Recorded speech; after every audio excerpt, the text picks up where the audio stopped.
You're clear, George.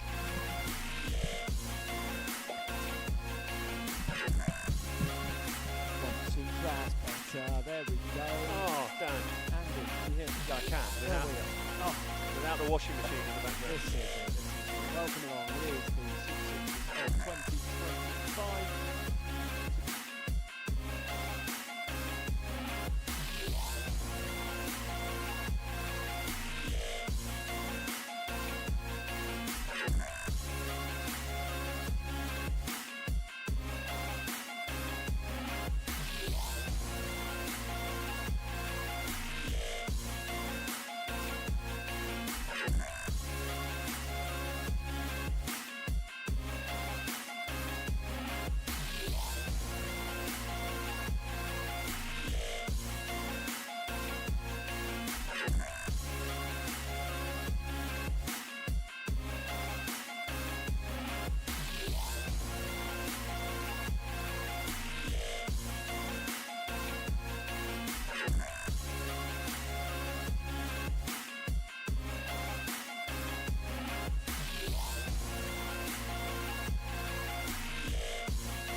Well, hello everyone, welcome along to the Derby Arena and the England Hockey Super Sixes of 2025. Another massive day in the calendar, indoor very much coming to the fore as the temperatures plummeted last week and then they've been buffeting with the wind, with the storms in late January. My name's Dan Strange, alongside me today for this fantastic action, indoor guru, former legend, well, still legend of the game, but former player of the game, Andy Halliday. Andy, a massive day for hockey, for indoor hockey, and an action-packed day too. Yeah, the culmination of our indoor hockey season here in England. 6 games ahead, 2 semi-finals, women's semi-final followed by the men's semi-finals, and then the women's final and the men's final this afternoon. So exciting. Should be some great indoor hockey ahead of us. Now, just before the teams come out, we're going to have a look back at last year. Hello and welcome along to the Super Sixes finals for 2024. Oh, lovely finish. Payne again. Second goal for her. And it's now 3-0 Surbiton. The top Nolte. Oh, and it's crept in, and there is a response from Buckingham. It finishes Buckingham Hockey Club 1, Surbiton 4 in semi-final number 1 here at the Super Sixes. As away breaks Brown, she's got support. She doesn't need it. Homan, who wins the ball back and carries on. Isabel Field dives down, Homan floor to score. East Grinstead have done it. They celebrate. Welcome along Derby Arena. It's the men's semi-final. Will be Sutcliffe, and he's scored it as well, and it's 1 apiece. Moves it on for Scythe. What a finish! But old Georgians have made their way into another final. Patterson, lovely finish. Patterson opens the scoring. Smith gets going early. Bailey comes out and 7. And here comes Sutton Coldfield. Previous champions, yes, but a lifetime for some ago. Andy Halliday, a huge day in the history again of Sutton Coldfield. Yes, they've only won this competition once back in 1987 when the event was held down at Crystal Palace. But they've always sort of been there or thereabouts in the Premier Division. They came into the competition 4th, Sutton Coldfield. That means they play the reigning champions, not because they're reigning champions, East Grinstead, but because they finished top in the league stages. 21 points took them to first. Champions 2016, 19, 2022 and 2024. And as Michael Kern pointed out to us earlier on, Andy, as we were talking off air, East Grinstead, yes, 4 times champions, but never retaining the championship, never going back to back. Do you think this year is the year that Chloe Brown's team, Irish, as she goes through the shot there, her team can retain it? I think they can. When you look at the power that they have in this team, both defensively and up front, I see no reason why they can't win today. They'll have a tough start against Sutton Coldfield, I feel, but yeah, they've got to be hot favourites coming into this game and also coming into the whole women's event. Now, I just want to point out one flaw on the East Grinstead kit, just so people don't get confused. East Grinstead's shirt numbers doesn't match all of their skirt numbers. So don't look at the number on the skirt, look at the number on the back, as we do there with Susan Wood crouching down. Sutton Coldfield have a lot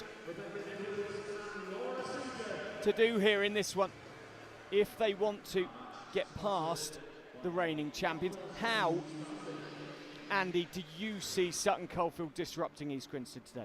Well, I spoke to their skipper, Vicky Wolford, earlier in the week. She was talking about mixing it up a bit, and I think that's really important. They could sit very, very deep and compress the space that East Grinstead can play in, but they've got to also pose a threat going forward. The corresponding league game between these two teams was a 4-1 victory for East Grinstead. 3 penalty strokes by Bibba Mills.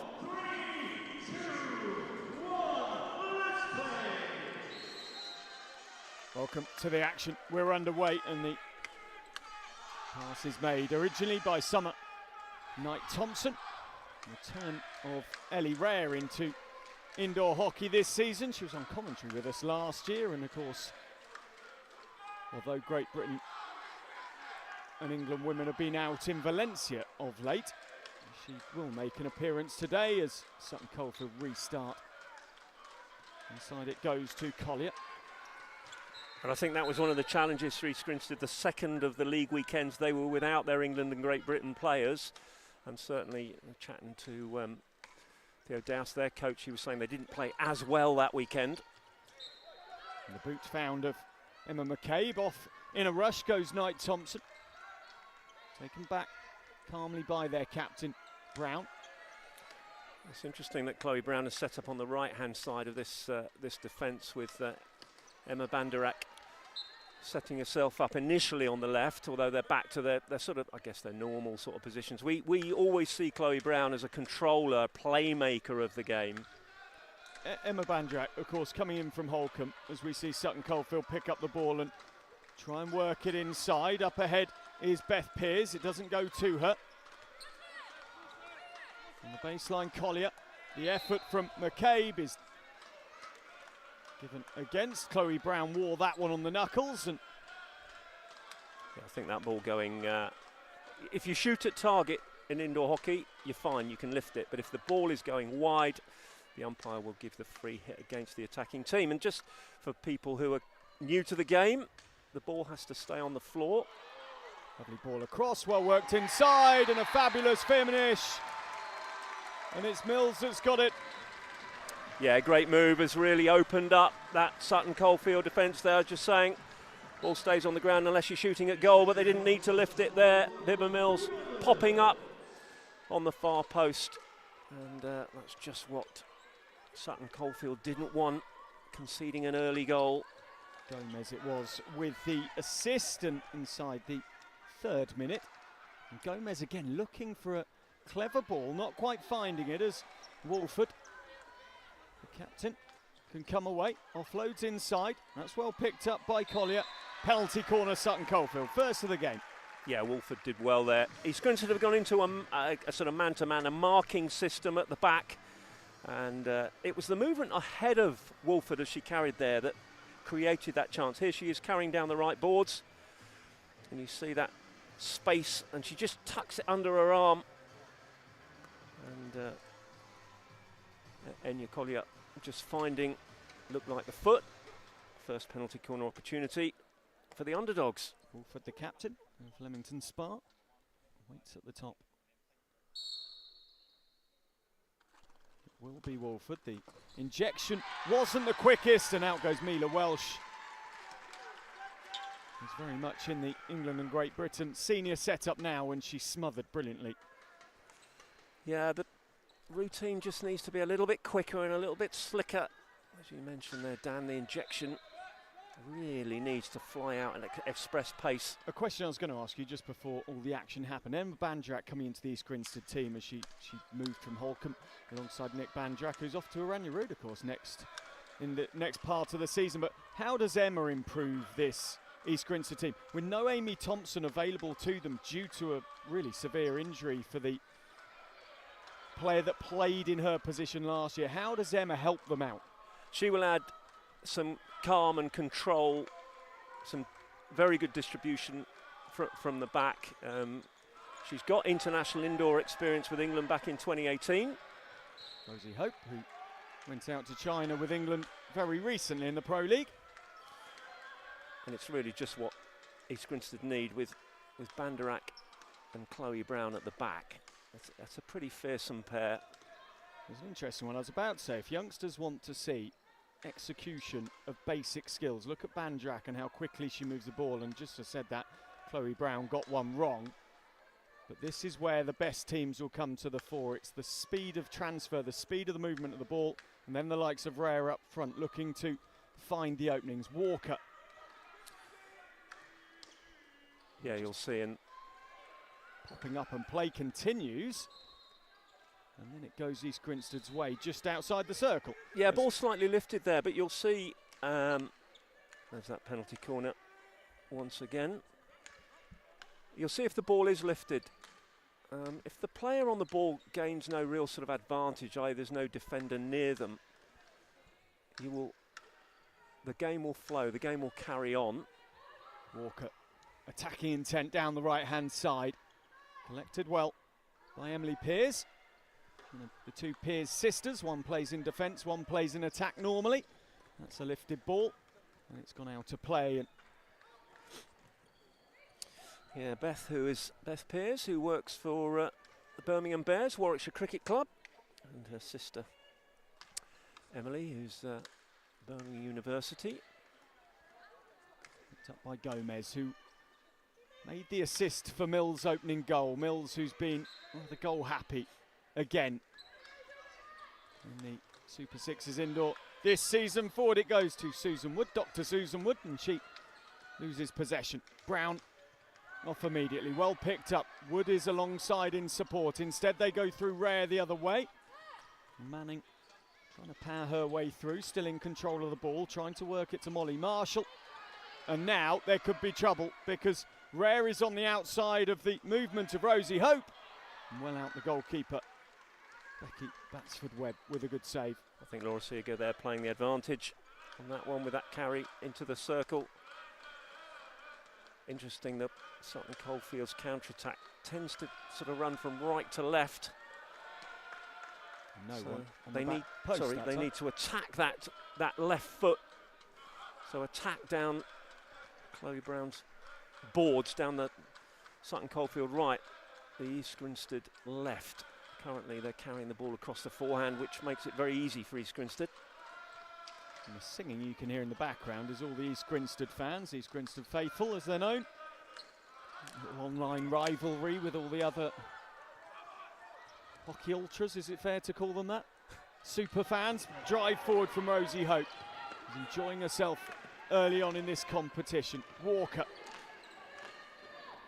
As we expected here, Sutton Coldfield sitting fairly deep, allowing East Grinstead to have the lion's share of possession here, and inviting them to break them down, compressing the space they can play in. One touch into the circle, but deemed to be a hit from Brown. And Wood brings the ball away. Sutton Coldfield, Andy, are having to live on scraps at the moment, aren't they? But they haven't been completely out of this game. And yes, it might be 1-0 if you're just joining us. Bieber Mills already on the score sheet. And something to chase for Molly Beaton. But it's about the connections. Sutton Coldfield are going to have to be incredibly efficient if they're going to get something in the early stages of this game. Yes, we speak, I think you spoke earlier, Dan, about how quickly it is that the ball is moved. And it's the pace on the pass, but it's not only the pace on the pass, it's where that first touch takes it. So, you know, the good teams, they play a lot of first-time passes where they will play the ball very quickly, and there's a turnover and opportunity here for Sutton Coldfield.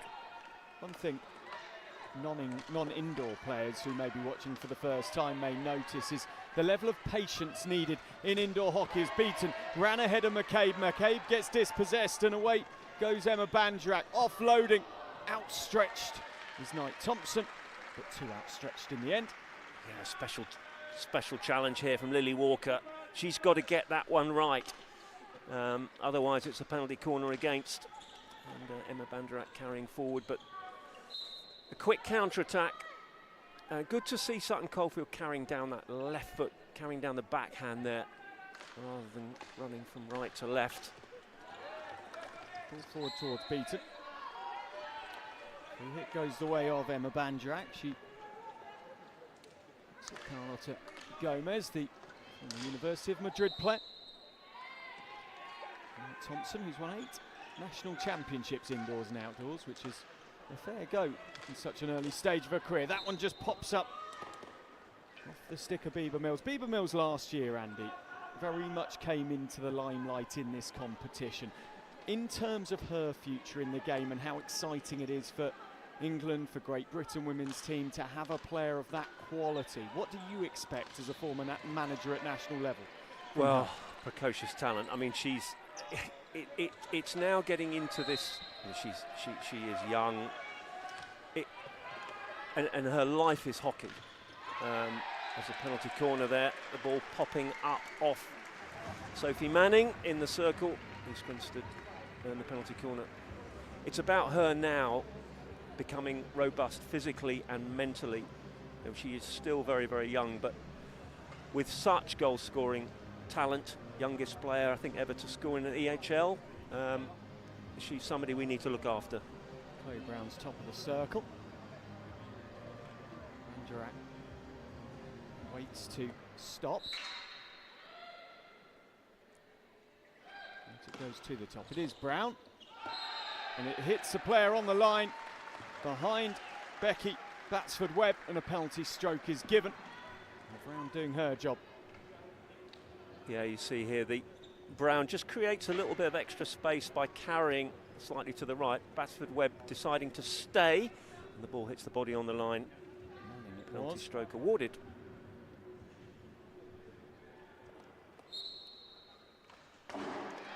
Clatter of the backboard, and another goal for Beaver Mills. So Beaver Mills Dance to boot.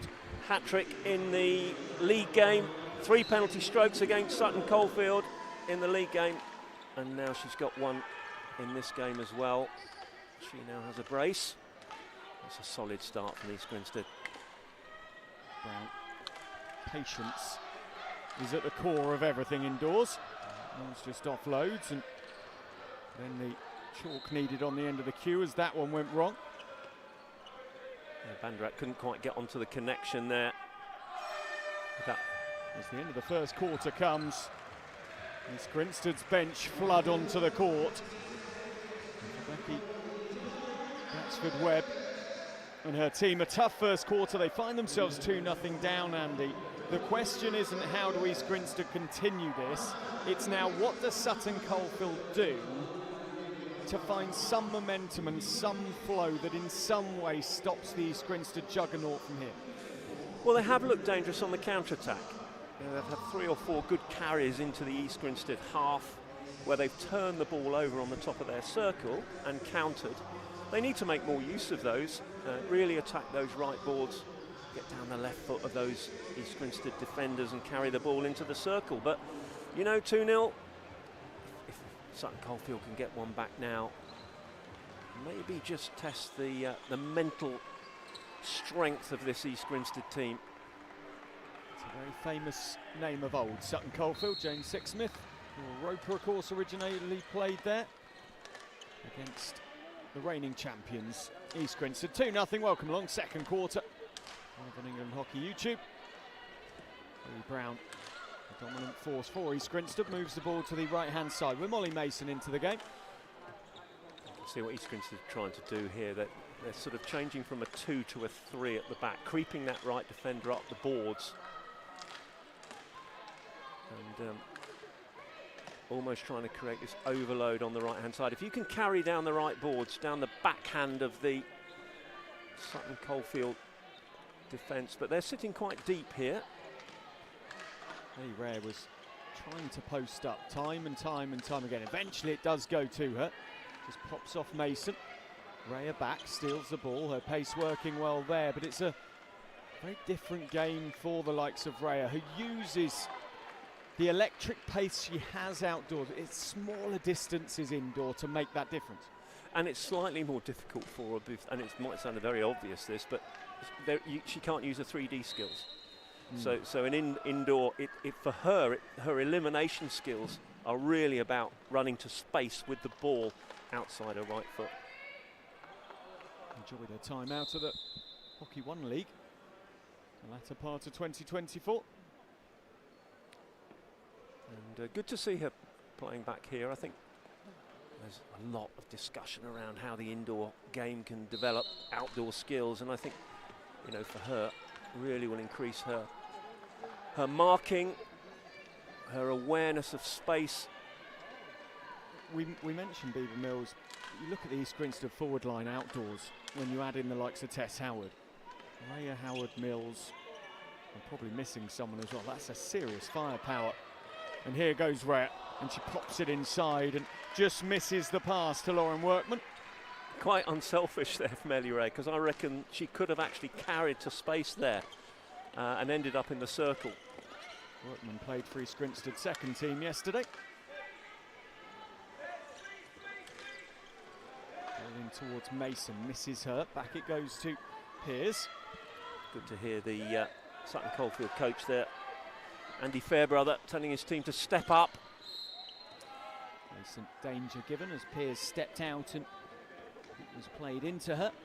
Played in the 2020 Super Sixes semi-final. To Bowden. And they're not going to be able to force that ball through there. Sutton Coldfield create a little bit more. Indoor hockey is all about passing, getting connections through the lines, through the passing seams, as we call them. It's always an electric day, the Super Sixes. The interesting thing at the moment is how the East Grinstead have silenced the fans. They've even silenced their own fans at the moment. It's gone quieter, but it's not because the game hasn't been relatively exciting. It's because East Grinstead have got a stranglehold on the game. The fact they've silenced their own fans, Andy, I think tells a lot about how the game's going. To be 2-0 up after the first quarter, they've got the dominance. Brown finds Banderak. She drives right-hand side. Good pick up by Emily Pearce.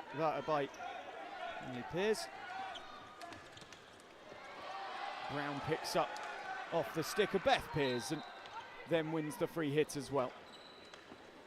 Yes, I think with Sutton Coldfield sitting, defending fairly deep in this sort of dice 5 type formation, it makes it difficult for East Grinstead to break them down, find space. You'll see they overload the left-hand side of the pitch, trying to play down those seams, either down the left board or in that inside left channel, if you like, into the circle. But it means we have a game of a little bit of cat and mouse, where one team will have the ball a lot more than the other. I think the East Grinstead fans have been listening in, because they've suddenly piped up as into the circle goes Summer Newton. Mills, lovely finish, and it is Summer Newton. So Summer Knight Thompson, excuse me, who gets the finish on the forehand. The good work from Bieber and Mills across to it, and Summer Knight Thompson puts it away. Carry from Mills here, really carries to space, then a great advantage from Laura Seeger, so she could have given the penalty corner here for the foot. Mills carries, throws it into the middle, and Sutton Coldfield won't want to see that again. Probably the marking could have been a little bit tighter in there from Molly Marshall. 4 golds at Copper Box tournaments has Summer Knight Thompson. He gets on the score sheet here at the Super Sixes of 2025. The 6th field goal of the overall competition this January. Walker. You feel that Sutton Coldfield have got to get on the front foot here, 3 goals behind. Whilst there's a lot of time in indoor hockey, you can see they're doing that, but the 2 defenders behind need to step up as well. Strategy of Walker was delay, and as soon as she won the free hit, suddenly that pace of Walker exploded. Yeah, she saw the opportunity to carry there into that space. Oh, an absolute rocket from Mills. Yeah, Mills gets this, cushions the ball, and then gives it that little drag. Batsford Webb, you feel, had it covered. Thompson. Whistle goes against Sutton Coldfield. A rare restart to celebrate. Change is about to be made. Ray is about to come back in. Rosie Hope's about to come back in. Picked up by Anya Collier. Moved on to Molly Marshall, who spins, and Banderak takes the ball away from her. Yeah, Marshall really needed to go the other way there, try to spin across the backhand. And the Welsh called into action, slides out, long corner given. Taken from halfway. Young beaten there with the carry, 16 years of age.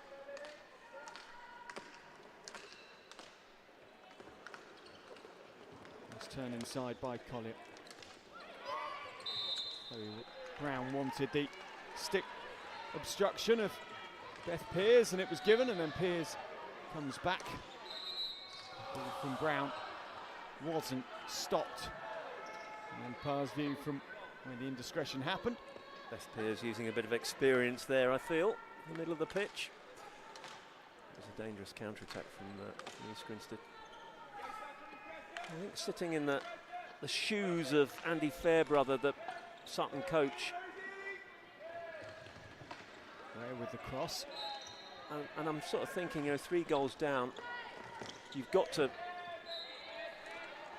take the ball by the horns a little bit here and you know, step forward, put them under some pressure, particularly when they have the ball.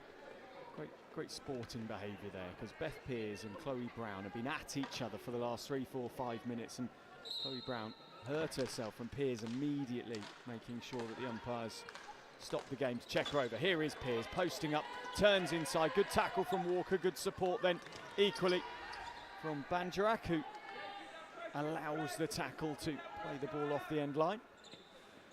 East Grinstead very unruffled in their defending at the moment. No sort of wild sticks going in, challenges going in. Pick up from Rare, that was an opportunity. Really Rare to stretch the legs down the right-hand side, and she just couldn't quite keep the ball in the first touch, letting her down. I mean, Andy Fairbrother, he's had success coaching with Leicester before at this event. And, I'm sure he won't be overawed by this, but we do need to see a little bit more endeavour. Gomez scored 5 times in the competition. Most of them from field goals. Turns inside.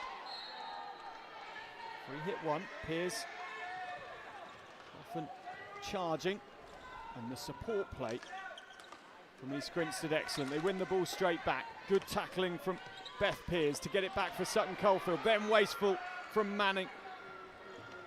And the finish is easy enough. It's Raya to Walker, and it's another for East Grinstead, who are charging at the moment, 4-0 up. Classic indoor hockey move here, and it's the carry from Walker. She gives that left to right pass to Raya, who slips it back. So instead of Ellie Raya not shooting, she just slips it back for Walker to roll into an empty net. You know, that's 2 international players, showing really why they are part of the funded group. So the goal's coming in 2 minutes, 10 minutes, 15 minutes and 19 minutes. Mills, Knight Thompson, now Lily Walker. Here she is once more, stepping forward for her team. Brown causing problems for Manning. You can see that almost there's a bit of a swagger developing in this performance from East Grinstead now, full of confidence. And there goes the hooter for half-time. A display of quality from East Grinstead. They've had patience, they've had control, and they've had goals too. Sutton Coldfield looks a long way back from here as we head into half-time. First semi-final of the 2025 England Hockey Super Sixes, and the champions are showing just why last year they took the trophy home with them, because it's East Grinstead 4, Sutton Coldfield 0.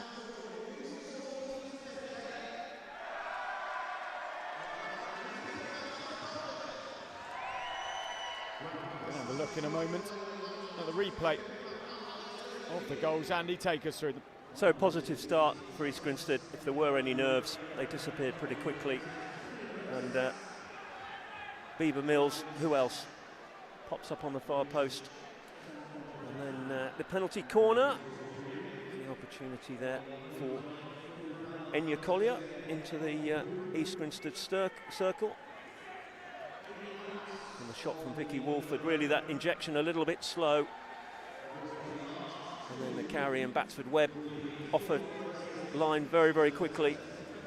EG have been dangerous on the counter-attack throughout this first half. And then the penalty corner and the drag to the right from Brown. Penalty stroke, and Bieber Mills gets her second.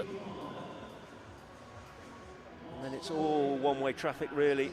And great play from Mills. He throws it under her arm. The advantage from Laura Seeger.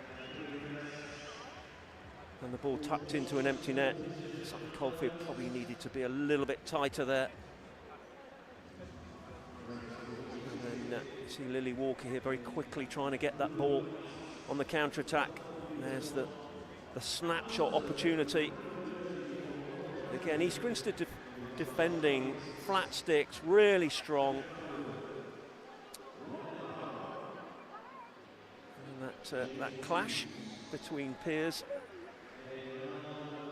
and Brown, and then the carry and the tuck under. And Ellie Rea sums up that performance. Comfortable, East Grinstead 4, Sutton Coldfield 0. Sutton Coldfield are currently winning the Kieran at half-time, which let's hope isn't their only good news today. That is the eclectic nature of holding an event like this in a velodrome, and how well it's been adapted to provide half-time entertainment, Andy. A Kieran for the fans to watch whilst the players are in the changing rooms. Yeah, the entertainment carries on at half-time. And just looking at the East Grinstead faithful, as they call them.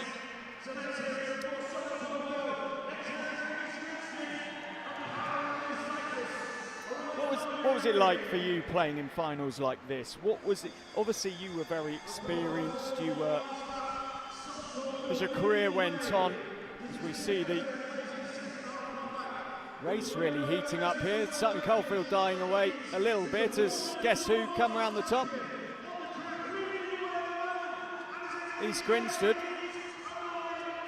have the lead. Oh. See.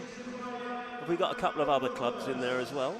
Well, I'm trying to work out who the white is. Yeah.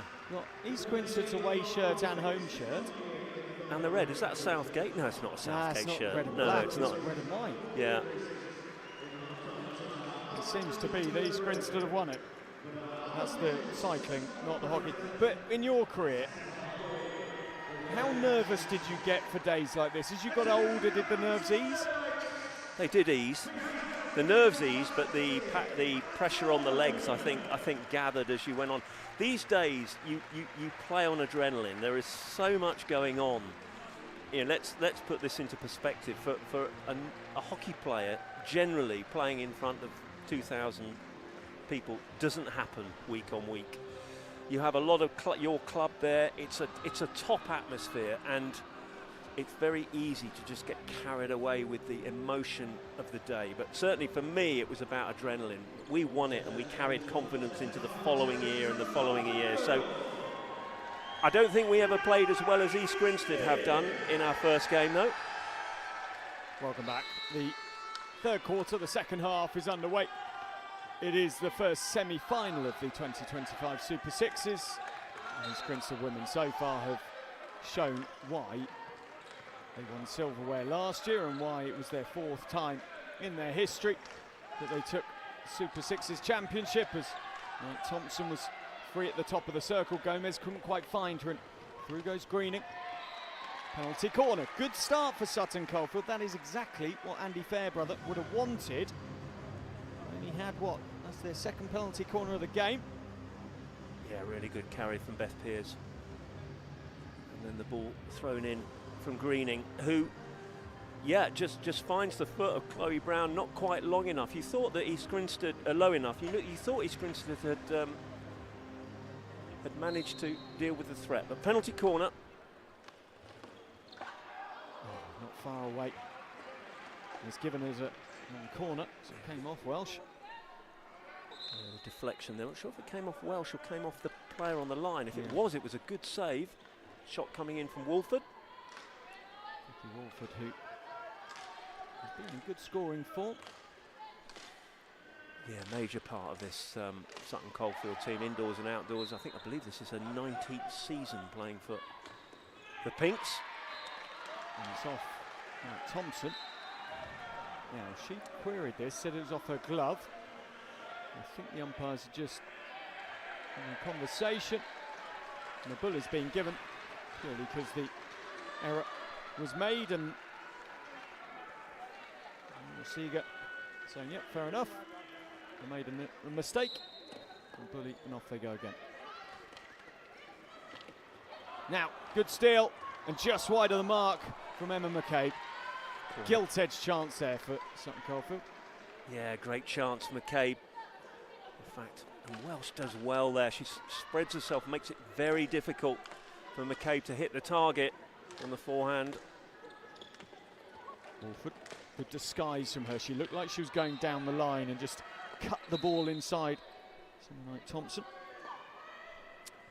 This is a much better start, but this is part of the issue they have. If they leave gaps behind the front three.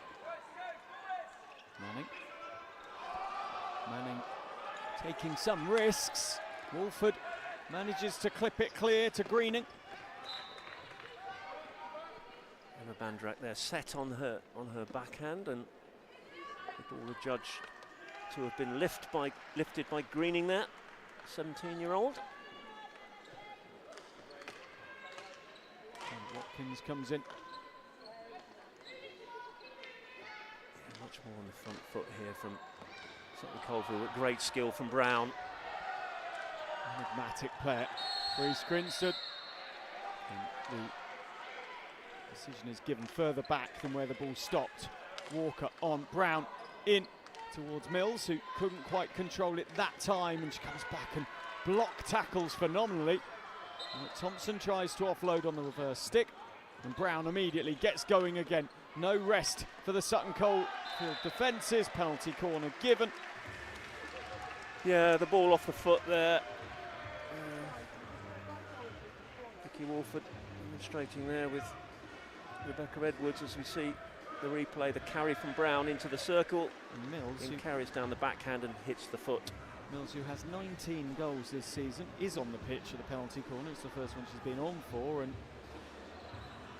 well, your mortgage goes on a Mills drag flick here, doesn't it, Andy? Well, scoring a hat-trick in the semi-final as well, and we're not even into the fourth quarter. It is Mills. Oh, a rocket, and it comes back. Tremendous save there from Emma McCabe on the line. You feel that Mills really got hold of that. She slung it low, and Sutton Coldfield have taken their keeper off, so they have 6 outfield players now. Which you're allowed to do. Was it 2 times in a game? Yes. Yeah. So if you see goalkeepers going in and out, you're new to the game of indoor hockey, the ruling is you can take your goalkeeper off twice, replace him twice, and they'll now play with an extra player out pitch. Brown again. Well, now that's popped up and play on, says the umpire. Charlotte Watkins was under pressure. We spoke about that at the beginning of the game, about how if there is nobody near and the ball does pop up, we will play on. But this is very much a gamble button from Fairbrother, and quite early in the game with 6 minutes left in the third quarter, and they've won a penalty corner. Walker was under pressure. And another penalty corner for Sutton Coldfield. Second of the half, and the third of the match. I'm really impressed with their response beginning of this third quarter. Front foot, keeper off. Here's their chance. Steers is on the right of Wolford. Here is Wolford, it is those two. It spins back, where's the ball going? What's it hit? Free out East Grinstead. Well, that was brave defending indeed on the line. Chloe Brown there. How on earth does she stop that?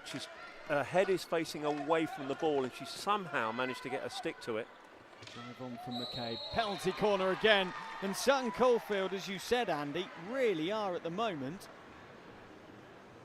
giving good value for 4-0 down. This is a brave effort from them. It is, and Molly Mason there drawn into making that rather bad stick tackle on the boards. And the fourth penalty corner for Sutton Coldfield. Wolford slips it, Welsh saves it. Pops it back into the boot of Beth Pears. The slip just had to come much, much quicker there from Pears. She almost took a touch before she moved it. It's got to be one movement to give the flicker, Wolford, time, because Welsh was on top of it. Wolford with a important touch with If no one that at home. had gone onto Ellie Rare's stick, we might have seen a run round onto the right boards and a ball rolled into an empty net.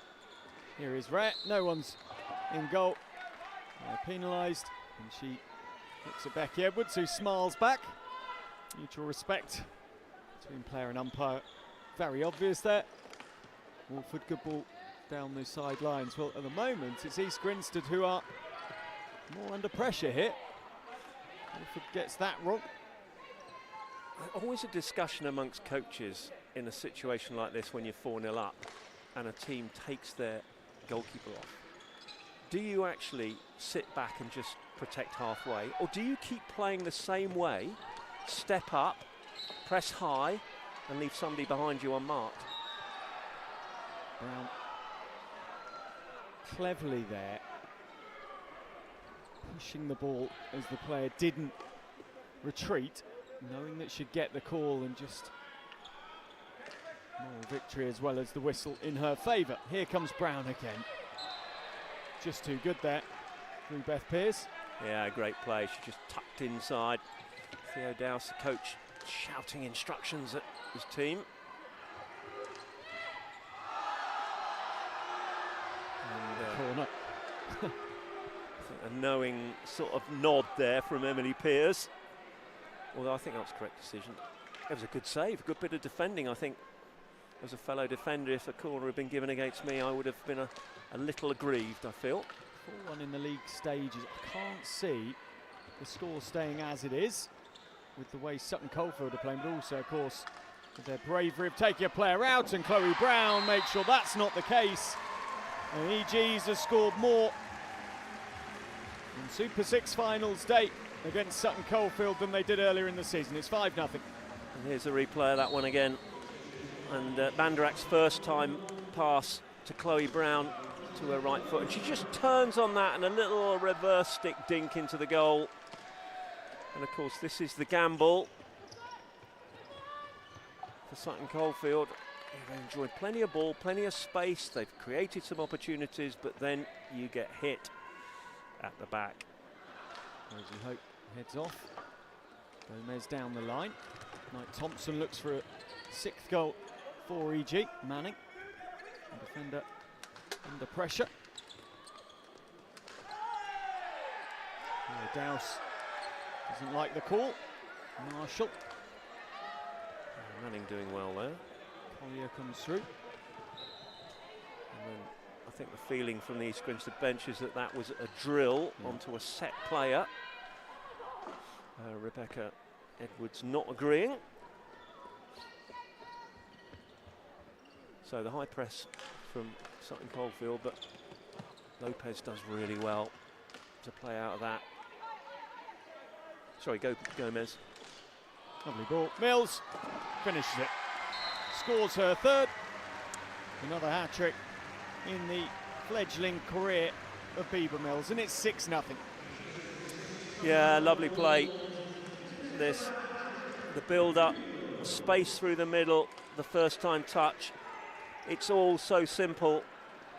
And there's the carry down the right once again from Marshall. 20 of the season. If there's one criticism of Bieber Mills, it's that she's only scored 5 field goals, which I think is a stretch to criticise in any way. 20 goals in the season, 10 penalty corners, 5 penalty strokes, and now 5 field goals to boot. Top scorer. So goalkeeper back on now for Sutton Coldfield, and almost a feeling that they've sort of resigned themselves to going down gracefully. Thompson well out by that's for Webb, who nearly lost her helmet in the process and managed to grapple it back on. Yeah, great work that from Batsford Webb. Called into action straight away. She comes back onto the field. Too much power down the line. And Summer Knight Thompson couldn't hold on. The drive from Marshall. Back it goes to Thompson. Gomez cuts inside. Piers was strong in the tackle. Gomez into the circle with a very weak shot indeed. Manning comes away partly. Collier continues, and now Seeger's seen enough, and she's going to the cards. Yeah, Gomez with a sloppy tackle. She didn't really take the ball there. End of the third quarter, Andy, and a really different third quarter in the game. Sutton Coldfield throwing everything they can at East Grinstead, who, to be fair, rebuffed them well. Mila Welsh making some, well, more playing well than making fabulous saves. She just came out smothered well and allowed East Grinstead to stay in control of the game. But you've got to give it to Sutton Coldfield. Brave decisions taken. That's for Webb off, but they haven't taken their chances. No, and they had good opportunity there, probably 4 or 5 clear opportunities. The penalty corner routine not quite as slick as it could have been, particularly with the slip. Add to that a little bit of bravery on the line from Chloe Brown. But the issue that they have is there is more space. Because they're pressing higher, there is more space on the pitch. Against a team like East Grinstead, who will really, if you give them space, they'll play. And we've seen that. And they've hit 2 goals, without reply. But keeper off again. The start goes in favour of Sutton Coldfield. McCabe back to Walford. Walford into Piers. Brown wanted the call in her favour. And it would make sense to pull the goalkeeper, with obviously East Grinstead now with a green card, so they're down for a minute. Gomez suspended. But they've got to step up and press really high. So Andy, making the assumption East Grinstead will win this. They're 6-0 up with a quarter to play as the ball's played well down the line towards Workman, who does really well to get the ball back right in front of the East Grinstead fans, which is why all the hubbub. Walker across, Walford brings it away. And it just pops up off the stick of Mason. Yeah, the EG faithful, they're screaming for a penalty corner. I thought that stick was taken deliberately. Brown, well, for once gets it wrong. And in there, instead scoring is Molly Mason. Mason finishing off the hard work with her 2nd goal of the season. Chloe Brown here, shooting from the narrowest of angles there. The defender on the line, Piers. And the right place at the right time. Workman loses possession. Question I was going to ask you, Andy, is how do Buckingham or Surbiton stop East Grinstead? What do they do differently from Sutton Coldfield? As nice spin and Welsh comes out and saves brilliantly. Well, the first thing is around the space that they give them to play. So if they press over a whole court. Lovely finish, really well taken. The pass to the left-hand side, and Sutton Coldfield and Beth Piers it is with the goal to make it 7-1. She's their top scorer, her 6th goal of the season. Yeah, lovely finish and consolation there. Walford slipping the ball right to left for Piers, who made no mistake. Watkins at the other end, just stumbling. There's Joe Carpe, who's in goal now. Stepped out. Charlotte Watkins there for East Grinstead. Walford. The thing is, Andy, there can't be complacency from East Grinstead because they know the quality of Surbiton, they know the quality and the ideas as well, the international experience in terms of European experience of Buckingham too. Lovely ball forward. Clever effort, just flashes across goal. Watkins was there trying to touch it home. Workman didn't put it on target. Ball was out towards Welsh, who In view of the umpire, saves perfectly, and it had to be perfect. Beaton. Back to Collier. Hit. Oh, it's turned over because of the, I believe, movement of Lauren Workman as she tried to unhook her stick. Was that what was? No, I think it was. So that's twice now that East Grinstead have taken it from the wrong place. Oh, okay. And there they tried to take it with the ball still bobbling. I thought it was Workman making. You're right, Andy. I thought originally it was Workman making it dangerous to the other player. But that would make more sense, to be honest. Yeah, against a team like East Grinstead, it's very easy to give them so much respect. When they look at their back line, their distribution, you know, the solidity of Chloe Brown and Emma Banderak, and then you add in Gomez to that.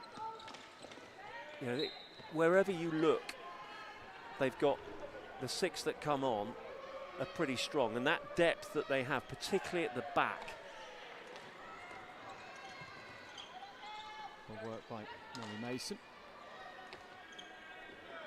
So is the only way potentially to beat them, or the best way to beat them, disrupting the back line, not allowing, almost strangling the distribution, which is tough to do indoor? It is tough to do, and you can either do it zonally or you can do it by playing a marking system. If it were me, I would be playing a sort of hybrid, a mix of the two. Brown, who's been sensational in this semi-final, good save by Batsford Webb.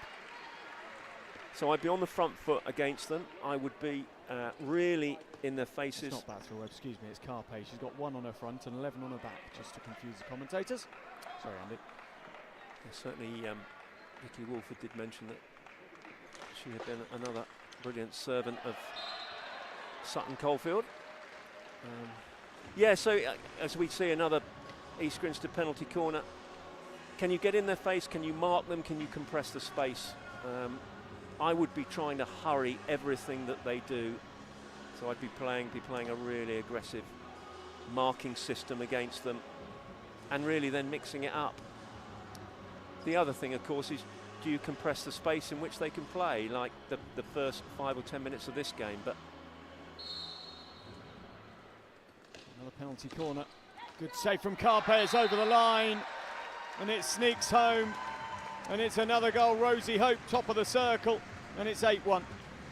Carpe there with the half save. See that corner again. Three Castles, and the ball out to the middle, and the save, and it just agonisingly inches over the line.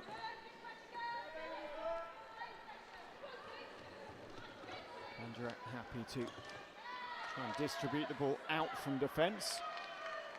Free out given. I think Molly Marshall there, a little unlucky around. She was actually set there, and the ball was Banderak. She dragged the ball into her. Was that a drill? But umpire Laura Seeger said no. For those that are watching, that probably are unaware of the little idiosyncrasies that we get in indoor hockey. If you are set, if you are a defender and you're set flat in front of a player, and the player tries to drive the ball straight through you, that is known as a drilling. A free hit would go against, and normally ends up with a green card as well. And it's player safety. That's what that's all about. We get broken fingers in indoor hockey with the fingers on the sticks. Strength from Banderak goes against her as Molly Marshall came through. McCabe tries to pop it past Rosie Hope. Good to see no white flag at all from Sutton Coldfield. They are absolutely on the front foot still. And flashes. It wasn't far away from Marshall. 4 goals in the season. Number 7, who was the president of Newcastle University Hockey Club. Connected and driven on by Greening. Still going. Nice offload. Now Rhea has a chance to burn down the sideline. Down the boards, nearly kept it in. Now, if that had been an outdoor hockey, Ellie Rhea would have thrown that on the 22 and would have got on the end of it. But in indoor, a little bit more difficult for her. Cross, well shaved, well. Penalty stroke given. Yeah, stick tackle there, I think. Mila Welch will see it again here. Stick taken, couldn't quite see whether it was the goalkeeper or defender. But this high press paying off for Sutton Coldfield in this period. Beth Pears doesn't score. But scored no penalty strokes this season. I think going back to what I was talking about, this high press, and Emma Bandrak, so she's been pressed really high here, and that's twice now she's actually just given the ball away under pressure. So for me, you know, that's the way to try and unlock this East Grinstead defence, this dominance, is to get up high and press. Ball inside from Manning. We discussed it earlier on as Bandrak gets the ball. Amy Thompson last year, her distribution and then the players she had in front of her and how Brown played further up the pitch, in fact, at times. They looked a genuine class outfit last year, East Grinstead. The question is, have they still got just that final few percentages? Definitely shown their quality. 8-1 in the semi-final. I think Surbiton having, obviously it's going to be either Surbiton or Buckingham that they face, but you mentioned Buckingham's European experience, which I think is really important. You know, they won this in 2020. They are a highly experienced indoor hockey team. I think also the fact that Surbiton beat East Grinstead in the corresponding league game, so they're not going to have it all their own way, certainly. Pears out of the mark, and of course they've got Zach Jones as their head coach. They've got Kate Porter, who has a lot of indoor experience with the likes of Marlow, and fully focused with Marlow women's team, who are now in the National League. A friendly against Clifton yesterday. Postponed. Yeah, a great servant to hockey, Kate. She's done so much for hockey in the area. Good work by Watkins. Play continues, and it will be interesting to see how Buckingham come up against Surbiton. Have Surbiton got the quality of last year? We wait to see as McCabe. This is really brave from Sutton Coldfield. They find themselves 8-1 down, 2 seconds left, but fighting to the very last. As East Grinstead that make it to another final. Their chance of retaining the title remains. The famous pink of Sutton Coldfield fall in the semi-finals, Andy, but it wasn't for want of trying. Yes, they were outclassed in the game, but blimey, did they stand up and be counted? Yeah, really impressed with their bravery in that second half. Turning round, going down, 2 goals down very early in the game. Very dominant performance from East Grinstead, but they showed that they could create opportunities, and I'm sure that second half, I'd love to see a stat on circle entries there, because I reckon Sutton Coldfield had more than East Grinstead. But in the end, the power of East Grinstead, they look so secure at the back, and with the goal-scoring expertise of Bieber Mills up front, it's going to be a top performance to turn them over in the final. So they have a look back now as Theo Dowse and his team take the applause. Let's have a look through the highlights of that one, Andy. It was a good start from East Grinstead. They didn't have it all the own way throughout, but clever ball across for Mills to open the scoring. Yeah, Tin opening that zone of Sutton Coldfield, and then the penalty corner won by Enya Collier, and a chance, early chance, but all the way through here, the injection from Sutton Coldfield just needs to be a little sharper, a bit more speed on it, and again, always dangerous on the counter-attack. Brown playing the ball to Bandrak, who played it first time, but wins the penalty corner, and then Brown carries, creates space for herself to fire at the far post, body on the line. Mills steps up, and then They always look really sharp on the counter-attack. Mills again runs to space, unselfishly tucks it under her arm for Knight Thompson to score. And then the other end, Walker under pressure, does really well. And then the slip pass to Mills. I think Webb may have had that covered. But it was a much more spirited performance in the second half from Sutton Coldfield. And they certainly were not afraid physically to mix it up with the opposition. And then Walker with a lovely slip. Raya just carries it outside her right foot, taking it away from Batsford Webb, slips it under her arm for the goal, and then deserved penalty corners. So much endeavour from this Sutton Coldfield team, but these injections just needed to be a little bit sharper. The ball needed to be moved a bit quicker from the castle. And then good play from Chloe Brown, winning another penalty corner. Mills, brilliant save on the line there. And again, great pressure from Sutton Coldfield. But again, it's just needs to be a bit sharper on that slip. The ball going towards the goal. Welsh does well. And then the tackle coming in from Mason, winning the penalty corner once again. And then Ellie Raya carrying into the corner, tucks it back under arm. Banderak plays it first time. Chloe Brown outside her right foot, and then neatly tucks it in with a little reverse stick dink past the defenders. Of course, no goalkeeper at that point.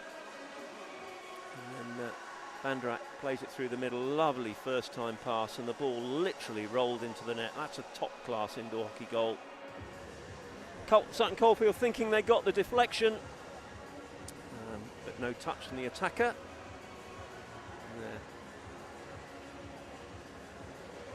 And again, the carry into the corner, the shot from Brown, rebounds off the stick of Emily Pears, and in it goes for the eighth. And finally, a consolation with Emily Pears at the far post. And they just carried on pressing and carried on pushing up really high. The mighty Pinks, as they're known. And the keeper came back on. Decent save from Carpe. And then Carpe makes the save from the next penalty corner, but it just dribbles over the line. And then Welsh with the stick tackle, penalty stroke. Pears fires wide. A resounding win for East Grinstead. Now, who are they going to meet in the final? Very much so. It finishes semi-final 1 in the Super Sixes. East Grinstead 8, Sutton Coldfield 1. East Grinstead book their place in yet another Super Sixes final, as Andy said. Will it be Surbiton or Buckingham that they come up against?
to the Derby Arena, where it is time for the second semi-final in the England Hockey Super Sixes.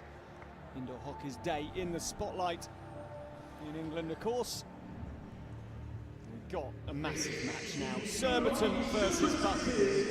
Andy Halliday alongside myself, Dan Strange. Andy, this one was 3-all in the league. Too close to call for the right to play East Grinstead in the final.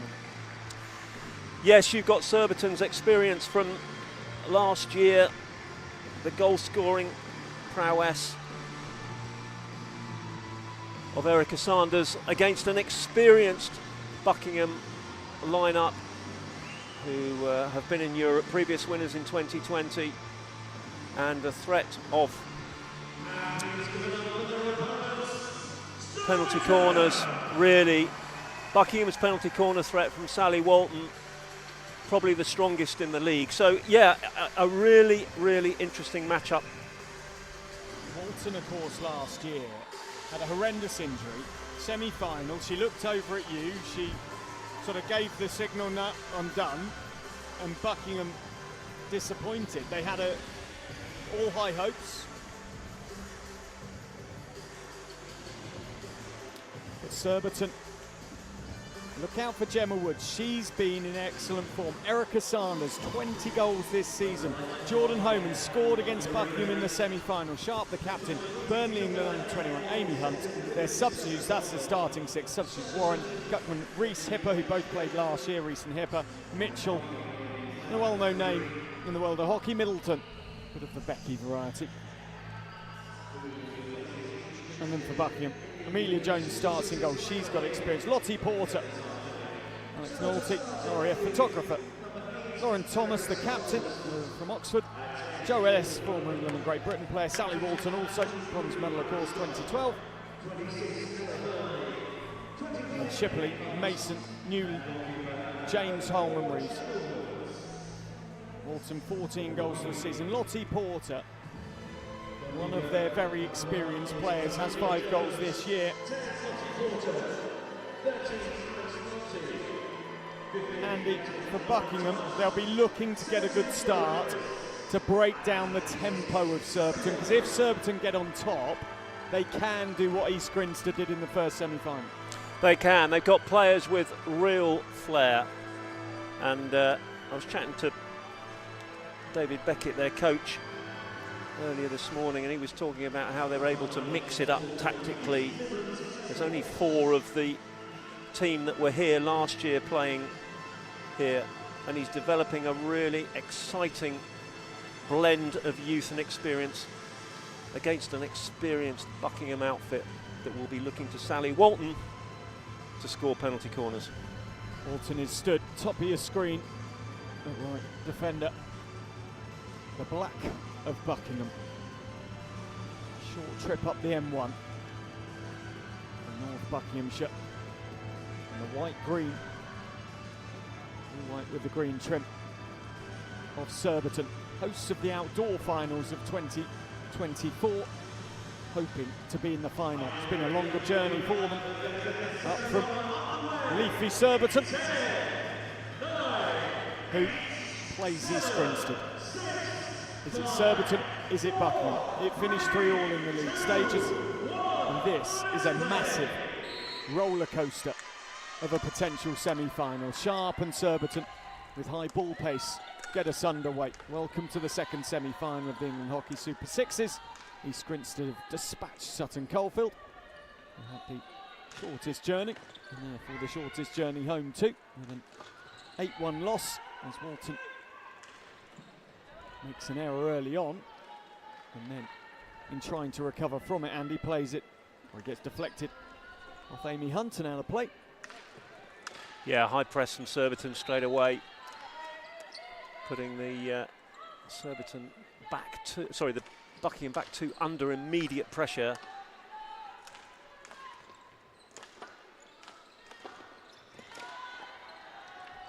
Action and drive from Homan. The bandana on. Early possession, but well and truly locked back in their own half. Ball hills down the Sideline and out to play, and across goes Alice Sharp to eventually collect the ball. Former Birmingham University player. Buckingham sitting a little deeper, but Lottie Porter trying to cut the game, as they say. So once the ball goes across to Sharp, she'll try and seal that off and make a play down one side. Lottie loses possession. Away goes home. Well, somehow, it's because it was lifted. I was going to say, how did she manage to cut that through? That's a really poor pass. Hunt it was, and then corner given. And Hunt goes to retrieve the ball off the roof of the net. Good save there from Jones. First time she's called into action. And a great save with her left hand. Sharp. Ellis retreats. Brave play. That's naughty. I think that's lifted over a stick there. Penalty corner number one goes Surbiton's way. So people will be saying, well, hang on, we've seen the ball lifted and the umpires are allowing the game to play on. Well, that one clearly, the ball has gone over the attacker's stick. So the defender's cleared it, it's gone over the attacker's stick. And Abby MacArthur, who is going to the Indoor World Cup. As are you. As am I. Looking forward to the trip? Yes, it'll be a cracker. First time Croatia have hosted major World FIH tournament out there. If we think the Super Sixes is intense, Indoor World Cups are even more so. Rat-a-tat-tat come the games. Out it goes, top of the circle, lovely finish. And it's Erica Sanders continuing to cause problems. Yeah. Surbiton the opening goal. Goal number 21 for Erica Sanders in the competition. Oh, she flicks high into the net. Really got good contact on that one, as Jones sort of spread herself quite low, and Sanders flicks high into the roof of the net. Certainly, but if you look at the Surbiton, the way they've set up here, there really is an element of let's put Buckingham under high pressure to begin with. They spread their penalty corners around those Surbiton, between Sanders, Homan and Hipper. And actually most of Sanders' goals this season have come, or a majority have come from field goals. That was a flick akin to a player who has scored 20 goals from penalty corners this season, but that is not necessarily a fair reflection. Sharp will restart. Ellis crouches down in front of her. And Buckingham, the worst possible start that they could have asked for. Just like the way that Burnley is set up with Sharp at the back there. Sharp really keen, and Sharp to try and play down those right boards, the left boards of Buckingham, down that backhand. Lovely ball inside. Clever little piece of play from Maddie Newlin. Saw what she was trying to do. She was just trying to find that right-hand corner. Didn't get it right. Yeah, just opened it was clever, opened a body up there, played that off the right foot. Maddie Newlin, head of hockey up at Ipswich School. 3-all in the league stages. Sanders opened the scoring. They went 2-0 up Surbiton before Buckingham came back at them. And Sanders again inside the circle. Yeah, I think it's likely with this game, I hope I'm not proved wrong, but I think this will be a game that does remain fairly tight. Unlike our first semi-final, East Grinstead dispatched Sutton Coldfield comfortably. Sharp. And Surbiton looks sharp at the moment. That's a nice lead and turn across goal. Sanders wanted the decision to go her way, which it does. A brilliant bit of skill that from Erica Sanders. The way she just created space to get the ball away from the defender, so she didn't drill the ball at the defender. Created the space to get the shot on target. And I think that echoes what you said earlier, Dan, around her prowess as a striker, as a poacher, a goal poacher. Most of her goals coming from open play, because she can create that clear opportunity. Milton carefully down the line, but it's cut out by Zoe Shipperley. Players with excellent international careers behind them now in this game. Nasty fall. Actually gets up quicker and better, Charlene Mason, than I thought she was going to there. It looked really horrible, but she's okay. Here's Middleton once more. Shipley tracking. Newland with an important touch, and away comes Mason. Newland does well to win the free hit just outside. Saying that was a hand, but I think there's definitely a foot there. Walton hugs the line, haven't gone three. Comes the call from the Surbiton bench, but Sally Walton was very clever in how she utilised the space she had, and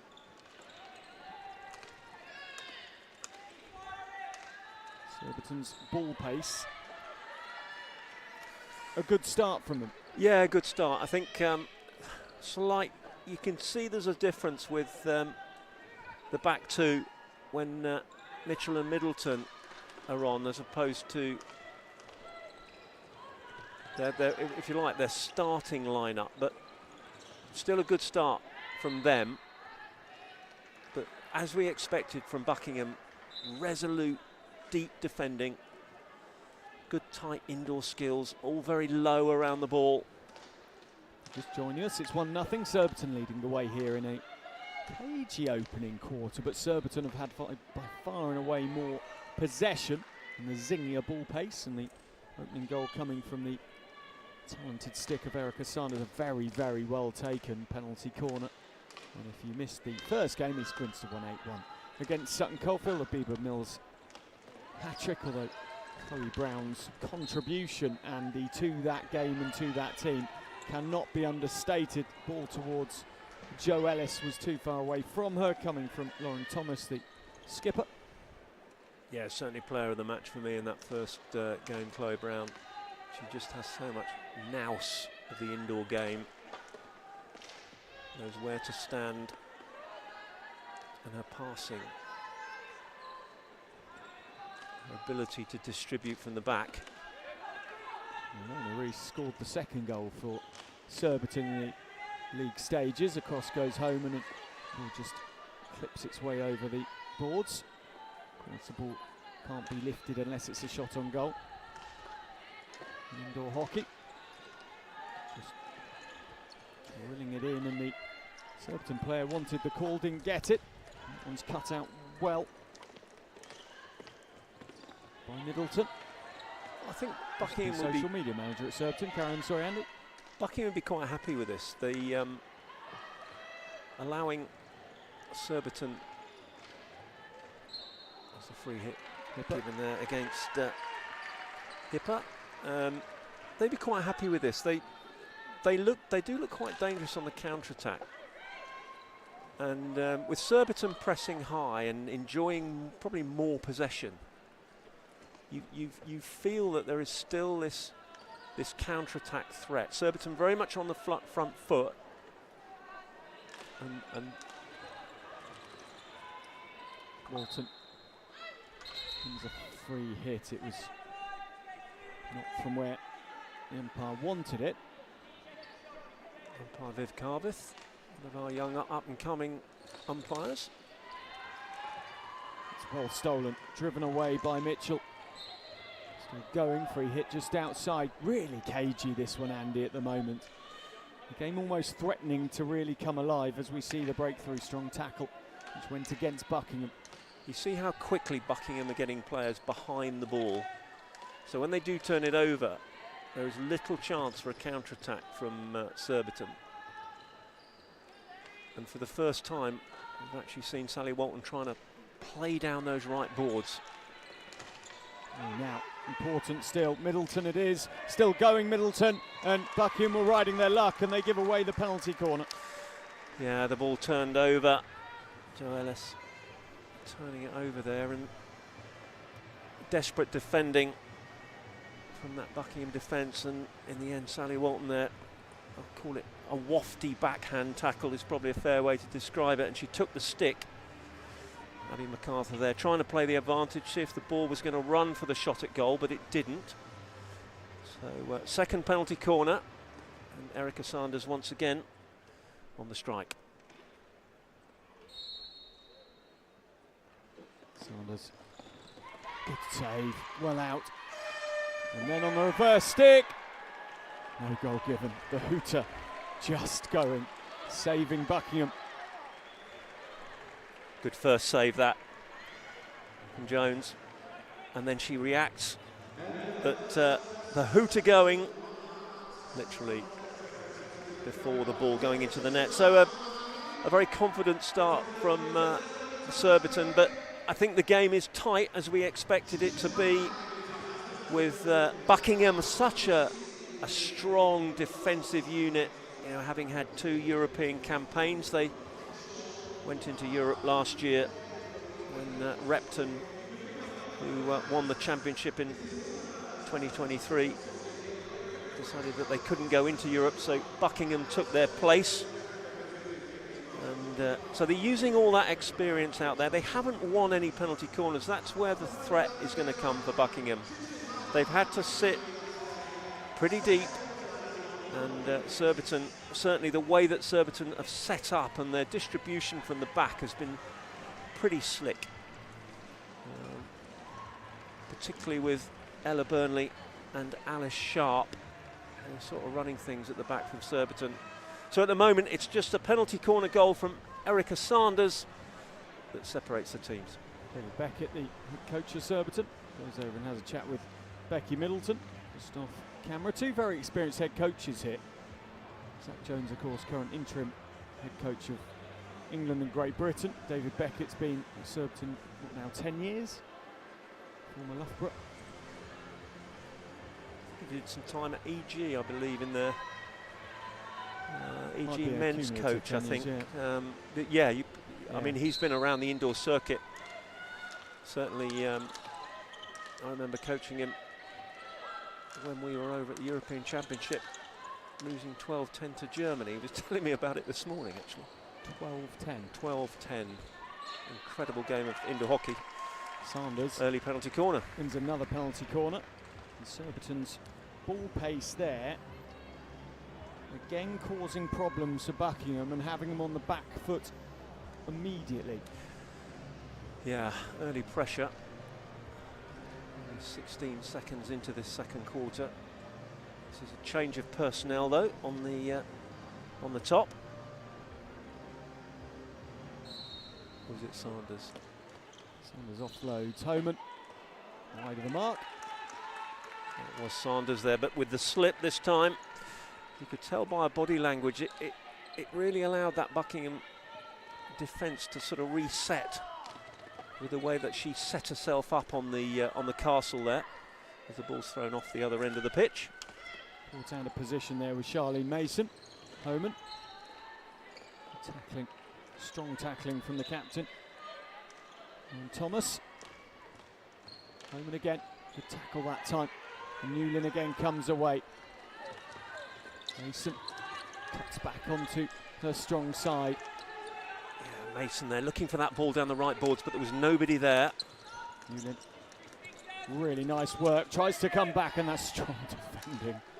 And Sharp offloads to Homan. Walton.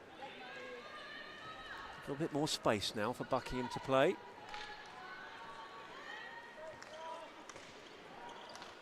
Collected by Ella Burnley, played at the Junior World Cup outdoor. England in Chile, in Santiago. Here she is again.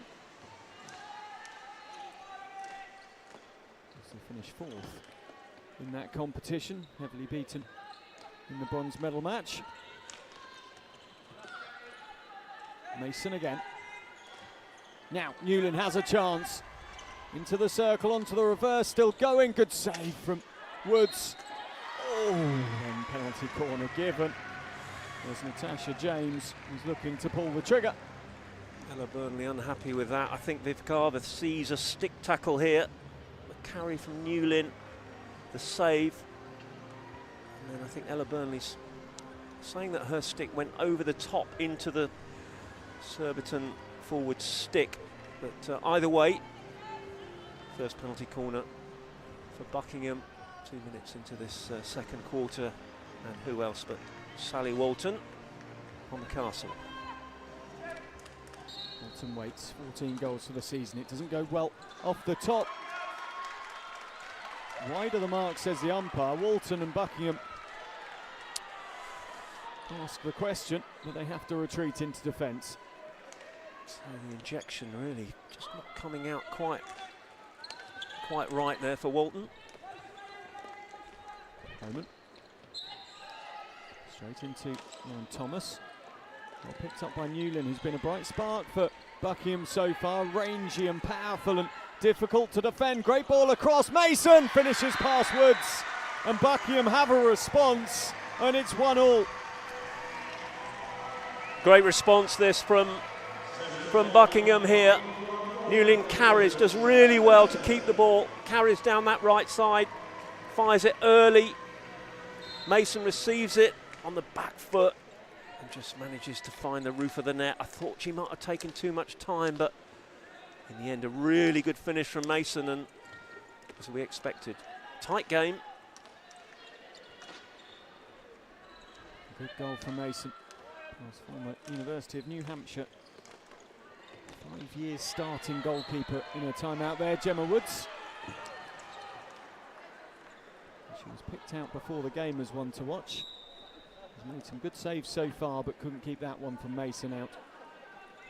And Buckingham have shown that Newlyn is seemingly the player to get them on the front foot. Ball across, Jo Ellis pops it back. Porter was stood in front of her, and Ellis with the cheekiest of finishes, and it's two in quick succession, and Buckingham sneak in front. Fantastic ball down the line from Zoe Shipley. She just turns, hits the boards at the right spot, and that first time pass in from Nolte and Jo Ellis. Goodness me, what a finish. Hockey's equivalent of the back heel. Just dragged back across herself. First time. Shipley to Nolte to Ellis. And Ellis peeled off to Porter to celebrate. Good save. Amelia Jones and Buckingham retain their lead. A little selfish there from Hip. She probably could have pulled that ball back, but decides to shoot from a very narrow angle. Sharp collects Shipley's ball. Burnley. Post up play patiently by Surbiton. Back to Sharp. You almost sense that Buckingham would much rather Surbiton had the ball. They nick it off them and then counter-attack. They look more dangerous on the counter-attack than they do in the set play here. Walton with an error. Sanders looking to find just a momentary lapse in the defences of Surbiton. Porter played it clear, and Burnley helps herself to a break. Erica Sanders, great skill there. Again, trying to develop that extra space, the England indoor international.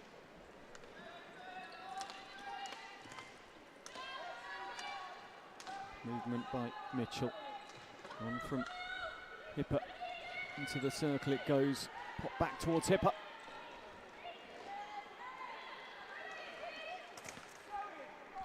And there, to Porter, asking why it went against her.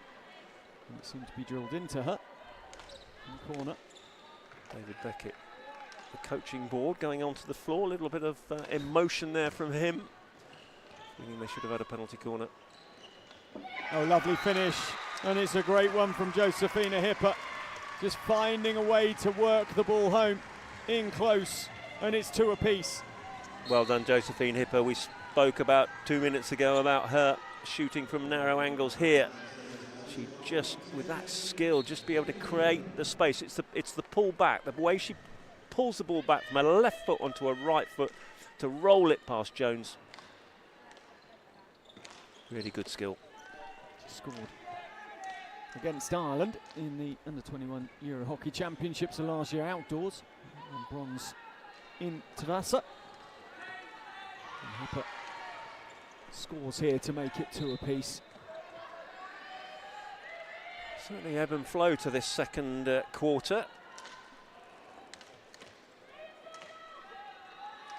Strong crowd in. It's 1,750 watching today. It's about 2,000 just over that can cram their way into the Derby Arena, the Velodrome. Andy Halliday will be looking forward to the Kieran again at half-time, which is Grinstead, true to form, won in the first semi-final, went on to win the match. And here, a far closer game, Andy. 2 apiece, 3 apiece in the season earlier on. And Surbiton, last year's runner-up. 4-1 winners, of course, last year. Newland, cross goal, penalty stroke given. Mason gets back up. Gemma Woods is querying it. Yeah, difficult. Let's see the replay again here. Newling carries into the circle, drags right to left, gets her feet around the ball, manages to get the shot in. The save from the keeper, but I think it was the defender on the attacker there, preventing that goal-scoring opportunity. So, Sally Walton scores. Puts it away. Her first penalty stroke of the season and her 15th goal. So 3-2. Real nip and tuck in this game. I think that's how we predicted it. And a real end-to-end game. So advantage to Buckingham, who just looked much more confident as we approach the last 2 minutes of this first half.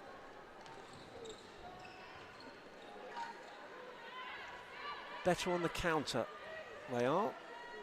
Nicking the ball off the opposition. I often talk about indoor hockey being a game of counter-attack, and how many opportunities, scoring opportunities, corners are won from actually counter-attacking rather than a set play. And the set play here with Zoe Shipperley. High press coming in from Surbiton. Mason, goal scorer. Have a ball clipping the heel of Newland, which is why the whistle goes. Hooper again, creeping the ball across. It was a clever ball, Andy. It was the back post. Left to right pass. Again, I talk a lot as a coach about it's very difficult to play through the forehanded. So if you're passing right to left across the defender's forehand, but dangerous ball across the front of the goal there, which Zoe Shipperley in possession. Hooper, third top scorer this season for Surbiton. She's now 1 behind Jordan Homan. 4 goals for the season.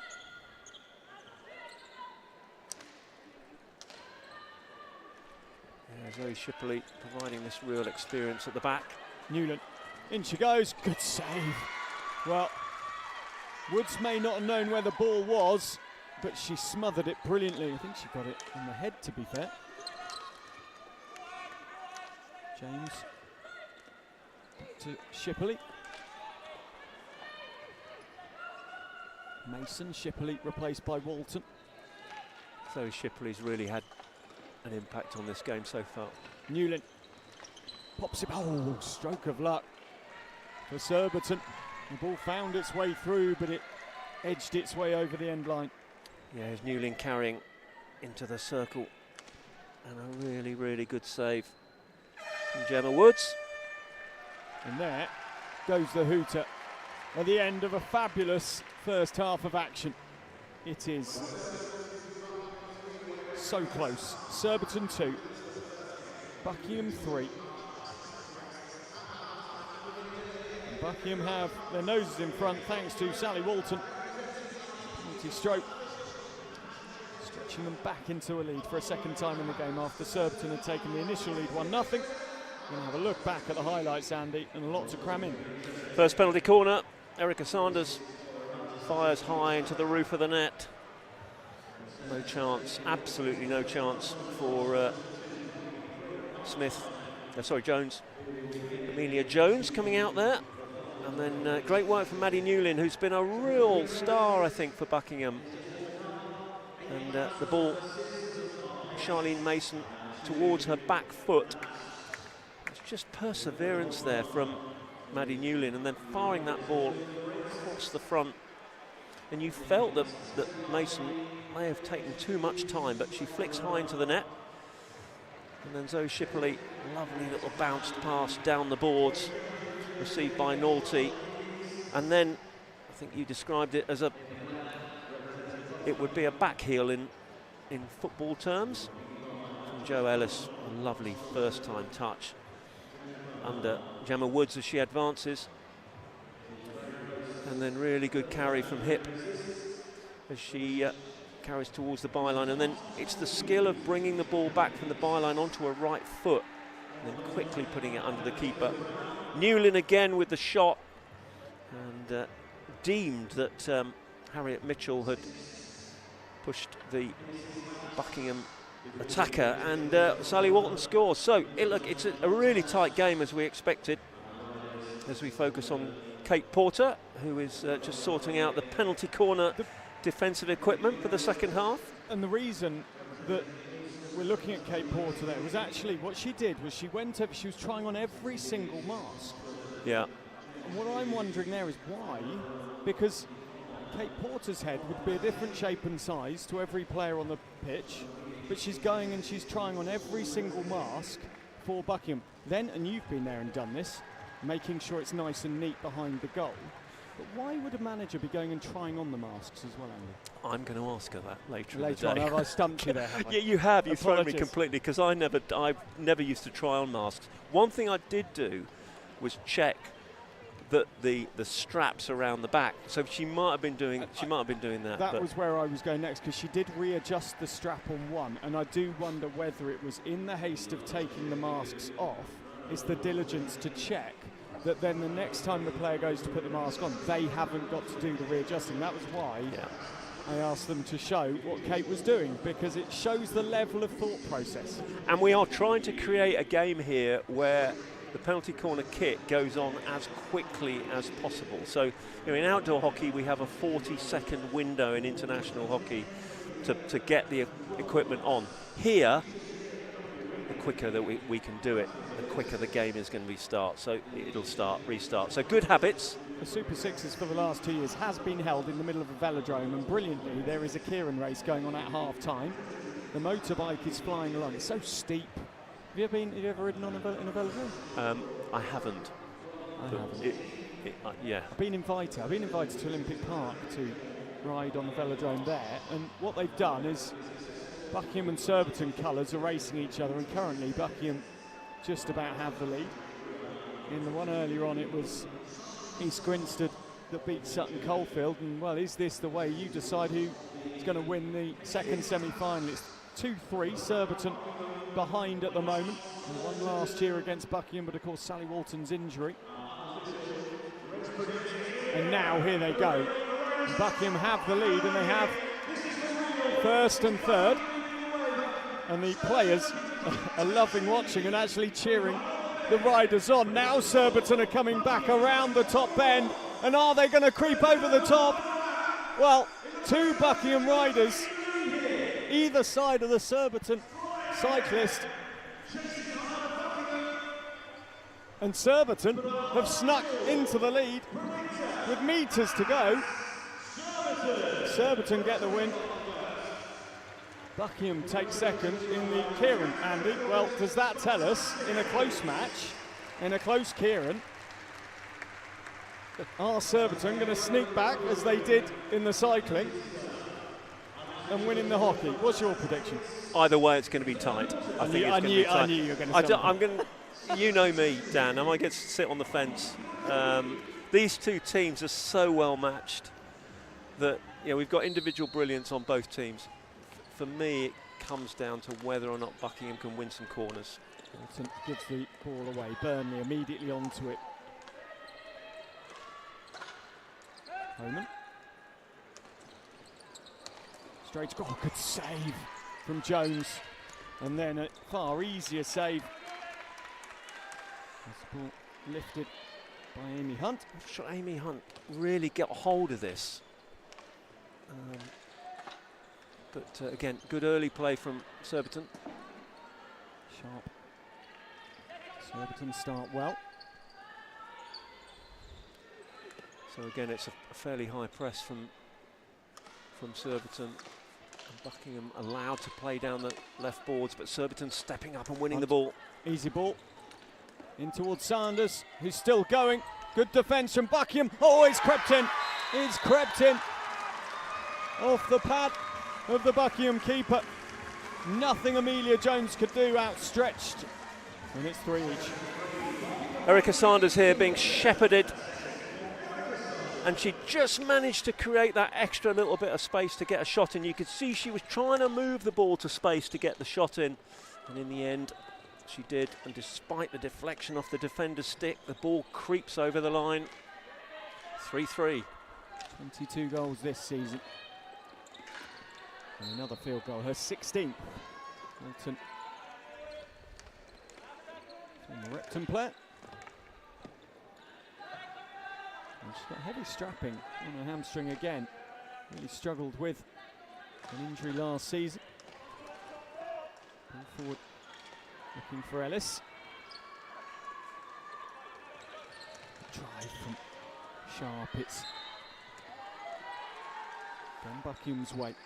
I know how hard Sally Walton has worked to get back to this level. You know, this was her target, indoor hockey once again after she missed the European campaign in Turkey with Buckingham last year. It's great to see her back on the boards. She's coached at RGS Worcester and lectured as well at Solihull College. 3-3 in the second semi-final of the Super Sixes. A great game. Mason, goal scorer, gives the ball away and gets turned inside out by Sharp. They've managed to stop Surbiton playing down these right boards. That's what's made the difference. That Surbiton were, and particularly Sharp, was allowed to carry down the right boards in the first half, but she's not been allowed to do that. They're much tighter, Charlie Mason, on her when she gets the ball. Ellis wins a penalty corner, and that was clever between her and Walton. It was about defensive intensity turned into attacking intent. Penalty corner going Buckingham's way. Yeah, Ella Burnley there. She's tall, trying to get her feet out of the way of that carry from Ellis. So we've seen a Sally Walton penalty stroke. Can she do some damage? Woods again in goal for Surbiton. Walton waits at the top. Lovely, crisp penalty corner from Buckingham. That was as professional as you will get. Just delivery perfect. Great injection from Porter, right space, and Sally Walton gets her feet round that and fires it low to Gemma Wood's left. Very, very difficult for her. And Buckingham regained the lead, but you know, that's what we expected from Sally Walton. The first penalty corner they got, the injection was poor, but there she delivers on the second one. 14th penalty corner of the season.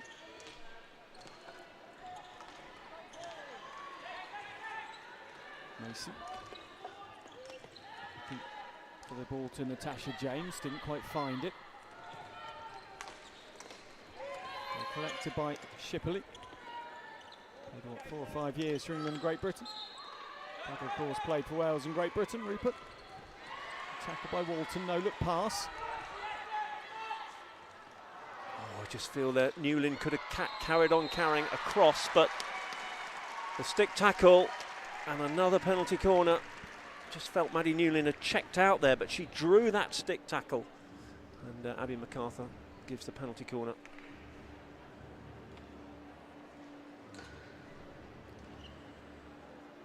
Mason will inject. Walton waits again, Newlyn likely to be the destination for the stick stop.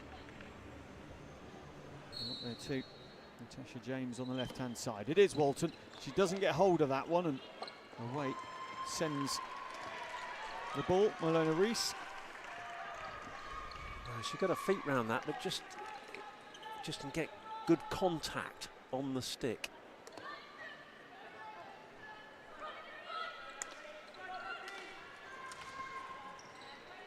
So it's Hipper, not Reese, who sent it away. And Sharp will restart. 3-4, Buckingham lead. 5 minutes left in the third quarter. The action doesn't stop in the Super Sixes because these matches come thick and fast. The semi-finals after this one. In fact, Wimbledon Southgate starts in 38 minutes' time. If my systems to be believed. Reese. Sorry, Hipper, excuse me. Much more oomph from this this Buckingham press, for want of a better word. You can see they're really putting the back two under pressure. Very different to the first quarter where they sat back. This time it's a much more aggressive press that we're seeing from Buckingham, called from Zach Jones, who played his indoor hockey at St Albans and Hounslow many years ago. As you've said, the interim GB men's head coach at the moment. Second time. Did very well the first time as well, as he sort of, my view, Andy, I'd be interested to hear your view, kind of lit the touch paper of what Paul Revington then went on to do.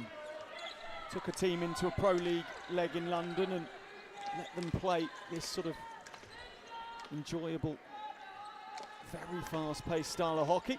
And Surbiton are trying to play here. Yeah, I have the utmost respect for Zach, having roomed with him in Tokyo, and I just know the way he works. He's a very calm, sensible coach, very highly respected. Played away by another Jones. Shipley thought about going to Walton, decided instead to clear the lines. And they've done that a lot, Surbiton. They've allowed Zoe Shipley just to play that ball down the left boards. Now in the second quarter she was making some connection there, but we haven't seen any connection so far in this quarter. Shipley's foundation for this team today has made a massive difference, and James turns and she slots it home, and it's 5-3 Buckingham, and it all came from the graft of Zoe Shipley on the left-hand side. She sees and carries into that space and then just plays a straight ball, but it's a lovely spin. A lovely spin from Natasha James, and no chance for Woods in the Surbiton goal there. James has left it to potentially for Buckingham the second last game of the season to open her account. That's going to hurt Lottie Porter. Oh, lovely finish from Homan. In response, Amelia Jones beaten high, and Homan absolutely drills it into the roof of the net for 5-4. Surbiton unhappy here. Have a look at this. So Lottie Porter stops. She's saying, is that a drill? And you don't stop in indoor hockey, because this is what happens. See, the ball comes in, and then it's the simple carry from Homan, and she fires it emphatically into the roof of the net. What a game we've got on our hands here. Oh, not far away, Porter that time. And very nearly finding the net as Homan extends her lead above Hipper. And the goal scoring, Shipley comes away. This game has really opened up here. When we talk about Zoe Shipley's outdoor experience, and people forget she actually was an England indoor international as well. Played in 2015 in the European Championships.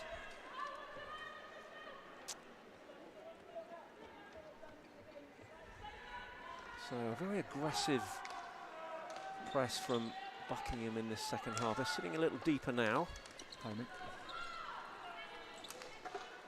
Inside, played by Lauren Thomas. Robbo Naughty. It goes Porter! Oh, well across from Gemma Woods. She closed down the space well. I don't think anybody saw Alex Naughty coming bombing through there. But very, very close to a 2-goal advantage for Surbiton as we in towards the last 30 seconds, Andy, and the last quarter is going to be all about which team can take control, because at the moment the game has opened up almost wildly as Homan slings that one, aiming to make it at goal. It wasn't at goal and it peppered the poor camera person in the corner. Yeah, I think Buckingham playing with real confidence at the moment. Good press, and again they're forced to play down the left. Pops up off Sanders' stick, and no surprises, it goes Buckingham's way. Walton wasn't going to let that one go past without a question asked. Well, what a quarter. We've seen the game carry on in the same vein as the first half, with very much nip and tuck, and Buckingham full of confidence at the moment. And it's going to go down to the wire, this one, I think, as David Beckett giving instructions, tactical instructions to his team. 5-4. Buckingham lead. The umpires just debriefing in between the quarter two. It's a very quick break between quarters indoor, obviously. There's only limited amount of detail you can hand on to your players. Yeah, I think there's only limited detail you can hand on at half-time, because there is so much adrenaline flowing that, I always think about, as a coach, 3 points that you want to get across. 3 simple tactical points that you want to get across. And both these teams will be extremely well drilled, so they will have different tactical plans that they can put into place that will have been practiced on the training ground. And off and flying goes Mason, who's then stopped in her tracks by the error from James. Put back by Hunt. Buckingham have come out very fast. Newland tracking back to win the ball back. Great jump back from Maddie Newland there. She had to get that right, because if that tackle that went in was wrong, it was likely to be a penalty corner against. You see that Surbiton trying to make Buckingham play down that left-hand side. Mason, Newland into the right-hand side of the circle. And Surbiton can come away immediately, but Sharp was stopped, and David Beckett on the sideline looks off at the curtain that's behind him. Finds himself. If I had £1 for every time David Beckett's clipboard or tactics board went to the ground in this game, I'd probably be quite rich. He plays, he coaches, he plays with his heart on his sleeve.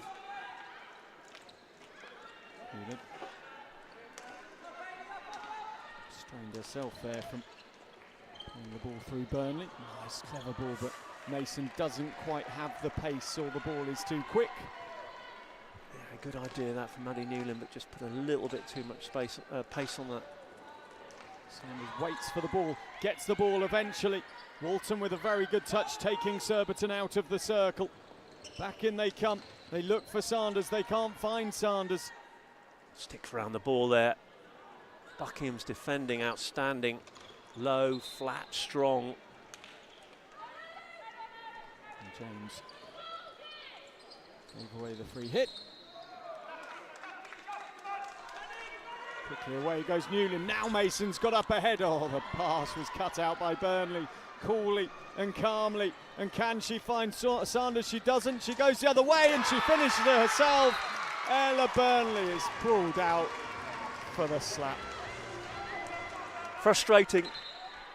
The rules are frustrating sometimes. Give him for a slap. What a fantastic indoor hockey move, though, Dan. That was real high quality. The thing there, Andy, was you, me, the crowd, Dave Beckett, Zach Jones, Kate Porter, everyone in here thought that she was going to slip it to Sanders. Yeah. Because Sanders the obvious choice. 20 odd goals in the season. She's right on his shoulder. Instead, she went on the reverse, got the ball back, and that was a really clever, intelligent piece of play. But then just too much of a firm contact on the slap. Now, on the line, the attempt was from Hipper. It doesn't go. Surbiton get the ball. Homan finds Hipper. Into the circle it goes. Jones clears away calmly. James does the same. Newland. Now Mason has the ball in close. She lifts it across goal, and Andy, the tension just lifting. 6:45 left in the game. Surbiton 4, Buckingham 5. Far closer than last year's semi-final. Hipper, already a goal scorer in this game. Moved across. Buckingham. Penalty corner. Yeah, game. Both teams on the front foot.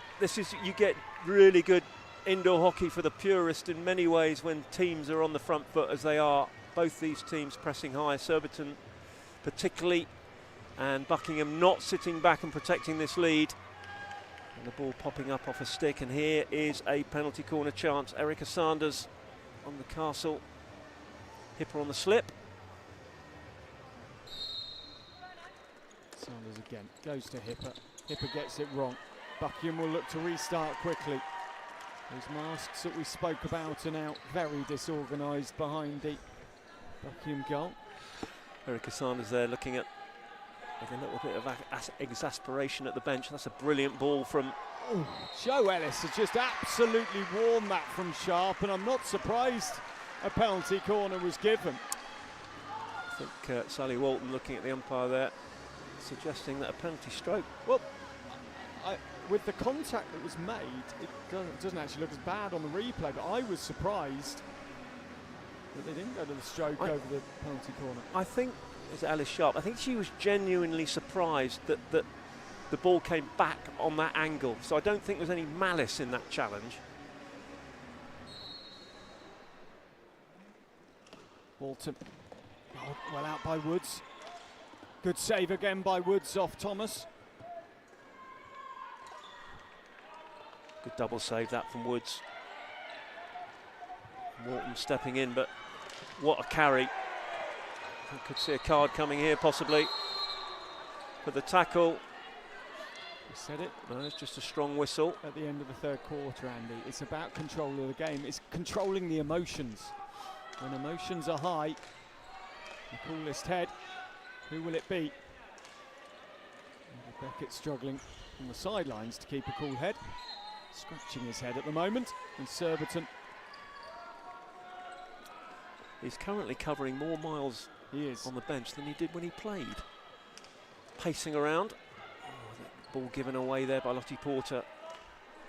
Won't struggle to clear 10,000 steps a day. Hipper. I like the way Buckingham haven't sort of gone, we'll protect this lead. They are still being aggressive in the way they're trying to press. Walton just drifted through there, Gucky, and then slightly getting in the way of Hipper. And now the turn of Ellis, but she is 1 versus 2. And that was very calmly taken by Harriet Mitchell. Good tackle from Mitchell, and there's that carry left to right, but the experience of Lottie Porter there, happy to throw it off the end, and then saying, look, you can break us down now, let's reset. Nerves on the sideline. Sanders literally came and stood, you can hear it, smashed a stick into a shin guard, stood about half a metre from Andy Halliday. Tension on both teams. I think she's probably still thinking about that last corner. The ball was flipped. Homan. Oh, Jones scrabbles that out somehow, some way. Homan had to be clever there to make it 3 metres covered. She had to go in a slalom. And a great save from Amelia Jones. Real nip and tuck here, just under 4 minutes to go. So I think the real think this could go either way, and of course if Surbiton get an equaliser, we will go to a shootout. Hipper. And again, Jones just says, don't insult me with shooting from such angles. It's a very Germanic habit that they will shoot. As soon as they get good possession in the circle, they will shoot from narrow angles. And Hipper has, well, she scored 1 in the first half. Lovely first touch from Josephina Hipper, and then so clever through the legs. Hunt, Hipper. Surbiton keeping the ball wide, recycling when they get closed down, playing out. Homan, oh, it flies, and the security guard in the far corner was concerned for his own safety for a moment there. It remains 4-5. Alleged to have shot from outside of the circle. As we see that cheeky ball played through the legs from Hipper. Question would have been, was it inside or outside the circle? It looked to me to be sneaking towards the line at least. Hunt. I think Viv Carveth had a better view than us there, certainly, but Home into the circle. Shipley comes away. Ellis trying to turn herself to pick up the ball, can't do so. Breaks down the play. Sharp comes through Ellis, and Shipley stands there. So strong in the tackle. Now Ellis again. I sense this game is going to turn on one counter-attack. That's how it feels. Interesting there, Andy. Jo Ellis, as she went forward, double-checked the black socks to the right of her, which were, of course, the umpire. And she just glanced up to check what colour the shirt was. I think getting slightly confused between the black of the umpire and the black of her own team. Easily done, I think. Oh, Sanders couldn't get on the end of it. So I think Surbiton are going to go to 6 outfield, likely. Next opportunity, they will take their keeper off. Anna Burnley will come on as the extra field player. Yep, so expect now the high press coming as Jones leaves the field. Burnley on. Now how are Surbiton going to set up? And the Woods heading off, and heading off quickly, very quickly. Burnley, Hipper down on the left-hand side. Burnley will find her now. Well controlled. Oh, that's a good save. Erica Sanders with a deflection, point blank. Amelia Jones makes the save.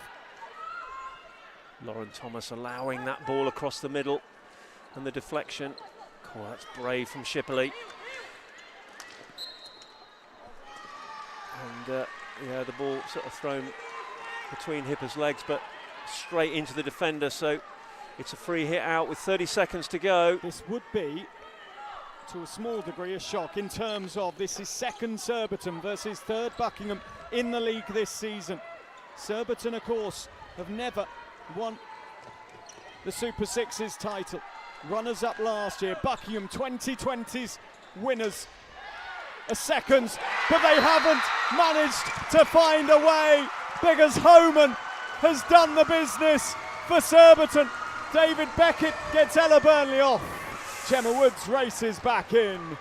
And David Beckett utters words to the effect of, come on. So I think Zoe Shipley asking Viv Carveth there, was that a drill at the end? But she said no, and there was no appeal from any of the Buckingham players. I think Maddie Newell in there. But what a finish to a game.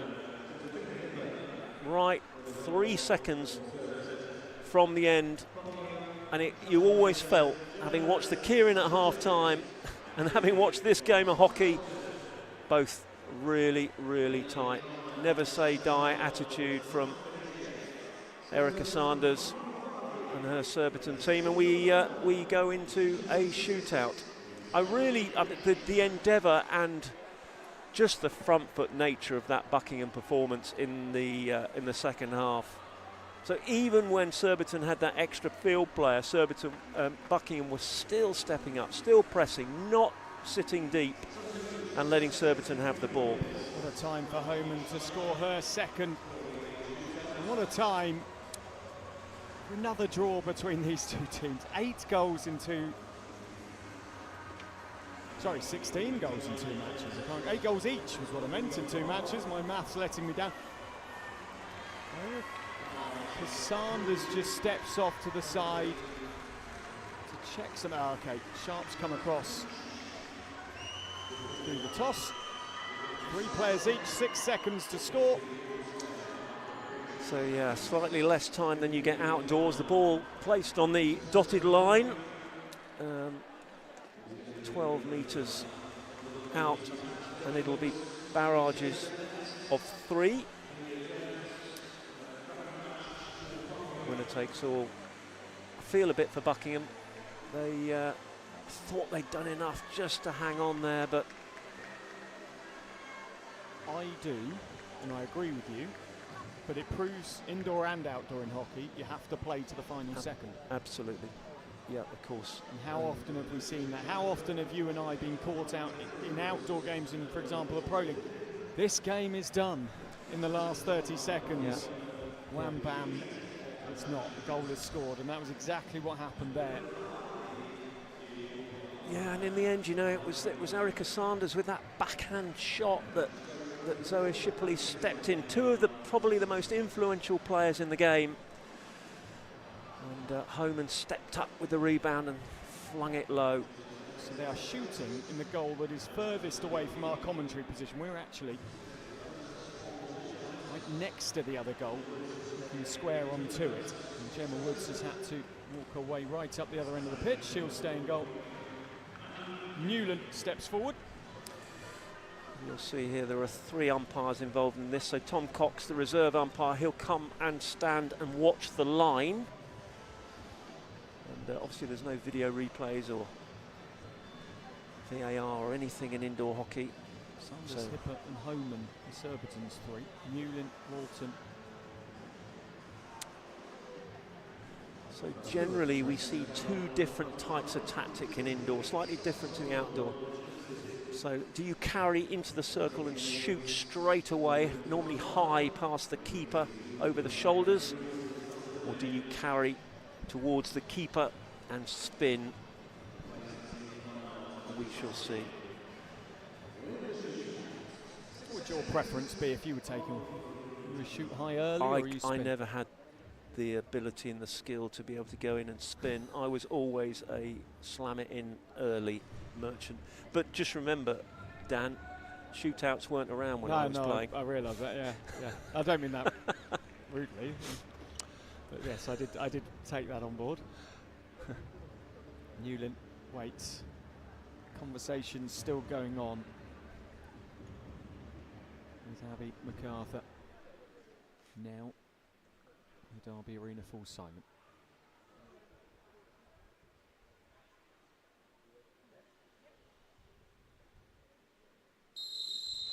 Newland comes forward, she goes to the shot, it's a huge save from Woods and it clatters away and Buckingham can't score their first.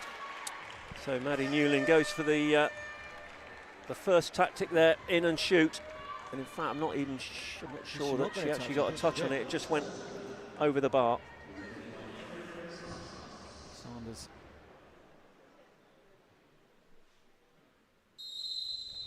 Against Jones. She does turn and she does score. A slightly more classic shootout there from Erica Sanders, who remains calm. Into the keeper, ball in the hook of the stick, spins and just creates herself enough space to take the ball away from Jones' left foot. Walton.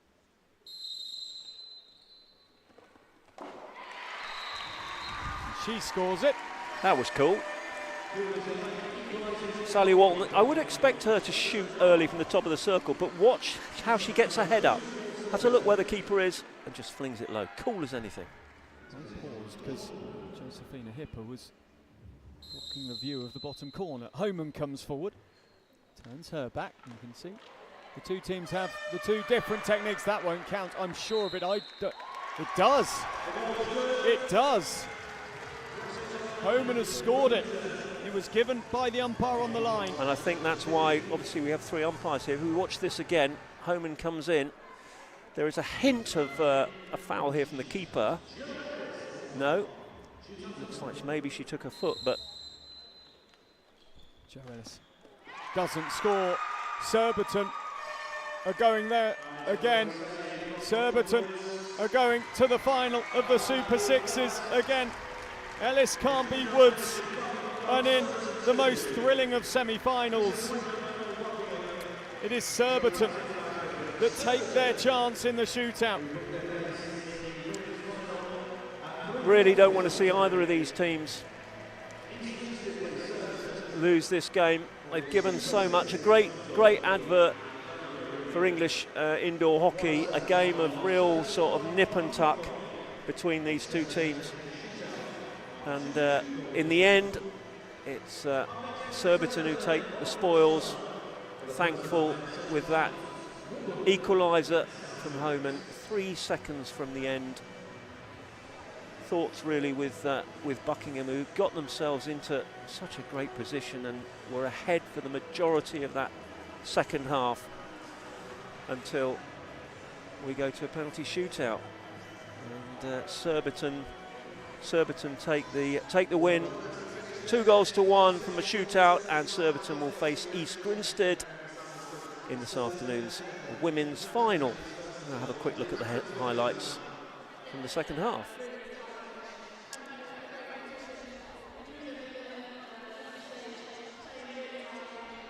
Erica Sanders, constant thorn in the Buckingham defence, and just managed to create herself a space to play the ball across the front of the keeper.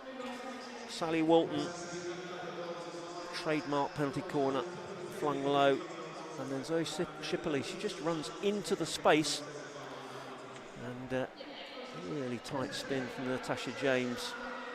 It was real end-to-end stuff, and Lottie Porter saying that she was drilled there with the ball, but not given.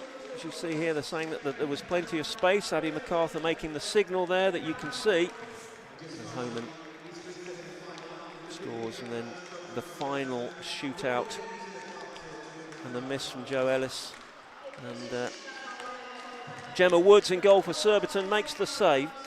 So we now know our women's finalists, and it is East Grinstead who will face Surbiton this afternoon, and shortly we will be moving on to our men's semi-finals, and the first one will be Wimbledon against Southgate. Thanks very much for joining us, and hopefully see you for the first men's semi-final shortly.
And welcome back to the Derby Arena as the two umpires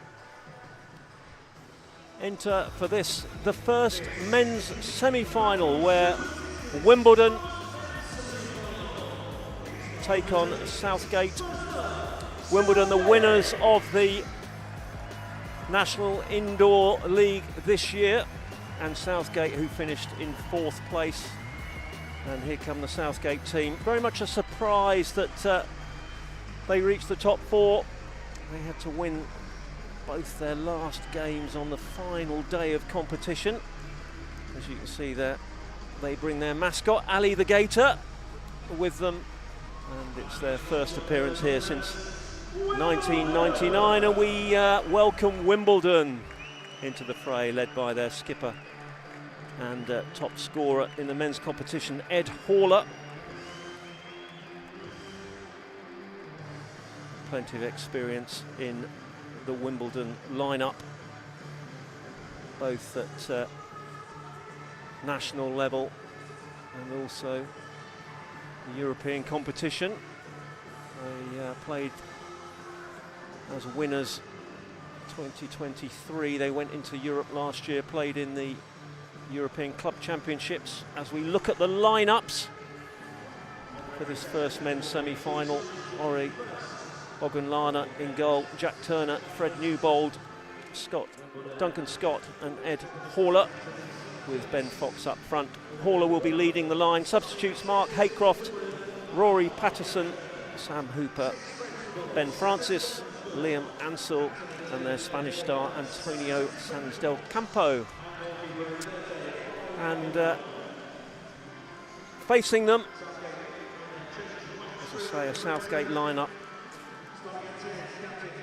who last year were coached by Quan Brown. This year Hugh Stevens has taken over. Callum Douglas in goal, John Sterlini their captain, Karan Sofat, Mohan Gandhi, Max Garner and the former USA Indoor International Rob Schilling. And their substitutes: Akshay Nayapan, Dan West, Joe Hillier, Simon Walker, Will Connor. So we are set for the first men's semi-final. And this, the winners of this will go on to face the winners of the Old Georgians East Grinstead semi-final coming up later on. As the two teams, substitutes leaving the pitch and the countdown, and it seems like a great time to hand over to Dan Strange. Thank you, Andy. Apologies for leaving you high and dry to do the intro to that one, as I ran back from an interview in hospitality. It's great to be with you again, and Wimbledon versus Southgate, all London clash. Yeah, it's as both semi-finals are, Andy. We've just seen a really brilliant game of indoor one. Well, taken to a shootout, I should say, at the death as Surbiton turned it round. Imagine the disappointment for Buckingham. Is it going to be so close in this one? Wimbledon have so much experience, European experience, and the like. Southgate a bit more of a surprise in, although they do have the likes of a couple of American international players. Yeah, it's an interesting one, this, because I would hope that Southgate get on the front foot in this. If they sit deep and try and stem this, almost, they're like a machine, Wimbledon, the way they play, all their first time passes, and they are extremely well drilled. I just don't think Southgate can sit back. I think they've got to take the game onto the front foot to Wimbledon. You said about them being well drilled, and kind of at the heart of that, at the heartbeat of that, is England and Great Britain outdoor international Jack Turner, who indoor, he just has this extra composure and control to his game, which they kind of build off, don't they, Wimbledon? They do, and he stepped into an interesting role that Jack Waller played last year in their indoor team, both at domestic level and in Europe, and as very much the playmaker. And Jack has now become the playmaker for this team. He is a highly talented player. His distribution skills, his organisational skills, he's a much more mature hockey player now than he was 5 years ago, and certainly his indoor skills have really come on. Fred Newbold got that wrong. Welsh international, now in the Great Britain programme, recently promoted. Put his teammate both at Wimbledon and Great Britain in a bit of bother there, and Southgate get the restart. There's Will Calnan, another star name on show today. There is a real strange sense of irony about this Southgate getting here, because obviously 2 years ago Quan Brown was coaching this Southgate team and sort of took them from the lower leagues into the Premier Division. They were really building a head of steam, and then of course Quan Brown goes to Holcombe, who he was coaching this year in the Premier Division. Who does Southgate beat to get here? Holcombe. Yeah, so yeah, interesting. Yeah, so they've added a spice to those matches, which, as the whistle stops the play, we've added a spice to the matches, but I always believe in any sport that's important. You're going to have inter-league between-team rivalries, and as long as they don't boil over, I think that's a fantastic part of what goes on. As Schilling moves the ball in, it gets it back. To score from Calnan, who's had a neat new haircut since I last saw him and doesn't manage to affect the score. Ben Francis, the Welsh international on show. Good build up, that last attack from Southgate. You can see what they're trying to do. Play the ball down the left-hand side, overload that left. So you'll see they're set up here now with an overload on the left, looking to get the ball to Calnan. He'll fire it into the circle, and if he can't get it across in front of the goalkeeper, he'll try and pop it in the corner, which he did there. Missing Max Garner, and plays for Teddington outdoors. Yeah, you talk about spice in English hockey. I think I totally agree with what you're saying here, Dan. I think having a little bit of rivalry and some spice. I mean, the next men's semi-final we're going to see, we call the Jackson Derby, because it's Wes Jackson against Ashley Jackson, coaches, brothers. Great. It's good to see that sort of rivalry that develops. An outdoor in the men's game, you get Surbiton and Old Georgians. That's a spicy rivalry to say the least, and it just adds interest, I believe, as Turner comes away and drives it down the sidelines, and it's Francis who nails it into the side of the goal and out of play. Yeah, we're seeing a lovely rivalry developing indoors between Old Georgians and Wimbledon over the last few years. Wimbledon, of course, winners in 2023. Old Georgians in 24. Not a lot to choose between the two this year, but of course they've got semi-finals to win first. And Ansel, of course, in the number 21 shirt as the ball goes up towards Rory Patterson, and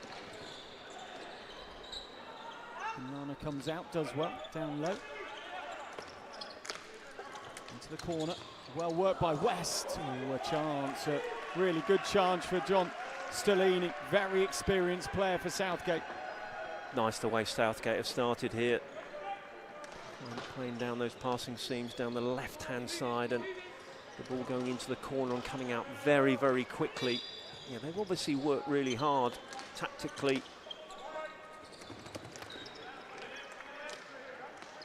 So they're set up with a back two. Calnan in the middle at the moment. Noam Gandy, American international, that's the ball. Corner given, one start. See him immediately trying to fire that diagonal ball from left defender. Gandy where he is now. Been playing since the turn of the millennium. Gandy started in 2000. Lovely turn onto the reverse stick. Nana does well to save and clip the ball away from the reverse stick shot of Karen Soffa. Old Merchant Taylor. Southgate with their only victory in this competition back in 1999. Good from Soffa. That's a great tackle from Patterson there. Need to be really strong. Sam Hooper penalised. We haven't really mentioned the potential impact of Sam Hooper. recent outdoor international scorer. One of the number of debutants for England out in Argentina. A strong start to the Pro League on the team, led by Sam Ward and others, a leadership group. Connor Williamson, one of the three. Ball towards Francis's cutout. Good to see an open game developing here. I'm not sure how quick they think Dan West is. But that was rather quicker than I think his legs could carry him. Certainly nerves, Southgate. Oh, lovely pick. Danny West, oh, that's really good from Patterson, to be fair. And Patterson somehow manages to get his team out of trouble there.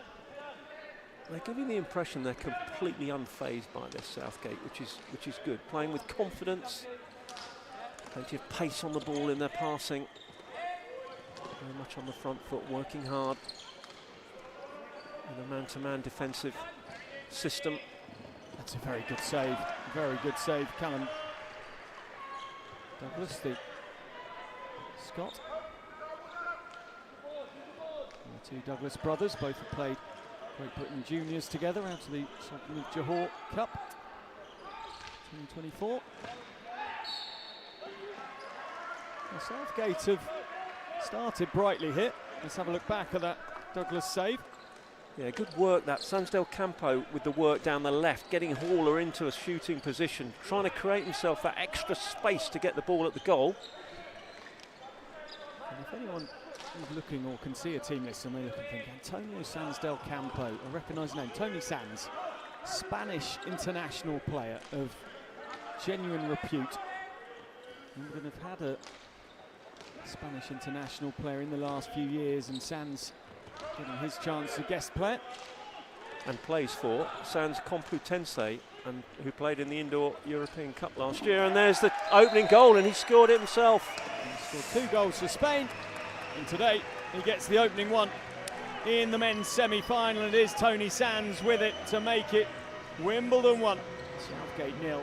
See the carry here, he gets the ball on the back foot and then just carries into space away from the defender, shoots off the right foot, and not much Rob Schilling could do to get a tackle in there. And Sands now showing his qualities, showing his class, and it's 2-0, and it's Ben Francis. Oh, class from Sands again, twice in a minute. This time he carries down into that area high in the circle you see here. He runs to space, bounces the boards, and it's a little tuck under his arm. He knows exactly where Ben Francis is going to be, who rolls it in. I think we introduced him just at the right time, Andy. Sands, twice in a minute, as Joe Hillier has played for Poland. He plays the ball off the end line. Patterson, a restart. Good idea, and that's what Wimbledon do so well, that first time pass. So in a quarter where we discussed a good start from Southgate and positivity from Southgate and impressive displays from Calman and his team, and it's been Tony Sands, who we'd only just mentioned, who then went once with a goal, once with an assist. Poor Douglas in goal for Southgate, Andy, will be slightly bemused at how quick Wimbledon took their chances. He'll be a bit shell-shocked. 2 in a minute. It's Carl Stagno handing out instructions there, and Hugh Stevens, Southgate coach. Yeah, that's interesting to see how much that dents their confidence, because I thought they'd actually started really well, probably the better of the two teams, and creating inroads down when they're in possession, they're creating some good inroads. They're well drilled down the left-hand side of the pitch, looking for that ball fired diagonally into the Wimbledon circle. But ultimately, 2 bits of brilliance from Sands, giving Wimbledon a 2-0 lead after the first quarter. I mentioned a former Spanish player, Manny Prol was the player who played for Wimbledon. A comment to me from Jack Turner as he believes it's Stagno's fluency in Spanish which assists the team in attracting Spanish players, which would obviously make sense. As Turner moves the ball on to Fox. Fox almost not expecting the ball. As you said, Turner the playmaker, everything going through him. What Wimbledon, of course, have to be careful of, and they haven't shown this yet, is they don't become one-dimensional by going through Turner all the time, although they brought Patterson in with big effect. Fox offloads and gives, and now Turner uses his ability. That's a lovely ball. Free hit given. There's the turn from the captain. Goal scorer Ed Horler. If there is one thing that is frustrating about Ed Horler, is that where it looks like he's got a clear goal shooting opportunity, and then he turns back inside onto the forehand of the defender. Andy, I think some umpires would say there's more than one thing that's frustrating about Ed Horler, and I say that with jest. We know Ed well. He's commentated with us at last year's outdoor finals at Surbiton and commentated brilliantly. Into the circle goes Duncan Scott. Oh, lovely finish. A piece of brilliance again, and it's now 3-0. I think a good bit of umpiring there from Nick White. Newbold with the goal.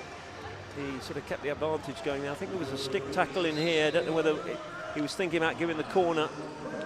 He played on, and yeah, great finish from Fred Newbold. Second goal of the season, second field goal of the season.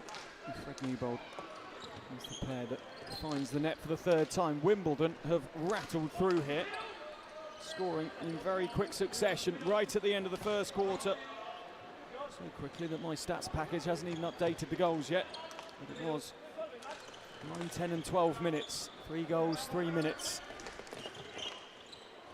Scott onto Horler. Horler. Now that is Horler getting physical on Gandhi, penalty corner given. Gandhi's just stood his ground there, needs to retire 3 metres, and of course Horler using all his professionalism there to step in, and Nick White gives the corner. Southgate being a little bit shell-shocked after this, because they haven't done that much wrong. They've just not quite been tight enough defensively, and we've seen some brilliance from Sam. So here's a first penalty corner opportunity for Wimbledon. Horler, 7 penalty corner goals for the season. He offloads it and finds Newbold. Out comes Douglas, who's diving around, and the goal is in, and Newbold again gets the plaudits, and Wimbledon make it 4-0. And just confirm that it was Newbold with the goal. It all happened in a flash down on the left-hand side. Turner was down there too. Yeah, the routine breaks down, and Newbold steps in and on the second, almost the second phase of that corner. And there's another opportunity for Stellini, skipper who fires wide. But, no, the corner breakdown, I mean, occasionally you see Horler will tend to shoot. That one didn't come quite right, but in the breakdown. Lovely ball forward. Stellini pops up onto him. And the finish is a very well taken one. And it's Will Calnan with the goal. And it's 4-1. Some response from Southgate. If anything, they've got to hang on the coattails here, and it was Stellini with the first shot. The ball bounces up in the air, unselfish, sees Will Calnan, the Great Britain international, makes no mistake from 3 metres. Stellini did well to be patient. Ball across Douglas, held down, and manages to get the free out. Ansel, Francis with the shot there, great save from Douglas. His reactions there, you could see from our commentary position that we're directly behind that shot. He reacted very, very quickly. So it's to give people perspective at home, because they'll see the camera here and assume we may be middle of the pitch. We're kind of at the end of the pitch here, but it's a really great position because it gives us an overall view cutting across the pitch as Danny West cuts across the pitch and Calnan into the circle. Good save. Ogunlana just standing strong, standing up. Calnan just trying to fire high into the net there, but Ogunlana, an experienced keeper. Good to see. At 4-0, you're sort of thinking Southgate out the game, but they've got one back. They've just created another opportunity. Get another one, get it back to a 2-goal deficit. Could be game on. Kept by Douglas. Henry Douglas.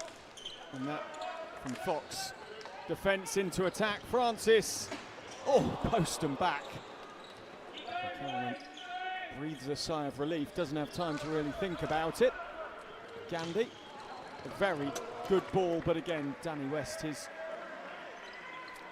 too far away from it. You can see the idea there from Gandy. He just needed to take a little bit of pace off that one. West was in that Southgate team outdoor that won promotion back to the top division. England hockey ladder, which brought the likes of Will Calnan to the club. Patterson. Turner given a break. Stagno is having words in ears on the Wimbledon bench. And he does well. Duncan Scott there carrying into the circle. Former Southgate player. Former Southgate player, former scrum cap wearer, Duncan Scott. He was, he's not wearing it anymore. No. And I noticed that. I was looking for the scrum cap. It's one of those things as a commentator, and you always do, don't you? Simon Mason's always very adept on marking down things that people wear. And I was looking for Duncan Scott based on the scrum cap. Couldn't see it. I have to ask him what I'm assuming the previous head injury is now 100% better and therefore doesn't need to wear it as Patterson collects the ball. It is 4-1, Wimbledon lead. Southgate coming back through Will Calnan's goal, but goals so far from Sands, Francis and a couple from Fred Newbold. That was a lovely touch from Scott. You see that first time glance down the boards to Haller, and this is what they do so well. It's the first time touch that just opens it up. You just think maybe Ed Haller could have given that back to Scott as he came into the circle. Patterson. There's a slip behind him from Karen Soffa. Currently not really any way through for Southgate. They're trying to play these long passes from the back, the length of the pitch, but Southgate and they're leaving Soffa, or they were leaving Soffa high.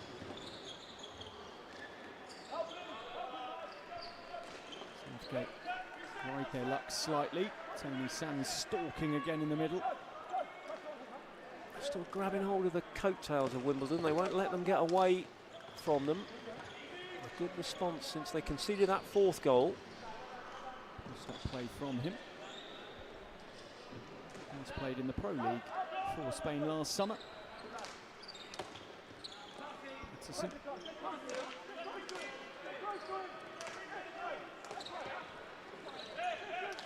He's everywhere, isn't he, Sands? He's working for the ball constantly, and it opens up the space for Haller. He's patient. Good to see him recycle there. He needs that side of his game as well as his goal scoring. 1 minute 25 before half-time. Haller spins back in, and a yellow card is shown. So, Haller. yep. Drilling. So he spun, yeah. Essentially for drilling, wasn't it? Surely. Yeah, quite clear about that. With the defender set, what he's done there is he has literally spun into the defender. It's not that he's tried to play the ball through a defender who's set. He has spun into the defender. And interesting that Nick White has chosen the yellow card, which is 2 minutes, rather than the 1 minute, which is the green card. But they've been fairly clear on that. It's the danger, it's the safety to the players, which is the issue here. I think he's probably a little aggrieved. I think an orange card there would have been something between green and yellow, probably would have been fair, but I stand corrected. We're going down the rugby route, are we? Bringing new lengths of card just to confuse the public. I think green, yellow, red is... Yeah, I hear you just... right, I get where you're in coming context, from. I I agree. Yeah, I agree. Ed Haller on the sidelines for 2 minutes. 1 minute for a green, 2 for a yellow, and 20-minute reds in hockey, of course. It's off for the whole game. Garner waits inside the circle. Patterson has been excellent so far, and that is where Wimbledon have not been one-dimensional, as I mentioned earlier. Rana saves from Calnan. Southgate and Calnan saves dangerous. The hooter goes, and well, it's half-time. And it is a comfortable lead at the moment for Wimbledon, whether Will Calnan likes it or not. He continues to remonstrate, and it will be pointless. This is the problem with, he needs to just now concentrate on half-time team talk. We're chasing the game, we're 3 goals down, but umpires working together there. It's Wimbledon 4, Southgate 1, and to be fair to Calnan, he did then walk away, took it on the chin, and carried on. Wimbledon staying pitch side for half-time. In fact, both teams are, Andy. We're going to have a look at the highlights in a moment or two as the cyclists get going. Here they are, Andy. A good half for Wimbledon. Yeah, so that trademark Ed Hauler there, after good work from Sands, trying to create that extra space to shoot. Good play by Douglas, and then brilliant play by Sands. He carries to space here. This is the thing that is so effective. Carries across the circle and then throws under his arm to the far post. Early shot off the right foot, and then Sands again within a minute bounces the boards. But look at this, lovely little tuck under, and he finds Francis. And then into the circle, Duncan Scott, decent save from the keeper, but Newbold, the ball, he just got enough space to get it over the keeper on the floor. Hauler with the slip, the breakdown, and on the second phase, Newbold just manages to flick that ball up in the air into the high into the net. And then the Southgate reply, Stellini, unselfish, slips it under his arm, and Calnan reduces the arrears. 4-1, Wimbledon lead at half-time.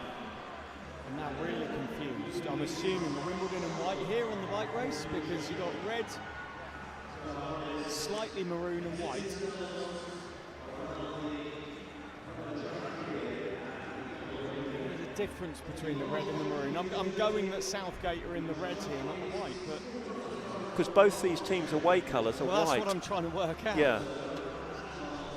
Right, we'll give whichever team wins it if it's white, and you have got red and you have got maroon. So red Southgate, maroon's Wimbledon. The half-time entertainment with one semi-final left to come after this one. EGs versus Old Georgians. Yes, the Jackson Derby, as we keep calling it, but yeah. Ashley to come. And looking forward to that one. And of course, the women's final later on. I mean, that's going to be a cracker. I interviewed Ellie Rhea between the last semi-final and this first men's one. And her words were, well, how much stamina will run out the legs in a 5-5 draw. We're hoping a lot, I think, is what she said, in terms of EGs. And it's very with the media. Ellie? Yeah. Seems to be a crash in the cycling, and I think it's Wimbledon that have gone. Wimbledon and one of them is okay. Southgate have been dropped. One of them has, anyway. Now the race is ramping up. What have we got left? 1 minute 20, Andy, before the end of half-time. Is there a way back for Southgate? You will often hear this said in the commentary box, the next goal is crucial. I do think it is here. I think a 4-goal cushion for Wimbledon. But if Southgate can get this next one, they've got to stay on the front foot with their press.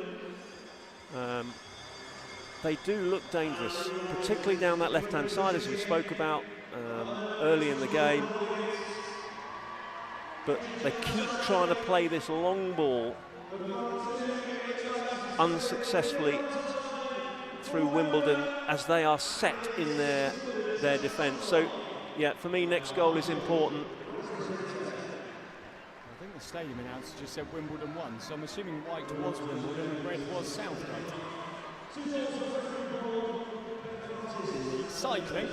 At half-time in the hockey, about to go into the third quarter, it is the Super Sixes on Hockey TV on YouTube. And it is Wimbledon 4, Southgate 1, and Andy, we haven't yet touched on, we will touch on. Of course, the broadcast deal to come, not started, but very much to come, a lot from it in the future in terms of Channel 4 deal. We'll talk about that later, but it is great to have so much hockey on television at the moment. If you're watching us on YouTube, welcome back. If you're thinking about coming down for the final and you're close enough to Derby to make it, there are still some tickets. Now there's going to be another card. It's another yellow. The stall was set out earlier. Max Garner has been shown a yellow. Nick White set his stall out with Ed Hawler, who is still sat on the sideline. So, and thanks to National League umpire Julian Warburton, who's reminded me that Ed Hawler got a green card early on in the game. So that was the second defence, which I was unaware of. That was a slightly different drill. He's actually sort of spun with almost aggression into the defender. And despite, as Hawler comes back on,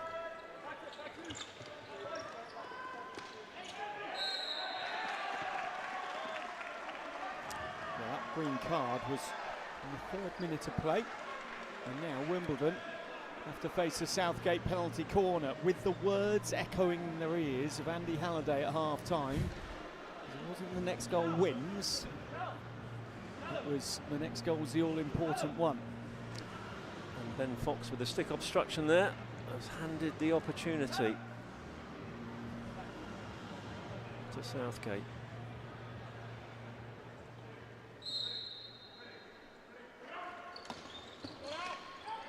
It went to Schilling. Drops deep. Great number one running that from Jack Turner, getting behind the keeper to the slip.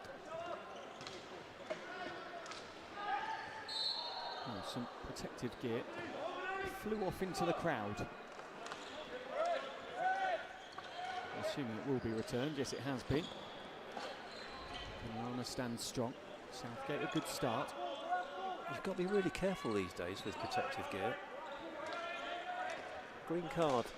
You hit somebody, umpire. Goes Suffolk. Save Ogunlanu again. Yeah, I'm not sure, is there a stipulation on it going into the crowd? I'm not sure there is. I presume it might be the same if it hits somebody. Into the goal it goes. Newbold with a hat-trick. Southgate have pressed, and that's the problem. It's a risk game, so if you step up and put the opposition under pressure, add to that the fact that obviously Southgate are down a player at the moment as well. Wimbledon with the extra player following the yellow card. Well, Fred Newbold started the day on 1 goal for the season. He now finds himself above the likes of Liam Ansell, Jack Turner. He have 3 goals apiece for the season on 4 goals because he's got a hat-trick. What Beaver Mills did earlier. Now here goes Ansell. It's a very good pick indeed from his former England and Great Britain teammate Will Calnan. Those two running into each other. I think Liam Ansell is very happy about that. It looked like Callan was genuinely trying to go for the ball there. Lucky pick and drive from Newbold.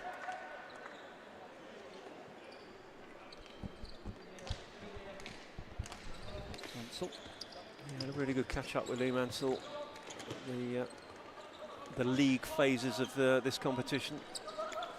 He was telling me about how he's sort of stepped away now from the international side. He was beset with injuries, and he just couldn't shake them off. Hamstring problems, and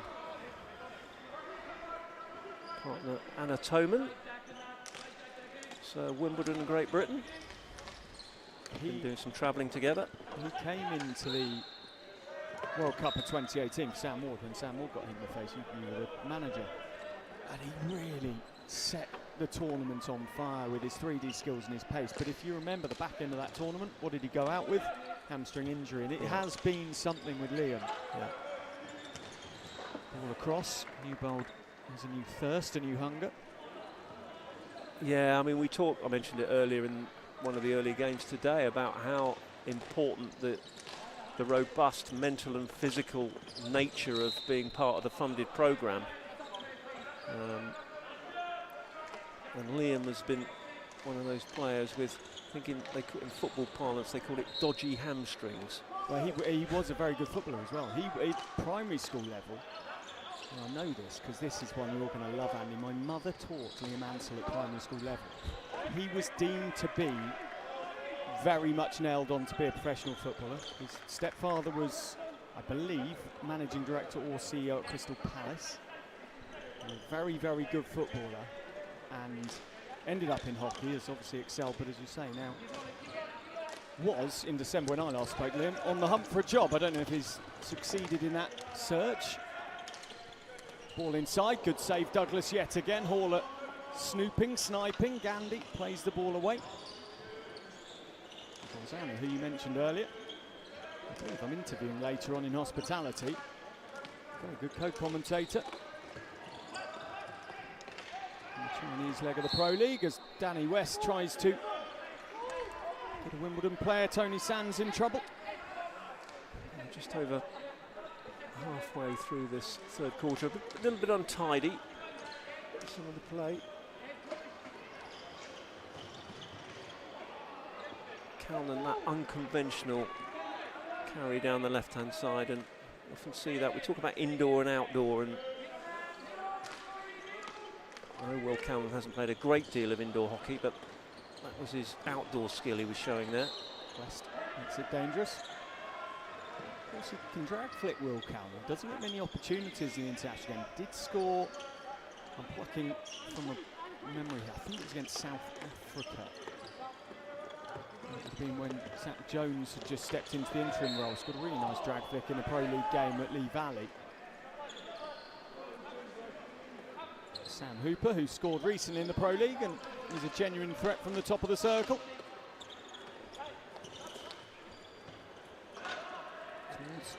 Towards Haller.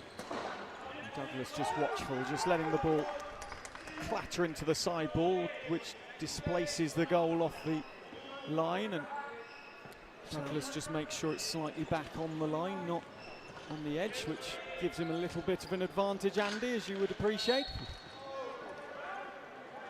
Goalkeepers, they'll grab anything. Patterson again. Oh. Here comes Ogunlana. The dive from Garner has to get out the way. And Stellini in the corner. He starts on halfway. Simon Walker it was. Lovely turn from Stellini. To Walker. Intensity of this Wimbledon defending. It's part of their package. Get players around the ball straight away. Don't give Southgate any time. Scott, a beautiful ball. And now Sands into the circle. Can't find a way in there. Look at how quickly Garner and co were back for Southgate. Scott. Haller. It's so clever. Haller made the run, know exactly what was coming from Scott off the boards. And now Stellini can break. He's got Garner up with him, but little else support. And who's back there? Tony Sands with a crucial touch. Sands, you could see that last attack, he was thinking about doing what he did in the first half. But he's got so much in his game.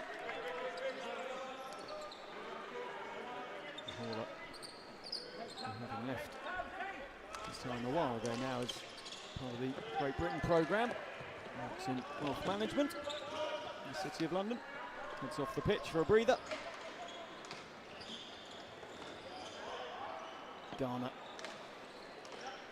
Schilling. And a couple of Americans for Southgate.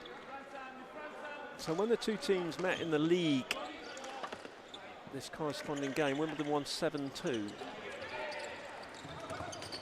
you would suggest at the moment that could well be a very similar result. I'm sure Will Callan's got different ideas.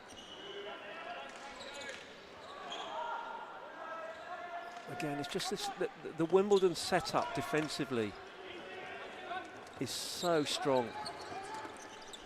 Francis, who's already in the score sheet. Ansell, who isn't yet. It's back to Sands, who scored after 9 minutes today. Finds Francis, great save, Douglas. He threw himself at that. He committed everything he could. It could have been put higher. He saves again from Sands this time. And Stellini, with Sands coming back to him. And the free hit goes the way of Southgate. Brilliant save from Douglas, and if we're being critical, that could have been higher in the net and it would have caused Douglas a different proposition. It could have been, but just brilliant indoor hockey. That phase. Garner. There's the ball gone. Under the keeper there, Ogunlana. Penalty corner. Yeah. Garner trying to create himself the space to get in and shoot there, and there, Ogunlana got in the way of the defender, and so Sam Hooper, wasn't it, and essentially made it crossing. Third party. Yeah, really good phase. We had a little bit of a couple of minutes of untidy stuff, but recently this has been, in the last 10 seconds of this quarter, this has got to go in for Southgate.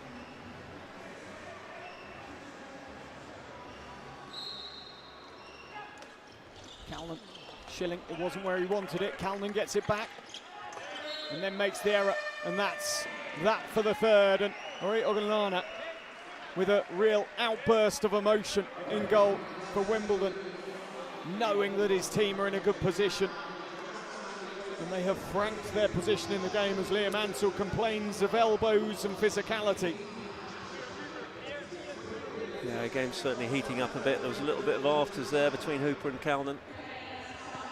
But I think Wimbledon will be pleased with that half. The intensity of their defending, it's just the way they get people around the ball so quickly. So you can see a Southgate player will receive it and there'll be 2 or 3 players around the ball, and that's this almost a mix between playing a zonal system and a man-to-man system, in that you read the threat. What is the highest threat? And Wimbledon are so good at really plugging any threats that Southgate have presented. Well, Andy, you as a manager will be pleased to see Sam Hooper went across and literally almost picked Liam Ansell up by the scruff of the neck and removed him from this situation. Taking the heat out the scenario, helping his teammate out. Gandy and Schilling and Southgate try and knock on the Wimbledon door. They're 5-1 down. They need to start breaking it down soon. Karen Suffolk couldn't get possession. Lovely ball into the long reach of Ed Horler, who goes one way, the other, using the baseline as his friend. Newbold with the shot. From Wanderers fan, needs to track back. Callan, Ogunlana saves brilliantly. And then it goes back and Wimbledon's way. Yeah, as you say, they've got nothing to lose now. Southgate. I just can't see that Wimbledon's ability to just create scoring opportunities out of nothing, as they've done there.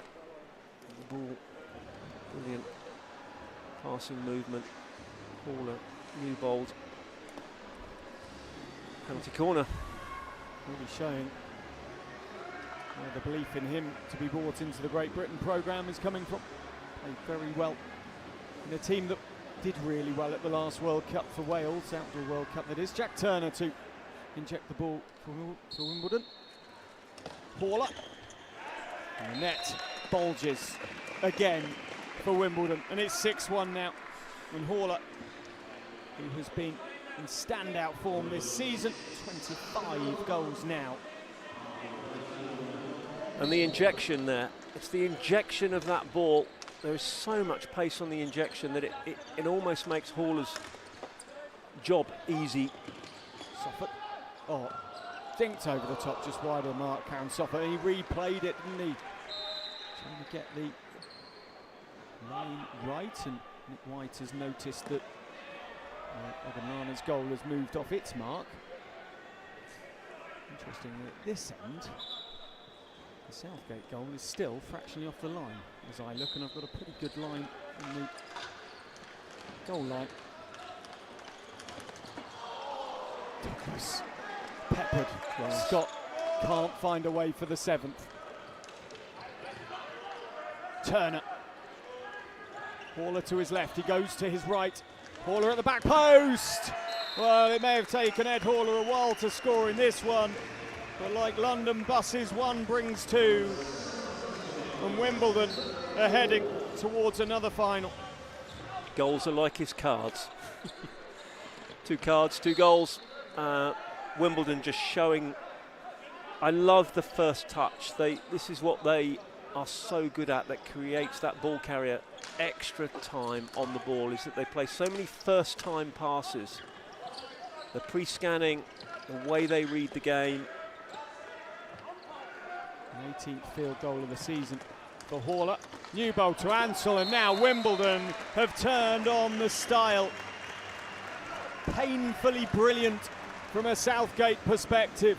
Great example here. Ansell carries strong, and it was Newbold that playing that pass straight back. No delay, just played it straight back. Didn't even think about shooting himself. Straight back onto Ansell's stick. Unselfish, class indoor hockey. What Wimbledon is showing in this semi-final. Ansell, lovely touch inside. Is they are anything but one-dimensional, and they've done anything but just play through Turner.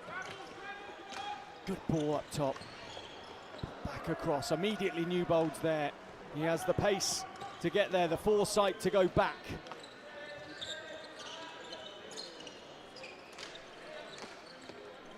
Francis.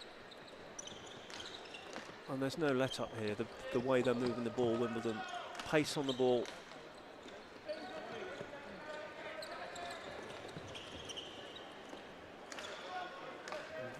Very cute, the way that they sense whether or not there's an avenue into the circle, and if not, they recycle. Newbold, the top scorers in the league, and they've now scored 16 more than any other team. And I do take into account there that Old Georgians and East Grinstead haven't had a right to reply as yet. But I'll tell you what, if Old Georgians score 16 against East Grinstead to match it, be some semi-final. Oganlana on the edge of the circle, and free hit again goes Wimbledon's way. Is that 72 they've scored now? It is, yes. 64, no, 73. And that's 9 games. So 8 league games, plus this game, 9 games, 73, an average of 8 a game. I know Haller was averaging 3 a game at the end of the league season on 24. Francis scores again. He's got 26 now. That is, you know, coming into this competition with that record.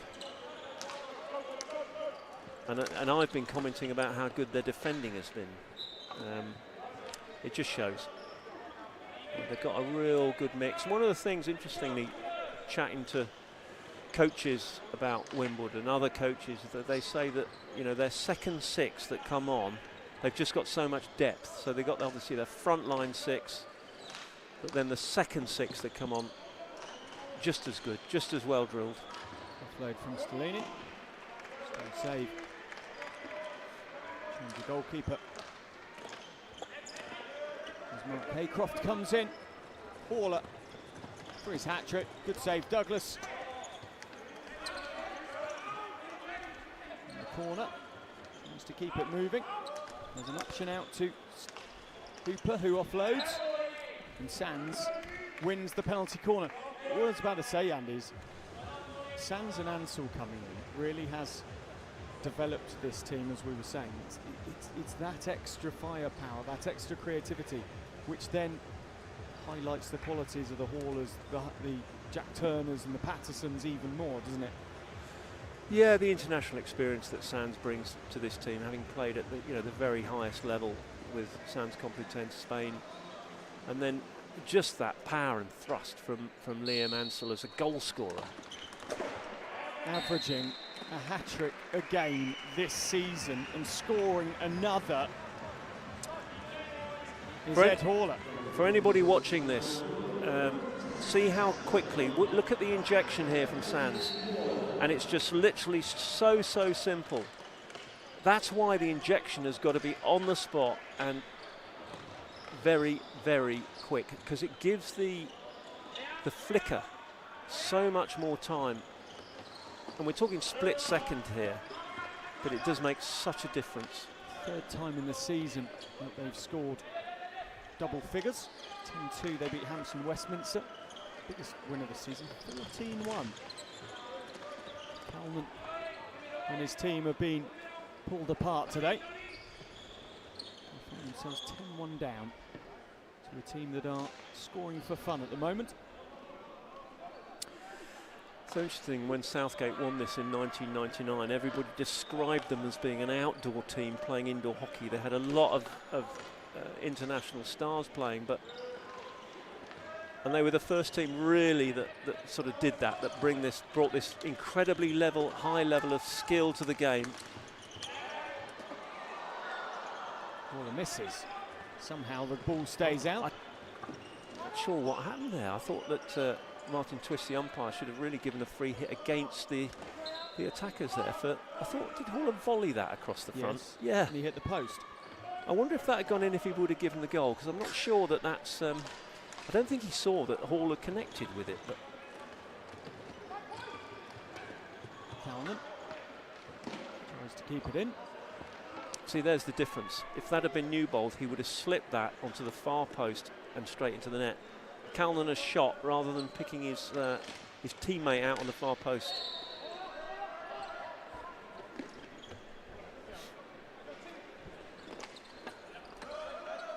Turn from Ansell. This has been class from Wimbledon.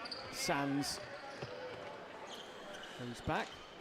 The other thing I think that I've always been a big advocate of with this game, Liam Ansell turns. You thought he was going to turn onto the backhand of the defender, but he's turned all the way round onto the forehand again. Garnett misses. Would have been concerned momentarily.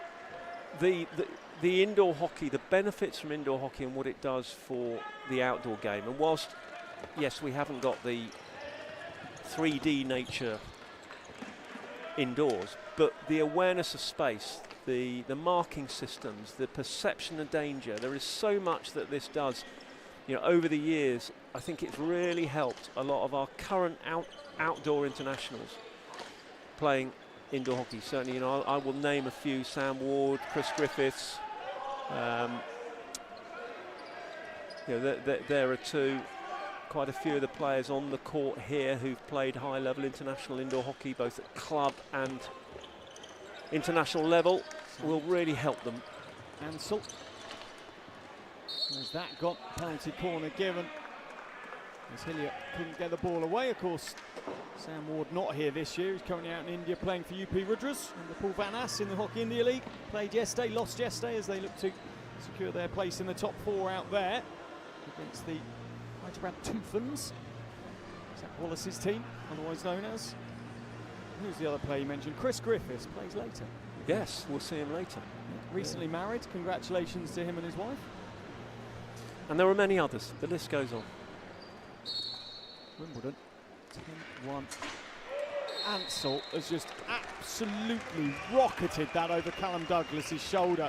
Douglas, the previous shot from Ansell, which was an equally vicious flick, looked rather bemused back at Ansell. Didn't have a chance that time. What's the skill here? The ball comes onto he's moving towards the goal before the ball has come onto his stick. It is such quick, clinical execution of that skill. There's no receive it, wait. The ball is going into the goal, and there is absolutely no chance for any defender when a skill is executed that well. Southgate get another penalty corner. Tony Sands is arguing the point with Martin Twist, and Ansell to 5 goals for the season with that rocket.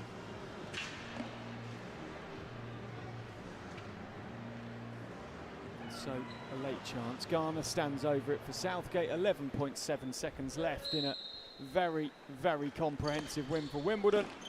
That's a really good save. He's outraced Mark Haycroft, and he celebrates. And Wimbledon celebrate, and they're in another final. They may have been halted at the final hurdle last year from doing a hat-trick. Well, in the semi-final this, Southgate in the London derby have been pulled apart at the seams, Andy, and that was comprehensive. Yes, as soon as the game seemed to open up and the spaces appeared, Wimbledon foot on the gas and the accelerator and just literally pulled away from Southgate. Southgate initially played pretty well in the first half.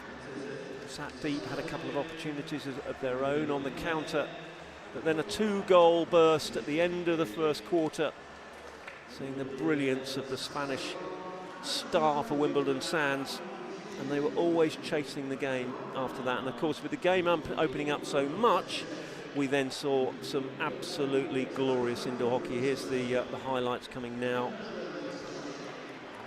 Scott goes low, and just slips it. And this is the nature of the Wimbledon play. Newbold there scoring, as Scott very unselfish, and they're always looking for the extra pass. And then Haller there getting that touch on the far post. And now this carry from Liam Ansell, who unselfishly gets the ball back from Newbold. Instead of shooting, slips it. Ansell far post, his goal. And then the tuck back, really good tuck back from Fox.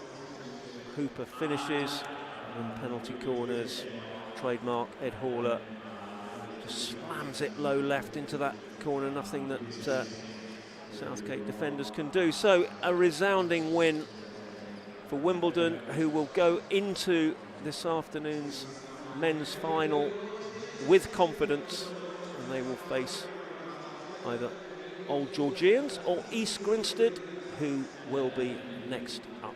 2:15, we'll have that one for you live on England Hockey YouTube channel.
One more semi-final to go here at the Derby Arena. And as the atmosphere is created, last year's champions, old Georgians, come to the floor once more. Last year, they broke Wimbledon's hearts. They stopped Wimbledon in their tracks. East Grinstead, though, an indoor dynasty, which ended in 2019. Back in the finals. Can they be the thorn, Andy Halliday, in the OG's side? I think it unlikely, Dan. As you say, great pedigree, 14 times winners. Lovely to see. Is that Ross Stott? It is, yeah. Stott Jr.? Yeah. I think this might be a step too far for them against such a powerful Old Georgians team, the Pantomime Villains. As you can hear from the EG faithful, there's no love lost between these two, but it's a sort of friendly sort of rivalry. It's the sort of rivalry George Pinner, who's wearing number 27 for Old Georgians, will play on.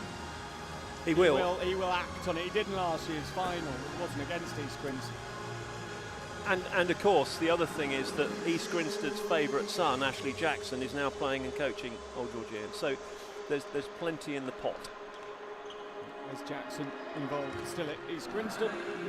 Ashley Jackson, as we see the Old Georgians line up. Pinner, Sanford, Shingles, Griffiths, Proctor, Forsyth. International quality dripping through there. Asif, Weir, Carson, Tom and James, Jackson, and then Carson, who is unnumbered on there, but he's 16, just to confirm.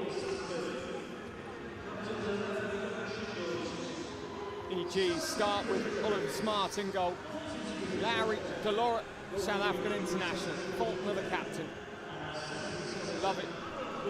An Australian, and Ross Scott, the Scot. And the substitutes, Stevens, goalkeeper, Sheldon Faulkner.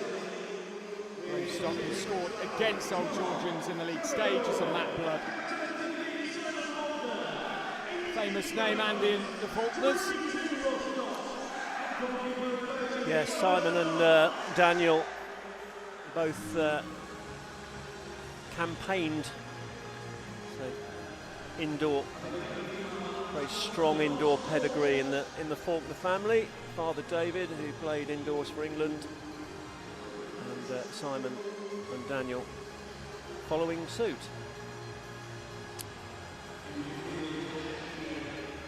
So we've seen East Grinstead women make their way into another final. They won last year. They won comfortably in their semi-final this.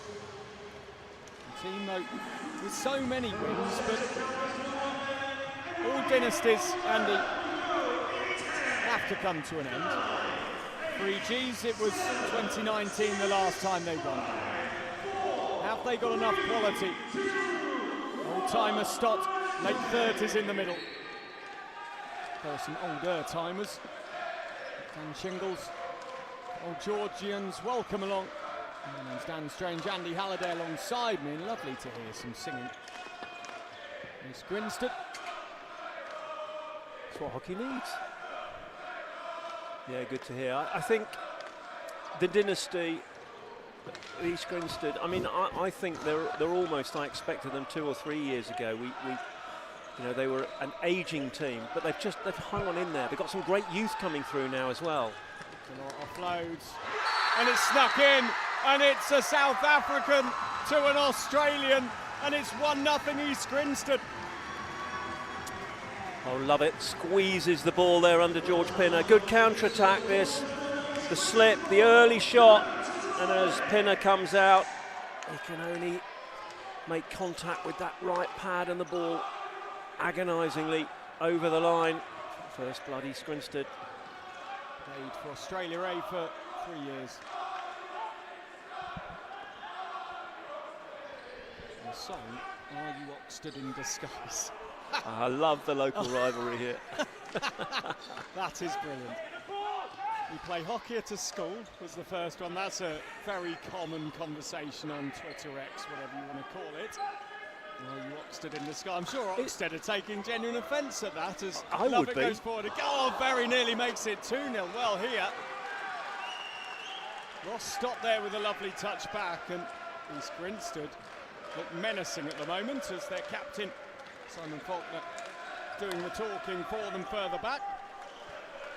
So I spoke to Wes Jackson and Ashley Jackson. Wes was telling me they had dinner together, the two coaches, Ashley of Old Georgians and Wes of East Grinstead. They had dinner together on Wednesday, and apparently Ashley asked Wes, have you been doing any prep on all the other teams? And Wes said, no, we've just been doing prep on you. What do you expect? So yeah, good to hear that. And out the blocks fairly quickly. One thing we will see, East Grinstead will be switched on tactically, there's no doubt about it. Liam Sanford playing up front with Alan Forsyth. Forsyth into the circle, pops it back, easily collected by Max Lowry. Lowry comes across and made sure Stott finds Trev Delora. Yeah, he wanted that ball back, Ross Stott. You could see that a little bit of exasperation as he ran down the left boards there, but come 38 minutes in this game, I think he'll probably be pleased he didn't. Well, it looks very sharp indeed as Proctor gets dispossessed. Lowry, ex-Wimbledon captain. His debut not that long ago, South Africa outdoors. As forward come East Grinstead again, and the play it goes. Lovett looks like a genuine handful. Yeah, good indoor hockey that from East Grinstead, and as you say, yeah, Lovett aggressive, and he looks very poacher-like Again, as a forward. On his debut, took a lot of kind words from South African legendary captain Tim Drummond. It's been the course of, I think it's fair to say, an even more legendary player in the world of hockey over Drummond, who recently retired from the international game. If you're just tuning in, the reigning champions are 1-0 down, and it's been East Grinstead that have been very, very hot out the blocks today. And Lovett with a stern challenge, and Ashley Jackson. I remember watching Jackson in the Hockey India League final get beaten up by Simon Orchard, another Australian. And there he got rather buffeted. I love it. Yeah, I can go even further back with Ashley Jackson, and when he was playing for England under-21s against Germany, and a similar thing happened to him down at Exeter University in some test matches, and it was the best thing that could happen to him. You put that together with his ice hockey experience, his physical ice hockey experience on the pitch, and because it fires him up.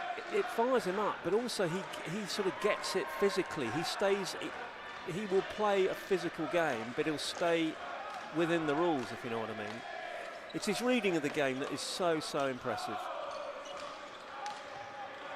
Down the line, and Mercy works forward to Dan Faulkner. Across it comes, and Ed Carson makes sure it goes off the end line, and East Grinstead want a penalty corner, but smiles very much adorned in his face. I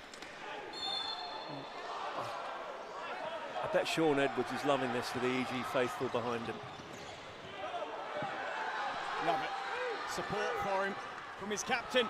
He'll float to Faulkner. He's upended by Pinner, but legitimately. Love it. Yeah, they're loving Lovett's physicality, aren't they? I don't think I've seen Old Georgians in a game where they've been so physically knocked about early on, but clearly Lovett's been sent out with the brief, go and be the physical presence. Jackson, Carson stooping over the ball. But it's not just that, he's got a lot of quality about him as well, that's the thing. I mean, he's going to be a real threat in the circle, the OG circle. We've already seen it. 4 goals for the season for Kurt Lovett. Well, it's just over 6 minutes into this first quarter. I will ask this question, put it out there now. Can East Grinstead maintain this intensity for 40 minutes? That's the question. I don't know the answer. We shall see. Fantastic start by them. A grab stop. Free hit given. And Faulkner comes forward. And back in 2013 originally, Faulkner.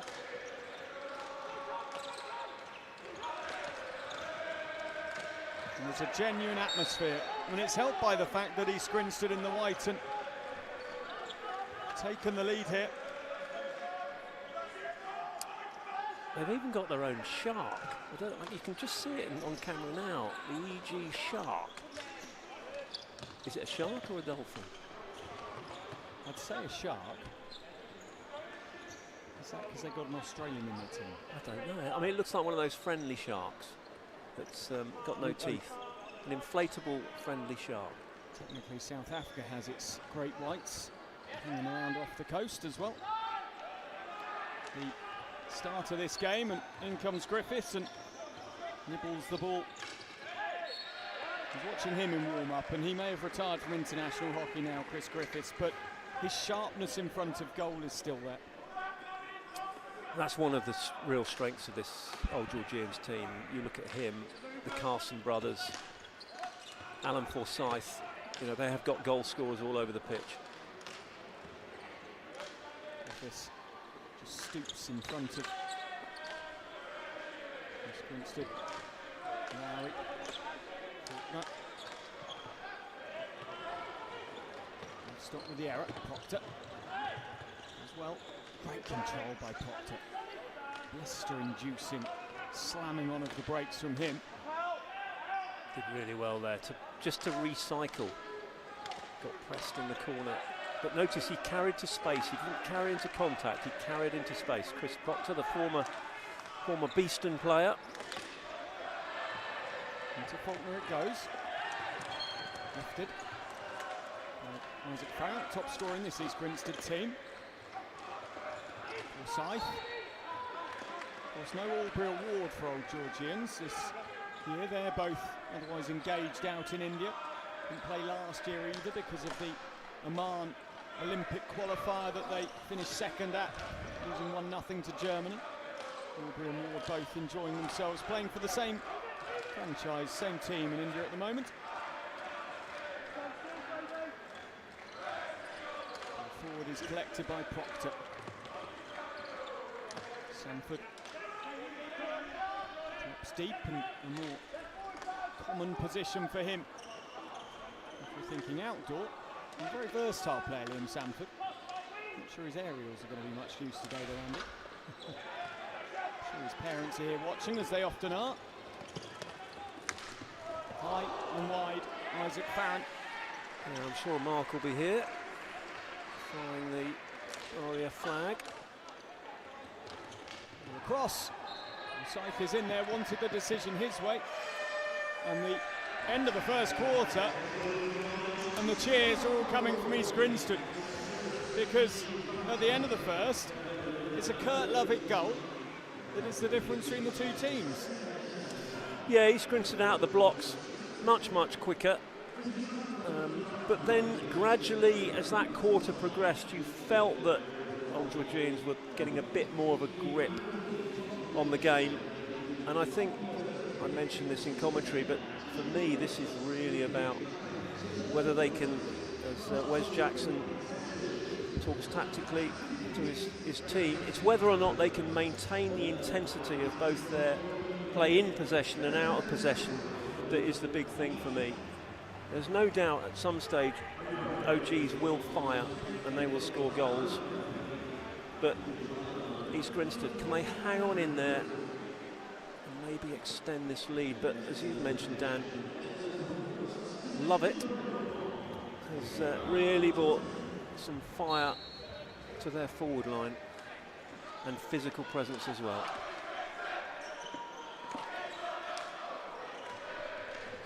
To get underway, here comes Stevens, making sure that the save is made.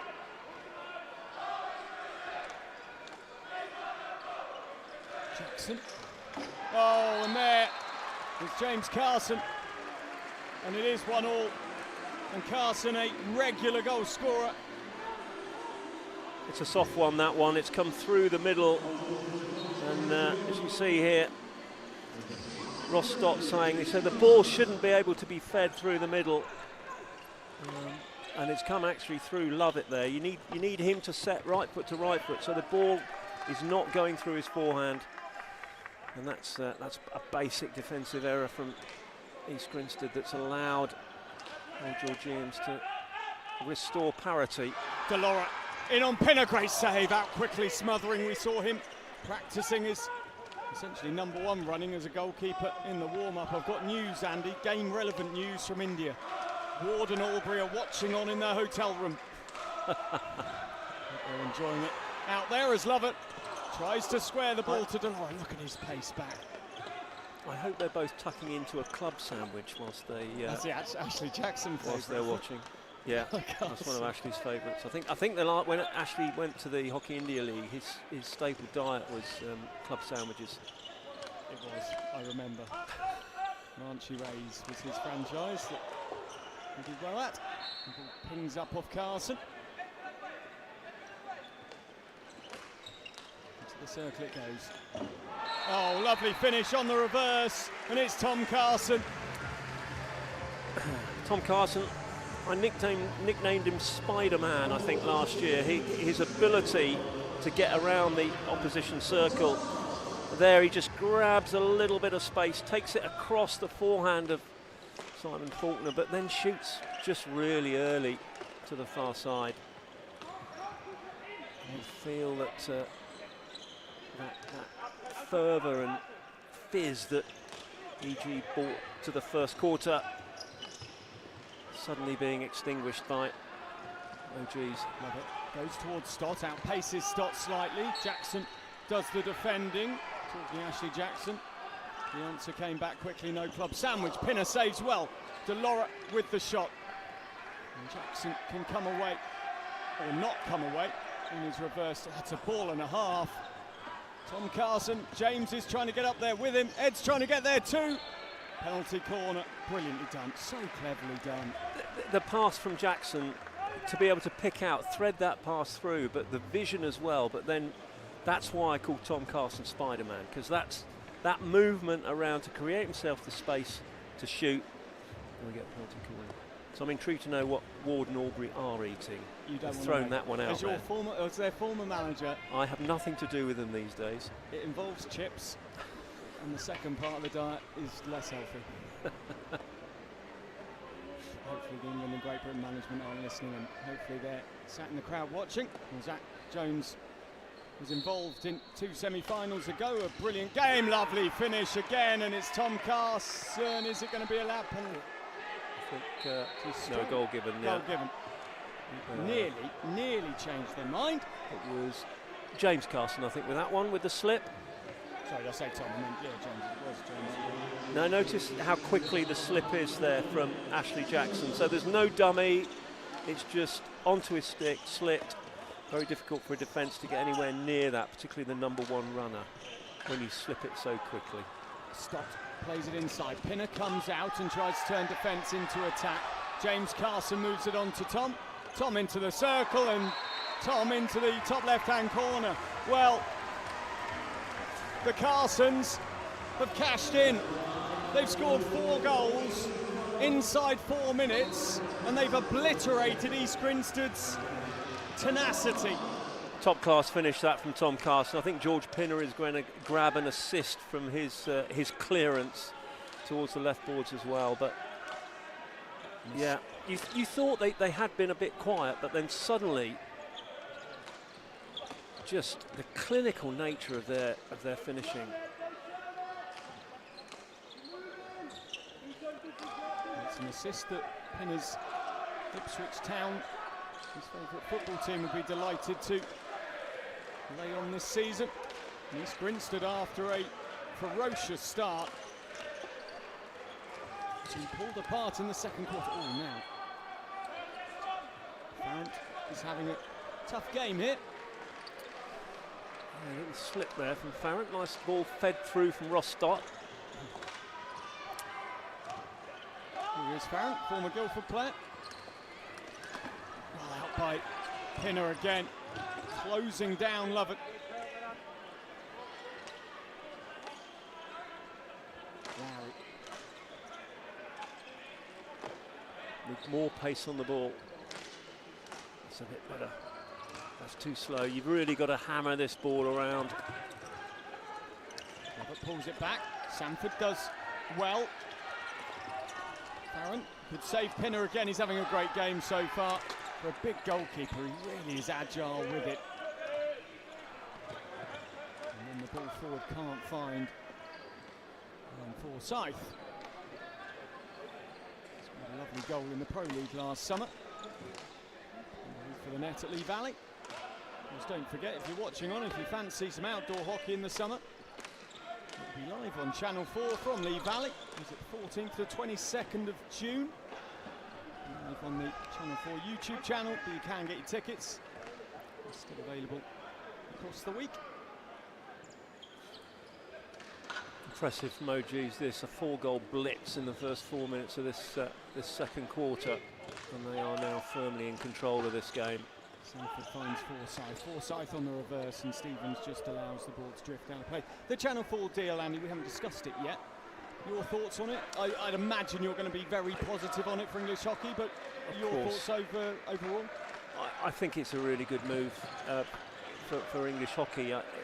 For so long now we've been reading about, hockey needs to be free to wear, and you only get it on sort of pay-per-view, and now here is the opportunity to see every England game, and I'm massive fan. I'm sure there will still be some folk who will find reasons to sort of criticise it, but I think everybody can now watch our international teams play, and that I think means so much. I think it's great, it really is. It being on YouTube, I think, is a great modern twist. It's easy to find, it's on every smart TV, on every device going. The turn and the dribble is cut out by Shingles, and billions of views, of course, on YouTube. In fact, it was October, Channel 4 had the most successful month ever, with over 1 billion minutes watched. It may have even been more, I can't remember the exact figure. Shingles gets the ball, it's Old Georgians 4, East Grinstead 1. Shingles tries to go dynamic and does really nicely to find Proctor. It's penalised. Stevens, East Grinstead goalkeeper. He's a rare find because he's taller than Pinner by the look of it here. Yeah. I don't think I've seen a goalkeeper much taller than George Pinner.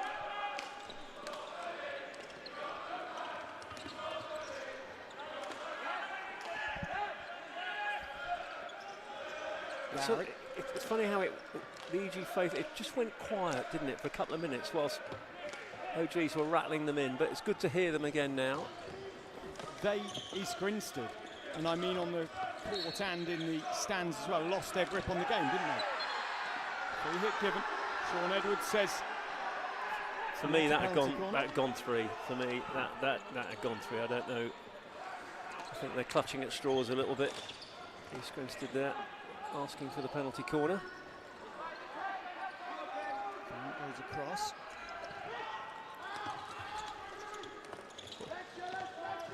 Pick up by Sanford. Stevens out. MG's come away. Farrant again. Oh, across! And it's put away by Lowry. And this again is game on, because East Grinstead do have a second, and suddenly their fans can erupt once more. And I thought Farrant had overrun this, but great work from Lowry outside that post. The ball coming behind him, but he managed to drag it underneath the despairing dive of George Pinner. He couldn't stop it going over the line. So long as they stay within 2, even 3, it's still game on for me. Into the game from the Great Britain England player. What I was about to say, Andy, was East Grinstead not only on the court but in the stands, as you said, they went quiet, and Georgians used that opportunity. James Clarkson, could be in trouble there. He's not. Brother Tom moves back and tries to regain possession. And it's going to be that is going to have a big part in this game. If their fans can create that atmosphere they had in the first half, if Delora and Lovett can work off that, that's what unsettled OGs. Yeah, definitely. I think they were just very slow out the blocks, but you know, driven by that cacophony of support that you heard. But they are not. They are hanging on. They're not out of this yet. And that last goal was really important. It's half time, and it's 4-2. And it means we've got 20 minutes of high-octane action to come to decide who gets to play Wimbledon. East Grinstead may have had Old Georgians on the ropes in the opening stages with a beautifully taken goal from Kurt Lovett. But not once, twice, 3 times, but 4 times Carson's scored. A late response for East Grinstead. Larry means it's 4-2. Let's have a look back at the action under. Well, as we said, East Grinstead out the blocks. I love it. Getting that shot in really quickly as George Pinner advanced from his line. The carry, the slip, and creeps over the line. Great skill, and you can see the joy in their celebration. And then Tom Carson just creating a little bit of space to get away from Simon Faulkner there to get the shot on target. And then Carson again with the shot off the foot of Blood. Penalty corner. Weir slips to Jackson. Sorry, Weir injects to Jackson, who slips, and Carson scores on the slip. And then Tom Carson again. What a brilliant finish that is. There's not much you can do about that. Running left to right, creating space, and flicking it high into the net. So we're back to the Kieran. We are, and I think we've got all the teams in this one. East Grinstead are back third last. They've now gone behind me, so I'm not sure who's up front. It's Sutton Coldfield. 8-2 earlier on there, women. Buckingham out the back. They lost on the shootout to Surbiton. Of course, it was cruel on them, wasn't it, Andy, in the second women's semi-final. Last seconds, goal goes in, lose on the shootout, but Surbiton were more clinical in the 6 seconds they had to put the ball in the back of the net from the shootout. Yeah, I mean, they literally were 3 seconds away from the final, and I say a controversial decision. It was Homan's. She just never gave up on that. And as you said, I think after commentary, it really doesn't matter when you score. Indoor hockey is a game that goes all the way to the hooter, and it's, despite, when you think about it, Surbiton, had struggled a little bit in that second half with Buckingham ahead the majority of the game, but yeah, and then it comes down to the skill. It's not a lottery, it is a skill of the shootout, which Surbiton win. I'm trying to work out where Wimbledon are in this. Are they in white again? They must be. Surbiton in white, Wimbledon in white, Old Georgians in third. We'll try and call it. EG's are fourth from the back. Buckingham is still last. Of course, Buckingham are now out of contention to retain a title they won in 2020, and Georgians sitting in the box seat to retain the indoor title, having won it last year. The current outdoor champions, they won on a fiery weekend in Surbiton last year. They're bitter rivals at the moment, Surbiton. Men's not here this year. Here's Kieran really cranking up at half-time.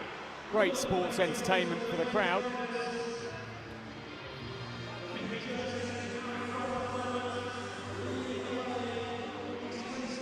Sutton Coldfield are in the lead here. And they're going to take the win.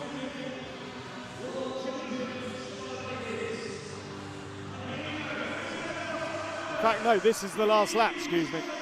That's why I'm not a cycling commentator. Here come old Georgians on the outside. I think they may have just got it. Oh, Georgians got it. Well, if I remember rightly earlier on in the Buckingham Surbiton semi-final, Surbiton nipped the win in the Kieran and then nipped the win in the game. Our old Georgians going to get pegged back here, but then nick another space in the final, Andy. We wait to see. The teams are now waiting, ready to go. Interesting to know what the two respective coaches would have said at half-time. You know, that 4-goal blitz in 3 or 4 minutes from OGs. It's almost like they play in different phases of the game. But here, what we need to see from East Grinstead, they've got to hang on the coattails for as long as they can. Just keep it down to 2, and if they can get one back to 4-3, then you will start. We've seen it before where OGs have been run close and they've sometimes under pressure. And it's in, and it's Forsyth at the back post. Griffiths and Heat finding a way past Stevens. And there is old Georgians' response, 5-2. Shingles, really good play down the left, the way he splits the boards and plays the ball off the board, level with the defender. And then Griffiths playing it first time from that left corner. And Alan Forsyth is not going to make any sort of mistake from there. The worst possible start after the best possible start to the second half. East Grinstead, they had a fabulous first quarter. Since then, it's been old Georgians who have, through the likes of Dan Shingles' management of the game and the Carson's brilliance in front of goal, and themselves back in the lead, and now OGs aren't being forced. Press too high, just to say that. Griffiths comes out and puts pressure on Faulkner. He does well to get out of trouble. Now he looks for him. Forsyth makes the error.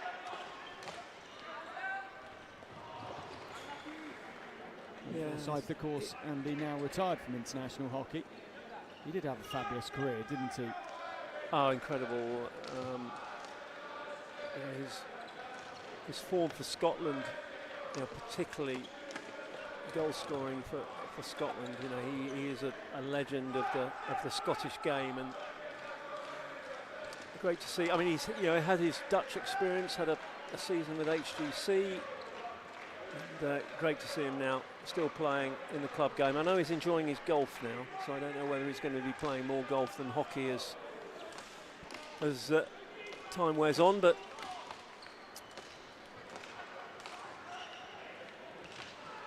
he wants the ball.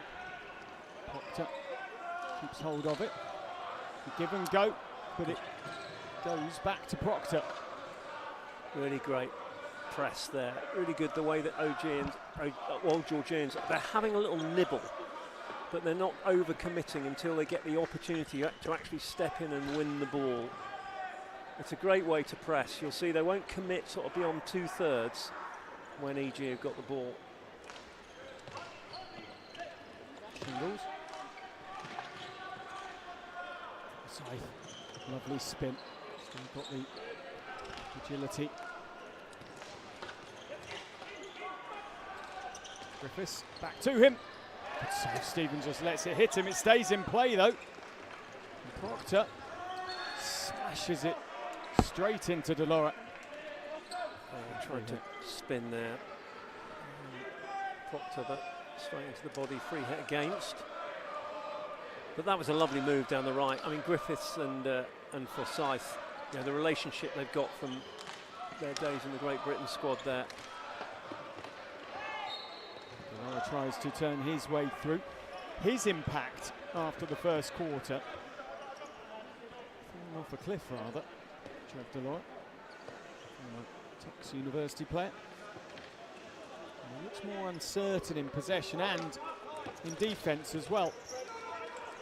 James Carson, good save from Stevens, standing his ground, standing tall. Yeah, Delora's position in the press here, as you can see him in front of the ball, is really important because the rest of the team will set their position behind him. So wherever he goes and stands, that's why you see him glance over his shoulder. Weir. So the line that he takes down the middle of the pitch has always got to try and ensure that the opposition play down the sides. Who played in the Junior World Cup of 2021 in Buckingham. He's going to get the free hit as Lowry heads out of play. Faulkner will restart. Coming in for them, Alex Sheldon. Not quite the brotherly connection you expect there from the Faulkners. Simon to Daniel. James Carson has just taken a left glove. Leaves the ball alone for Tom, who doesn't get the connection with Ashley Jackson that he wanted.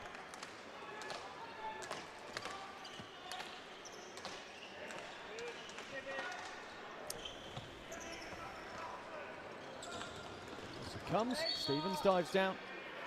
Given.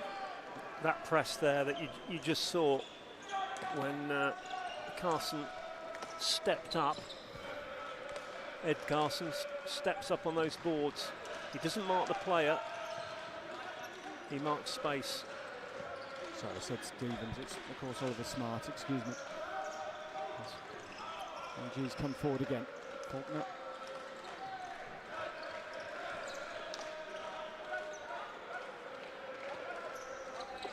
Nice pick and drive from Sheldon. Yeah, and people watching will think, well, hang on, wasn't that a drill? Well, no, because the Henry Weir there, the defender was moving, so he wasn't set. It's a drill if the player is set, but if you're in that situation where it's a combative 1v1, it's not a drill. Carson is tackled well by Faulkner. Sheldon just running through him as Carson and Faulkner were being very sensible.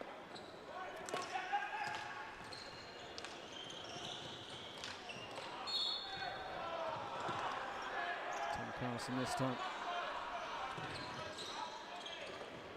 Somehow nearly wins the ball, doesn't quite. And Faulkner goes back. Incredible reach from Carson there. And the line change coming from our Georgians. So Griffiths coming back in. Forsyth, Shingles, Sanford, Proctor. He'll go the galore of Carsons. They tend to do this quite a bit. They'll substitute in groups. Proctor. Good save from Smart. Second good save. Sheldon in front of him, and then with the ball on the line, it won't quite go off. Smart got himself in some trouble there. I think he thought it was rolling off and just sort of left it. But well, he got himself in a spot of bother there, did Oliver Smart. The University of Nottingham player. I think he's played a bit of Repton, hasn't he, as well as East Grinstead. 22 years of age. Keen singer, apparently. Sanford. Yeah. Did you say Sanford or Smart? Smart. I was going to say. Liam, I don't know as a singer. I've known Liam for a very long time. I don't remember him singing once unless it was, well, maybe rap music. I'm not sure. Maybe a question for him. Here is Sanford. Proctor. Does really well, popping it back on the toes of Kurt Lovett. Ah, brilliant individual play that. Just, I mean, there's so much experience in that. He hasn't got the space really to do anything in that corner. So he just looks for the foot and just drags it, V-drag, back and onto the foot. With this Forsyth, Sanford and Shingles at the top. Proctor to inject.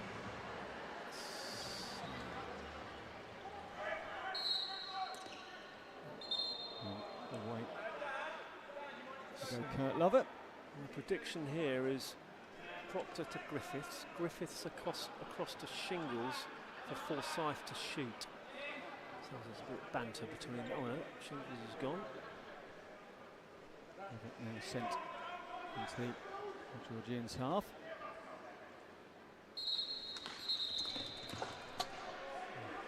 Sean Edwards just saying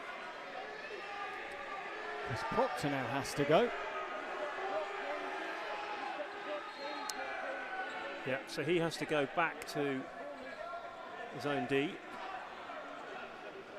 You have to change the injector, which is a rule you don't often see in hockey. Proctor walking head down, like he just got out for a duck. Shingles, I think Shingles can still come up now, can't he? Because he's had to go and cover Kurt Lovett as the potential counter-attack threat. Forsyth, good save from Smart. Comes out, makes short, and now there's a counter-attack opportunity. Faulkner with Griffiths going back with him. Yeah. Forsyth, no time to worry about the decision for East Grinstead. Proctor has it, he lifts it up off his stick inside the circle, and Sheldon can restart for East Grinstead. Yeah, you cannot wear penalty corner kit in the opposition half. Even if you go number one runner and you win the ball and you carry on running, you have to take your kit off before you go into the opposition half. That's why Daniel Faulkner was penalised there. Forsyth, Griffiths, oh what a finish that is. Chris Griffiths lifts the ball past the on-rushing Oliver Smart, and Georgians now with 5 seconds left to go. A running riot at 6-2. Yeah, high quality this. Look at the finish from Griffiths. Really good end to that quarter from OGs. And it's there is a trend in the OGs goal scoring. You will see that they always, as Daniel Faulkner's just having the rules, I think, explained to him about wearing penalty corner kit in the other half. There is a trend in the OG's goal scoring around they creating space for the shot. So that Griffiths, Forsyth, Carson twice in the first half, trying to create that extra space to get away from the defender, and that is a real skill, carrying the ball from left to right, and we've seen them do it time after time in this game. Real quality as Wes Jackson speaks to his team, who are 4 goals down as we go into the final quarter. He's still got fire in his belly. He still believes. Ashley Jackson a little bit calmer. Georgians will feel that the class has shone through, but Andy, if we look back on that first quarter, not just in the stands but on the court as well, East Grinstead made some genuine noise, didn't they? They really did threaten them. Oh, it was a cracking first 5 or 6 minutes of the game, and we were seriously thinking, you know, is there a surprise on the cards here? Because to me, OGs were a little bit sleepy, and EG fantastic start, but 5-3, excuse me, in the league stages to our Georgians. Just note here, 2 goals in the last minute, 1 each team, and 3 goals in the last 3 minutes, 2 of which were East Grinstead's. So again, that comment you made earlier on of the next goal is the most important. Yes, Georgians are 6-2 up. Yes, it's looking like they would defend a 4-goal lead in the last quarter, but score here, they're looking really comfy as James Carson's told to play on. But if EGs can get a goal back, it's tasty again with the fact they've got goal threat late in the game potentially. Yeah, I'm just not sure about. We see the fire in the belly of Wes Jackson on the bench there, but have their front line, have the EG front line got the nous and the intensity to keep their pressing going all the way through this quarter? OGs have essentially worked Kurt Lovett out of the game. You said earlier, could they keep up the intensity? The answer really was no, they couldn't. Not the way they were in the first. Delora, in and out it goes. Faulkner across. Oliver Smart has played well in goal for East Grinstead. Not been enough, and Stock gives away a penalty corner. And that's EG's problem. So they're pretty good in that first 2/3 of the pitch, but they can't then breach the Old Georgians back line. And got stopped there, adjudged to have pushed. Carson and the penalty corner. I would think this, if they can convert this, I would think Jackson will, I'd guess that he'd shoot from this angle, although he does tend to put it high, and with a tall goalkeeper he might slam it low. Jackson, James, and then Tom Carson line up. Right to left, it's in, and it's Tom Carson, and he sneaks it through. See the little signals. Sorry, Dan, the little signals there from Ashley Jackson on the top, almost signalling that it was going to go to the far side, and it's a lovely little variation of the corner from that side. Henry Weir pinpoint with the injection, and Carson fires it low. 11 goals for the season for Tom Carson.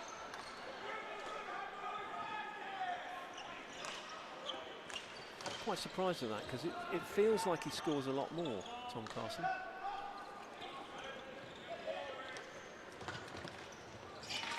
It's interesting, that shout from the crowd. I don't know if you heard it. Carson, you're boring. I wouldn't describe him as that. He's the one thing he isn't. Love watching him play indoor hockey. Which one? Which one were they shouting at? Well, if I was a Carson, I'd just say it wasn't me. It was you, bro. Talking about Ed. So, yeah. Oh, he's the only one that hasn't scored. Delora has the ball. Tries to drive his way down the baseline through Weir. And Georgians and Ashley Jackson have 7 minutes to hold on to face Wimbledon. Again, Stott does well. Comes through. It's a clever ball. Pinner comes out and looks to set Tom Carson off again. Wins the long corner.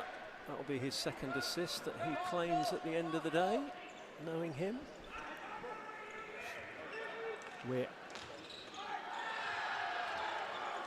A player we rarely talk about, Henry Weir, but what a player to underestimate. A real rock at the back for this old Georgians team. Yeah, he might not do the fancy stuff of the player next to him most of the time. No, he didn't play a lot of indoor for a long time, Henry Weir, when he was part of the funded programme. But he's learnt his trade with old Georgians, and as you say, often goes unnoticed. And Carson again, spins, oh, hits the stanchion. It's the angle of the goal. How did he get himself into that position? And Smart shaking his head, just at the trickery and the brilliance. And a shot off the right foot as well. His weight all wrong.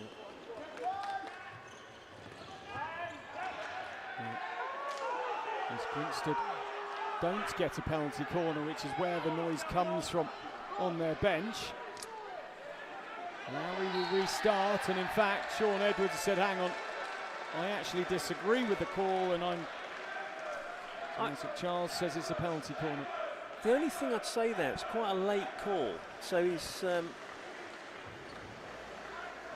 there's quite a long gap between, or if you like, the appeal from Farrant, as we see it again here, as he carries into the circle and he tucks it back onto a foot. But I think Isaac Charles thinks that comes off a stick. But then there's that, that wasn't an immediate, yep, no, penalty corner. And I presume, you know, they're mic'd up.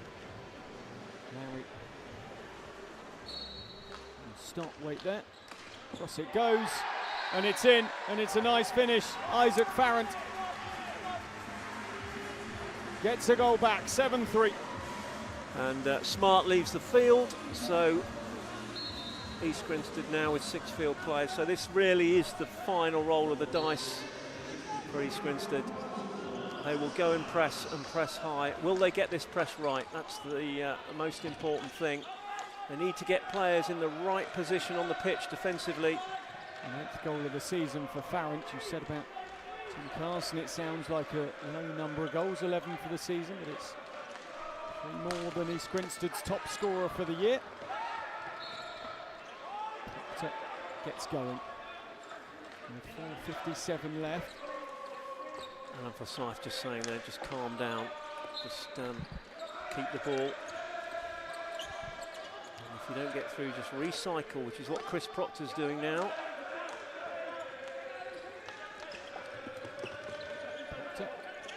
And there lies the problem for EG. So that ball up the left boards there that Proctor picked up, that has to be an EG player. With their extra field player, that has to be an EG player who picks the ball up there to be able to counter-attack. So they haven't quite got it set properly. There is an art. It's not just a case of putting an extra field player on the pitch and just pressing. There is an art to it, both with and without the ball. Back three, as they have now. East Grinstead for any form of comeback, as they had in the league stages. The women's final takes place at 3:40 p.m. It's all on England Hockey TV on YouTube. Or, of course, if you want to make it down to the arena for the finals. Stott scores, and he's in a rush. And we said they score late goals. It's now 7-4. And Ross Stott helping his team out. They've only got 3.5 minutes left and 3 goals to make up. As we wonder, you know, it's Grinstead and Surbiton women will play the women's final 3:40 p.m. 4:55 p.m. Andy. Men's final. Who joins Wimbledon?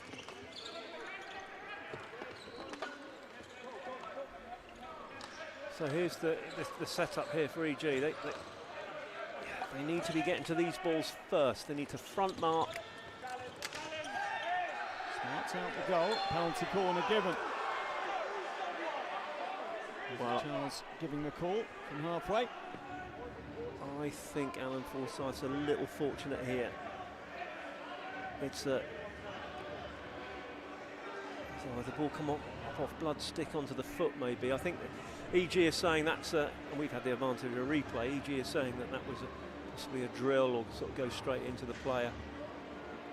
But it was a shot at goal. Ross Stott's got a busy old day. An even busier day if he helps his team somehow make it back in the next 2 minutes 54.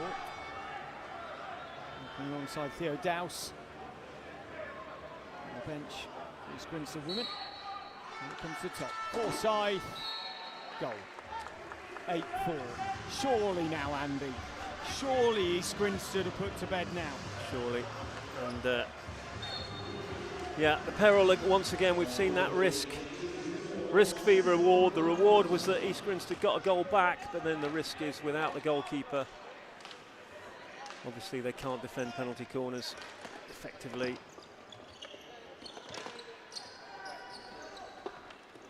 Carson went in with the tackle. Now it's Sheldon. Sheldon turns and tries to come away. Free hit given.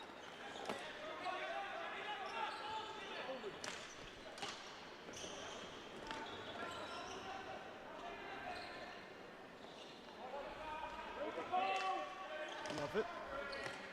Here's Sheldon, who grew up playing at Harrogate Hockey Club. There's a joke earlier about everyone here is from London earlier in the crowd. Well, Sheldon's not. He went to university until recently in Nottingham, so very much Northern and Midlands based for a long time in his life. Delora wins it back.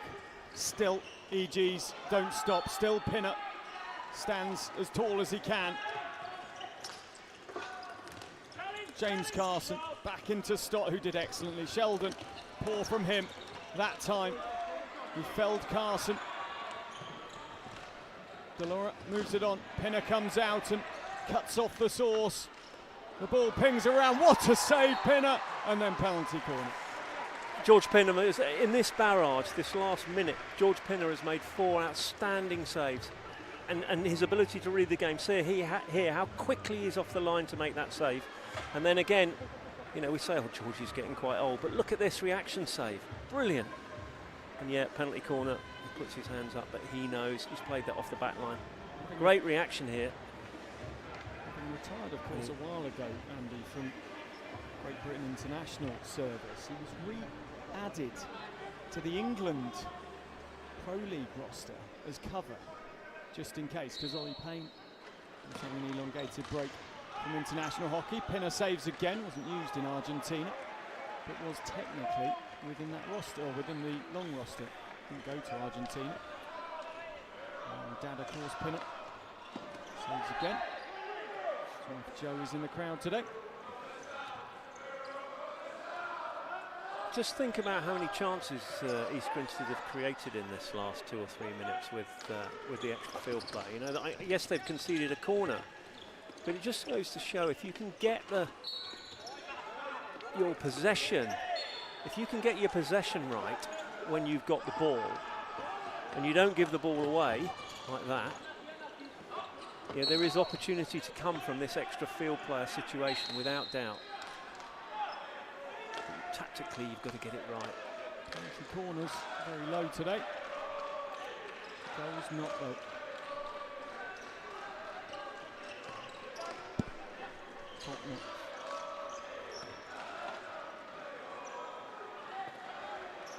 Off over the end line. 2 seconds, 1 second. Old Georgians are going to another final. A semi-final that was played at a blistering pace as East Grinstead stood up and threw some early blows. Kurt Lovett opened the scoring, but it was then a second quarter that was the Carson show. Georgians do what they do best, unrelenting. 8-4, they win in the end. Yeah, it's a good all-round performance from OGs. You felt they played a little bit in fits and spurts. You know, that 4-goal rally at the beginning of the second quarter was what really won them the game. After going down early against a real spirited East Grinstead performance, loads of aggression in that first 5 or 6 minutes from EG. But I always thought, were they going to be able to keep that up for 40 minutes? And we saw some brilliant finishing as we see the highlights here. The ball coming out to Griffiths, who plays it first time. Poor defending there from Lowry, and the ball ends up dribbling through onto Forsyth's stick. He taps it home. Penalty corner, slightly different option, and it goes across to Tom Carson, who fires straight away. The ball onto the stick and off the stick very, very quickly. Here you see the signal from Jackson, and then Carson fires low. Difficult to defend that angle when you don't know it's coming from there. And then the injection from Lovett. They miss out Ross Stott, the slip on the far side. They get one back into the game, and then obviously up against it without goalkeeper on, and Alan Forsyth just shoves it low and hard into the bottom corner. And then some great work from George Pinner towards the end. A couple of fantastic saves. And although he concedes the corner there, still showing that his reactions are absolutely up there. The way he reads the game, keeps his balance here. Fantastic save and preventing Lovett scoring at the post. So a win for Old Georgians as expected, and that sets up a marvellous, mouth-watering final against Wimbledon, who were 11-1 victors over Southgate earlier in the day. So much more to come, and in the end, OG's 8, East Grinstead 4.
Welcome along to the England Hockey Super Sixes final of 2025. Silverware being given out all around the world today because, well, in this game it's East Grinstead against Surbiton. East Grinstead looking to go back-to-back in Super Six history for the first time ever, looking for their 5th ever win. Surbiton looking for their 1st ever win in Super Sixes.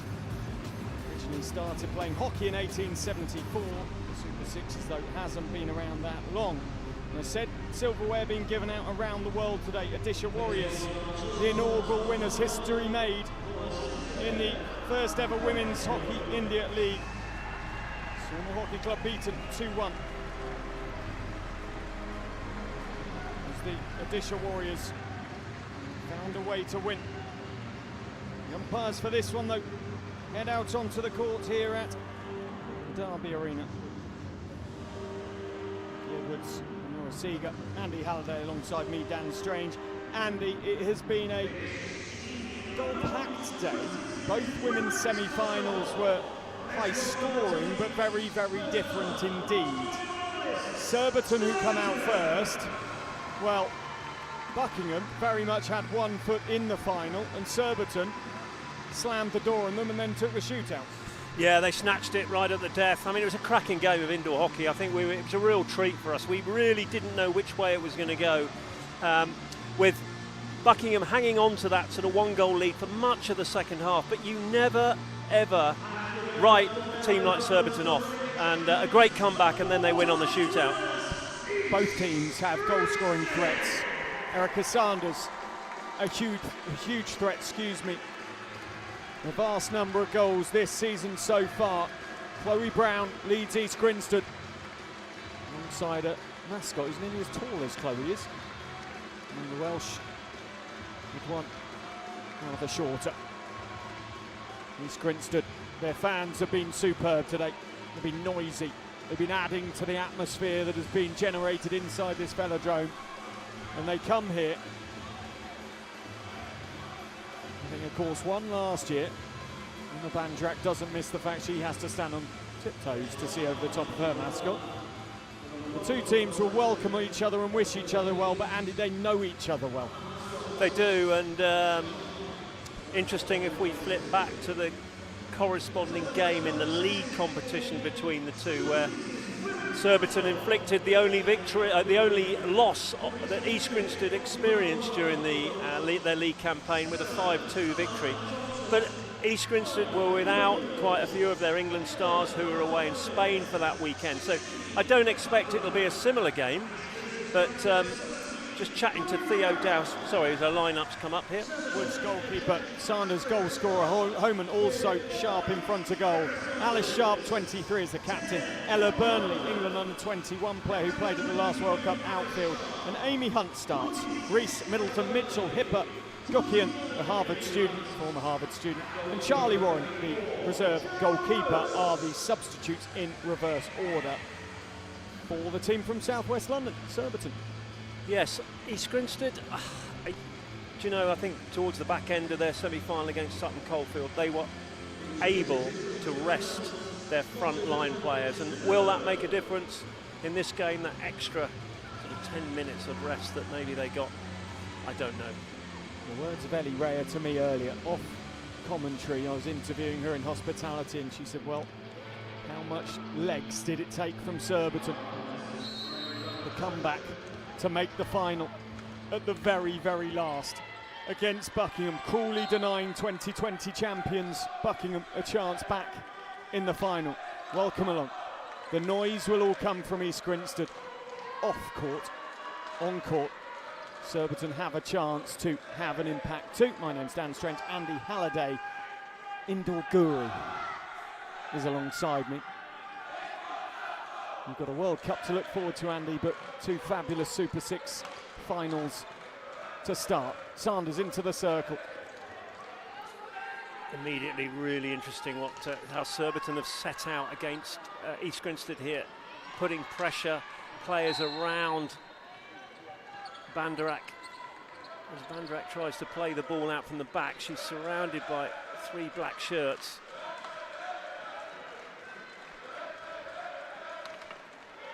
Picked up Lifted away by Mills. Hat-trick earlier on. 17 goals in the league stages. That's 3 beyond that as Thompson just watches. And now Mills into the circle, pulls it across. And Thompson kicks it. A rather uncharacteristic error there from Homan.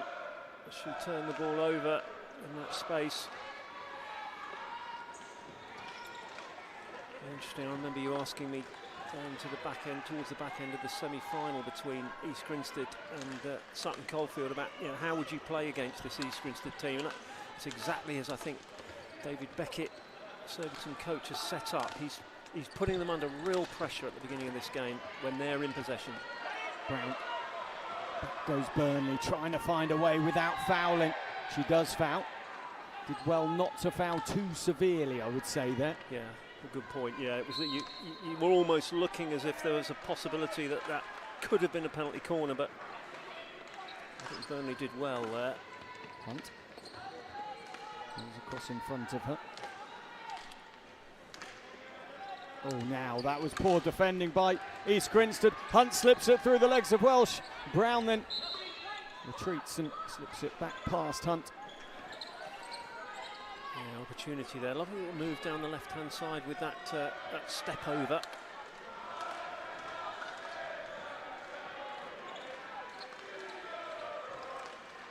And again, interesting. East Grinstead now turn the ball over 3 times from their set play from the back. So it's obvious that Surbiton have done their homework here. Bursting through. And again. The hit goes EG's way. Burnley there, adjudged to have drilled that ball into the defender and off the pitch. Walker, clever ball, but no one was searching, no one was close enough. Mills was over that way. Knight Thompson further across to the left-hand side. Clever ball on from Homan, who conveniently has the headband on again. Chloe Brown. Walker has the ability to set a final like this alight. Penalty corner given. I think 3 points of contact. Surbiton saying there that there was a push that led to that being 3 points of contact, as you see here. Not sure about that.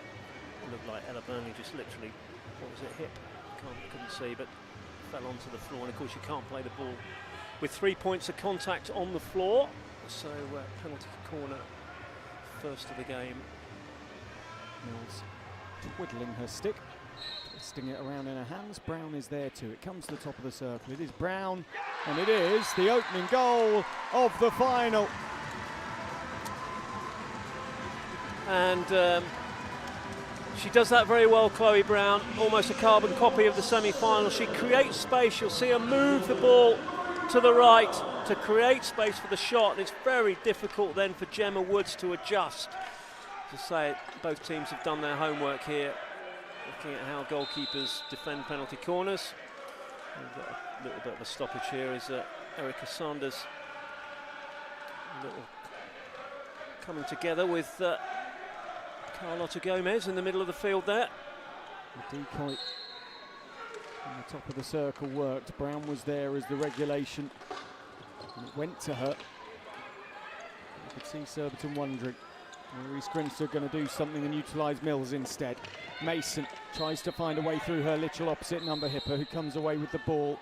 She's asked to slow down. Theo Dow's just pacing on the side. I tell you what, Ross Stott's done well to be ready for this game. They don't just come off court playing.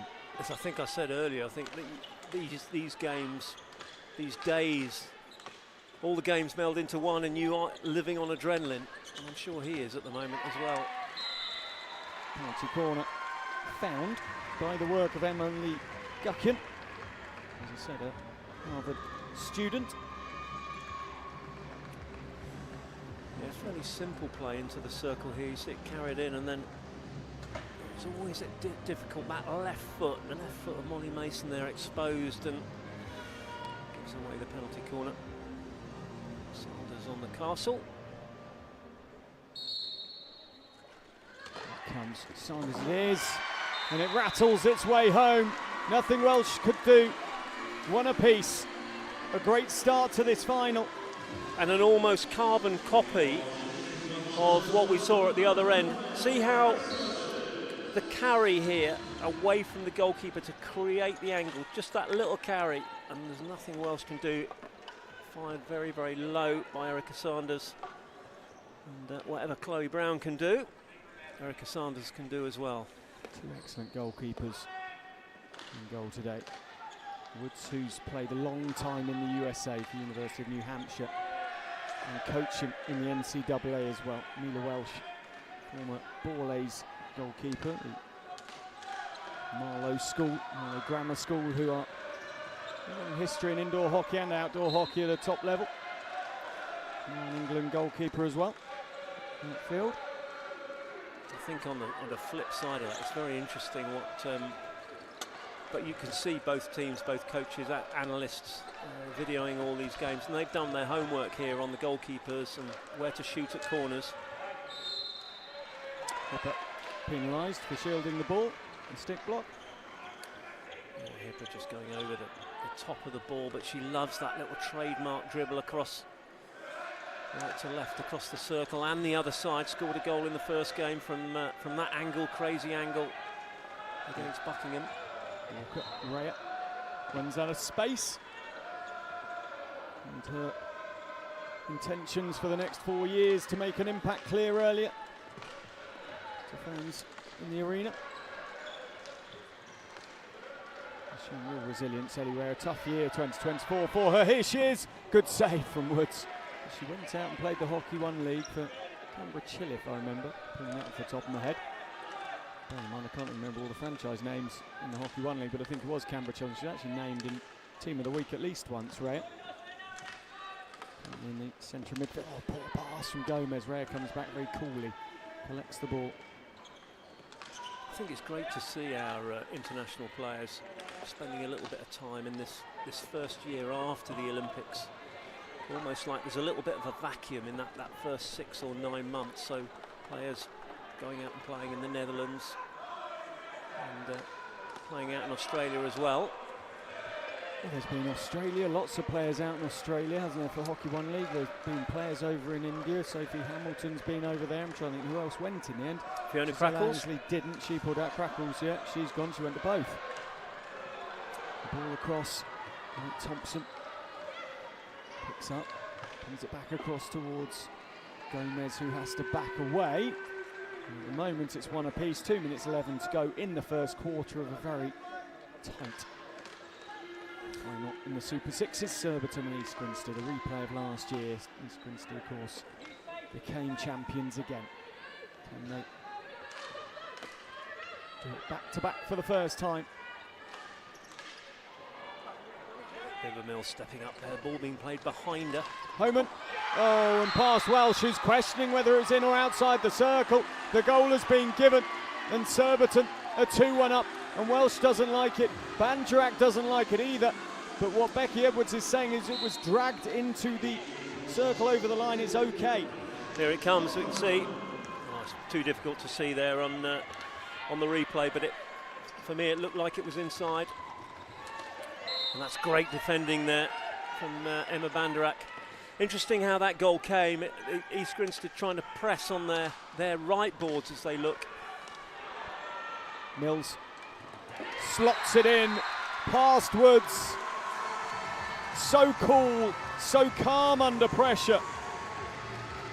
And the goal celebration to boot. 16-year-old Bibba Mills.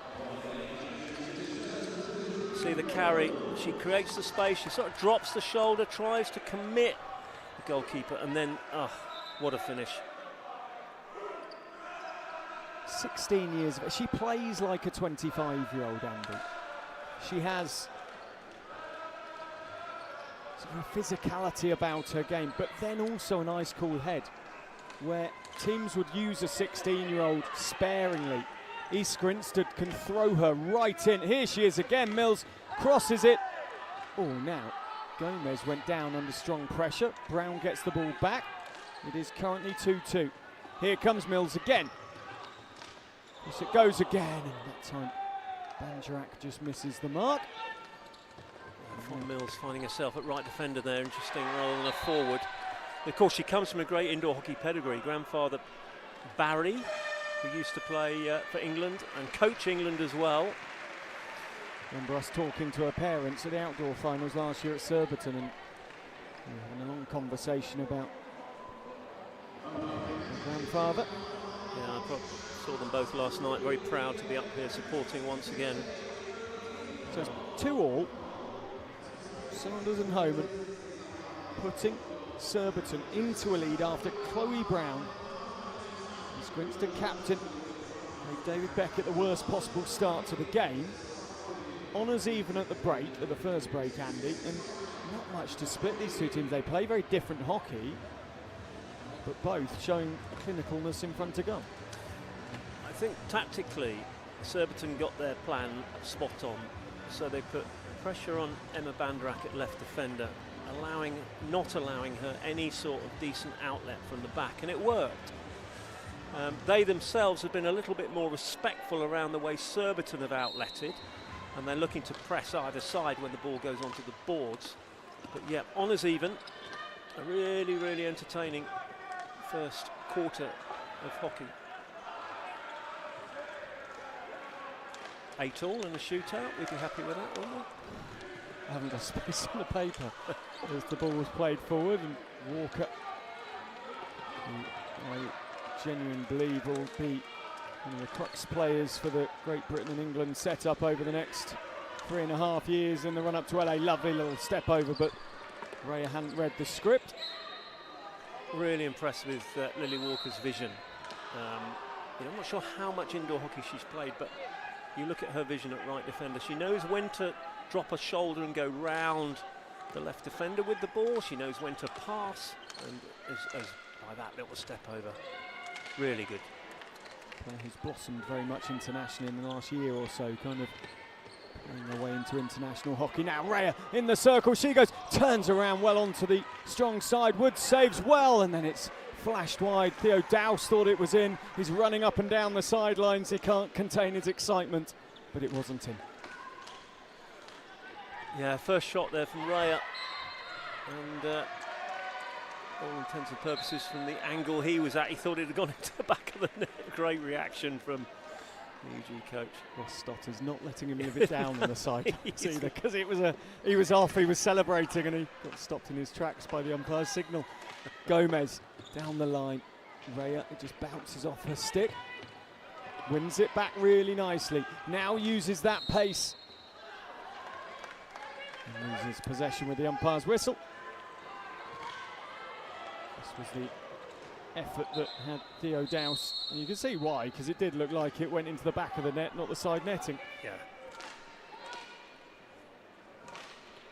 So Alice Sharp there carrying down the right boards, that's the one thing that I think Surbiton did really well in the first half against Buckingham. They got her in space carrying down the right boards. And that's the first time now we've just seen her do that.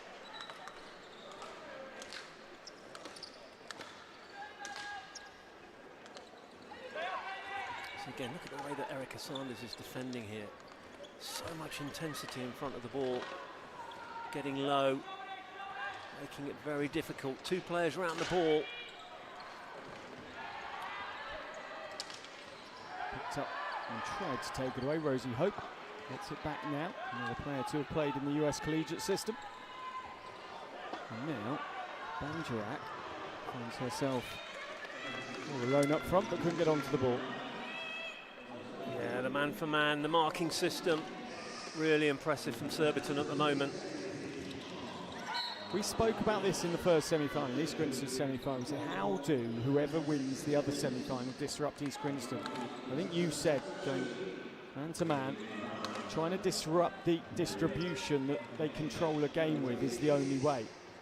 And as you say, Surbiton doing that at the moment, but as Erica Sanders turns round and breathes very heavily, you can see it's taking them a lot of effort, a lot of exertion. Raya pops it back to Brown, who now bursts through the centre of the pitch.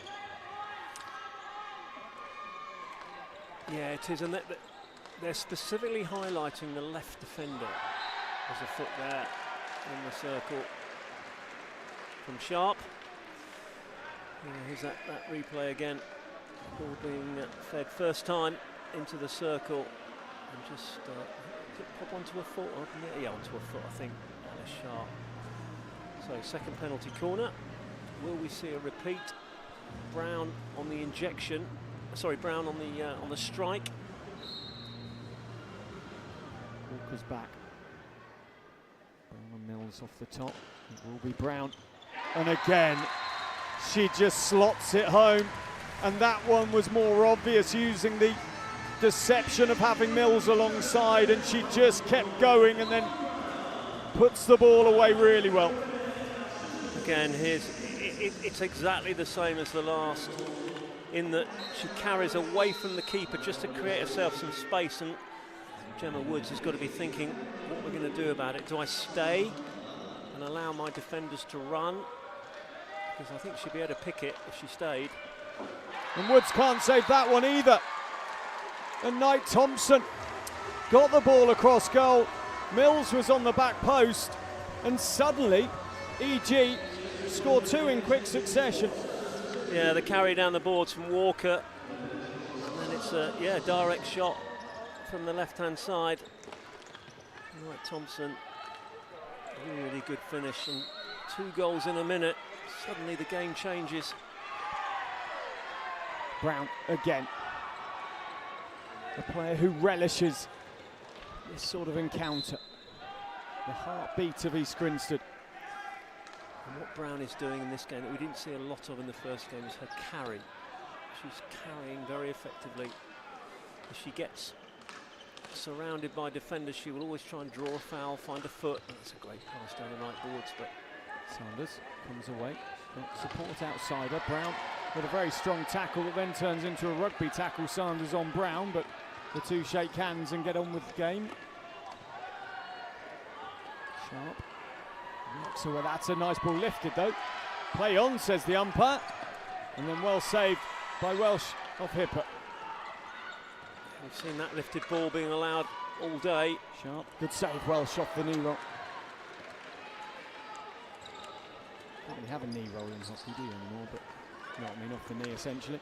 Welsh again there, and she pads it away. Brilliant. Was seen. Brilliant from Hipper. Absolutely brilliant. The way that she's got no space on the boards. You see the shot. Double save from Welsh. There's the second save.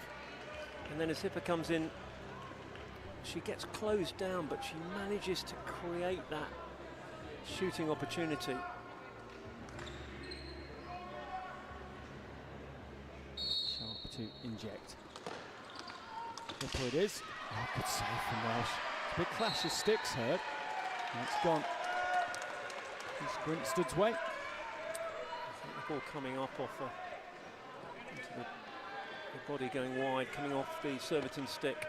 But just a little too slow on that. You could almost sense that was always going to be a slip from Sharp. She didn't look like she was going to shoot. And because she just dwelled on the ball for half a second, it was very, very, very obvious and well defended by East Grinstead.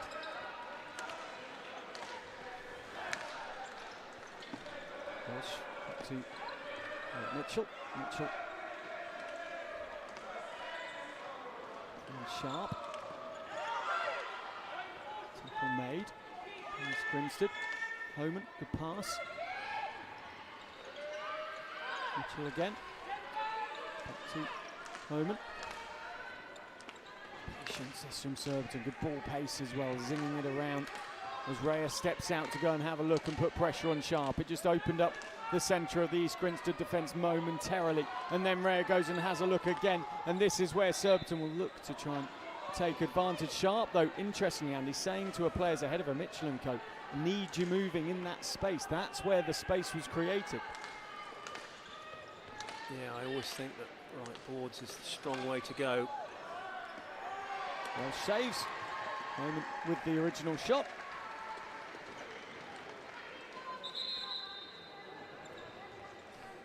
Yeah, right. In indoor hockey, it's much easier to defend the left than it is the right. Away it goes from danger. Marlena Rees. Is there a little stick chop in there? I don't know. Interesting reaction from the crowd to that, but it looked okay. See, Andy, I'm going to open up a can of worms here. I love opening up cans of worms. Winter Olympics are next year in Torino. Indoor hockey surely would have a case in the Winter Olympics as Rhea comes forward. Technically it's a winter sport. I know it's not played on ice. I would also say that for me, you're opening up a barrel of anacondas. It's not just a can of worms. No, I'd love to see indoor hockey represented. I mean, Banjak inside. Rhea, good save again from Woods. Tell you what, she's impressed today.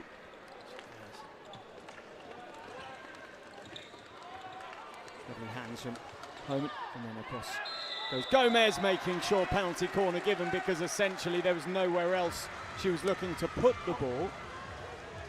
Yeah, did she actually propel the ball here? What do you think? Oh yes, yes, yeah, she did, yeah, she's right. Good decision, Rebecca Edmonds. Yeah, and of course she's down there and we're up here. Yeah. I wouldn't be down there, I'm playing a game like this. Middleton. And if it comes, Mitchell, it pops up off her stick and play on as Holman gets the ball. I would say the lifted ball and the interpretation of it off the stick has been, it's been fairly consistent. Would you say today so far? Yes, very consistent. Penalty corner given. Just to come back to your point there have been lifted balls given which are hard to explain unless it is a consistent rule all the time, where if it's not deliberately lifted, they're letting it go through, and that's what's happening. Or not to an advantage. Yeah, it's all around the advantage for the player, really. Middleton to inject again. Mitchell waits for the stop. The hooter goes home and right on the buzzer. No, I think it was a hooter from East Grinstead rather. Yeah. It threw me as well, that.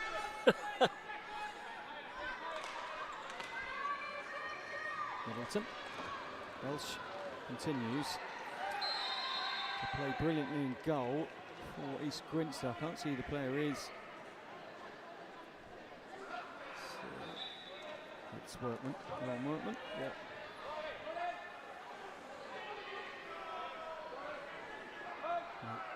East Grinstead, 26.3 seconds left in the half.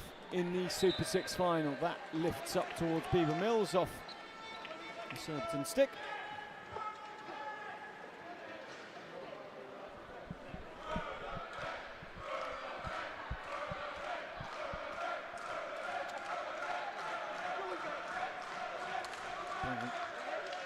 It's a slap as she plays that one forward.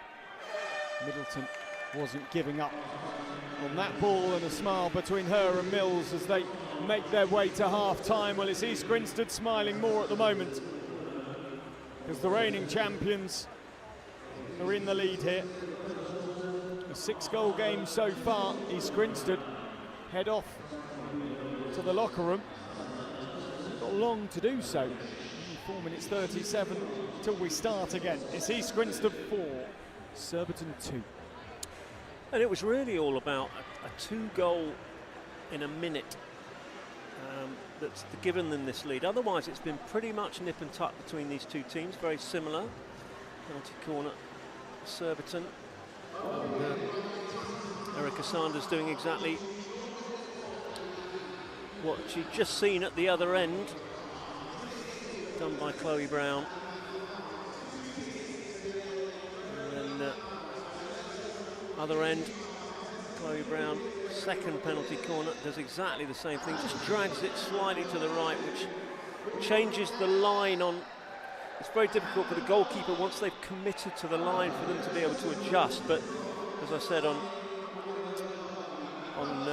commentary, obviously homework having been done by coaches, and there was that second goal in the minute to make it 4-2. So at the moment you would back East Grinstead to be representing England in Europe next year if they win this second half, 4-2 up. But what do we see? I've seen some interesting tactical awareness from Surbiton, certainly at the beginning of the game. So, yeah, I don't think the game's over yet, certainly. Half-time entertainment isn't a bike race this time.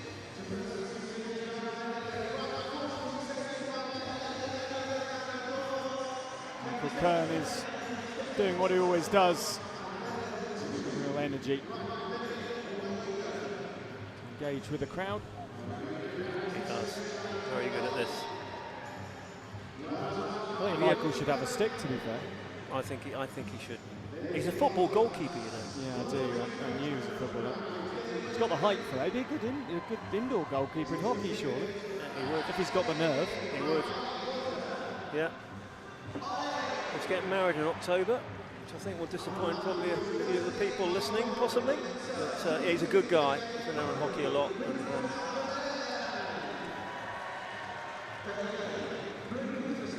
so, now the award. Who's going to be winning? Come the end of this one. It's Grinstead in the lead. And their shark. It is an East Grinstead shark. You're right. I didn't realise they had a badge on it. yeah. Yeah, we've seen Ali the Gator, who was the Southgate mascot, came on at the beginning of the game. Of course, we've got our own England hockey mascots, and East Grinstead have bought a shark with them. Jasper, I believe the England mascot's called. Is it? Yeah, yeah. Jasper. Jasper. And there is a fantastic clip on YouTube.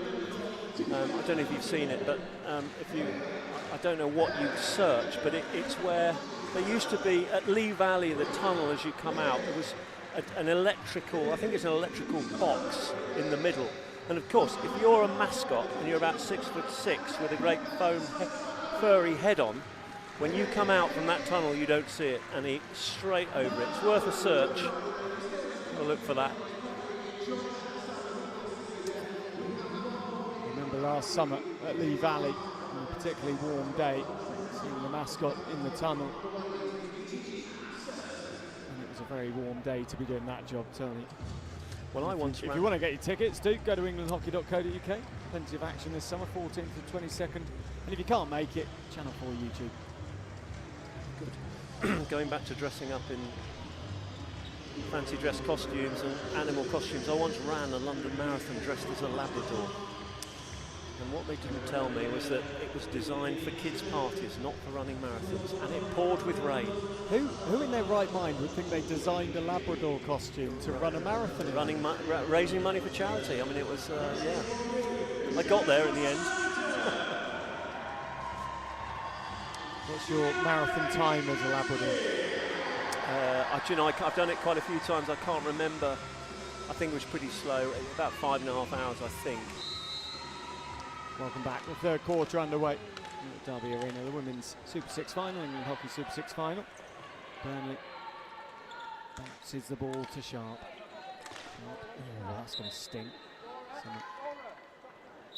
Thompson shows no emotion and then eventually just lifts her ankle, doesn't she? But some tape on the court that's just been removed. Not sure where that came from, but yeah, she did. She showed no pain, and then eventually, when the decision had been made, did. So you see the zone set up in front of Emma Bandrak, making it very difficult for East Grinstead to play out.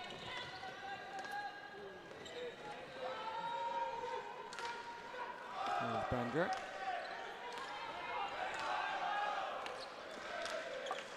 Sneaks through Homan. Mills gets there, gets the ball. Doesn't get the call, and Surbiton can come away.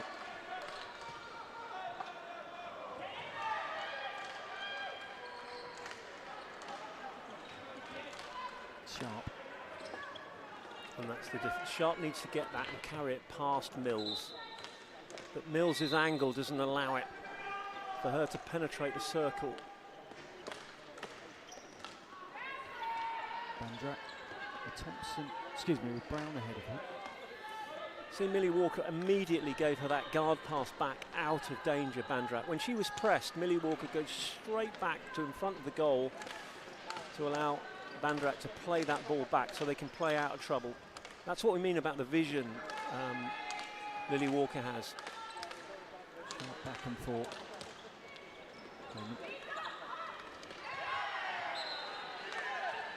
This Grinstead win with their press, the ball. Mills is tackled and tackled well by Hunt, who's had a good final so far without any real final product. Sanders and Homan scoring for Surbiton. Brown, Mills, Brown and Matt Thompson. This Grinstead. See here now the zone, so that Homan is marking the right board. She's not allowing them to play down the right boards, and it worked at the beginning of the game. EG now able to play down the right boards and find space from their movement off the ball. It would be 5 titles in 9 years if East Grinstead could win today. Surbiton still looking for their first, but as Andy said earlier to me off air, they've always focused more on the outdoor game. Well, that time the ball does pop up off Hunt, and that time it is given. So if they win this, that's their 5th. Their men have won 14, so that's 19 titles in total between the two genders, which is a pretty good record. It's only quite recently that their women have become a force to be reckoned with in indoor hockey. And by recent, I mean the turn of the century. Hope brilliantly back by Sharp. She had to be so careful there. Turns the ball back over. Rhea steps across. Oh, well in. A good save. Gomez with the shot. Homan. Some rather enthusiastic hope from the Grinstead bench. Homan trying to find a way through Gomez, who guarded herself well. Burnley being brave here. Or is it daft? I'm not sure, because East Grinstead have won the ball. No, they haven't quite, nearly have. Oh, Burnley, it was brave, and it was good. Rhea tackles well, down low, still going. Running into the compactness of Sharp. Yeah, just needed to move that ball on there. Maybe Rhea and carrying into contact. You'll see a lot of teams that when they get into the corners of the pitch, both sides, if there's nothing there, the defence will set themselves up. They won't tackle, they'll just set themselves up. So they have to recycle and play out of the pressure. Save. Penalty corner though coming. No shaving. Penalty corner going Surbiton's way. Yeah, the ball, I think it was lifted into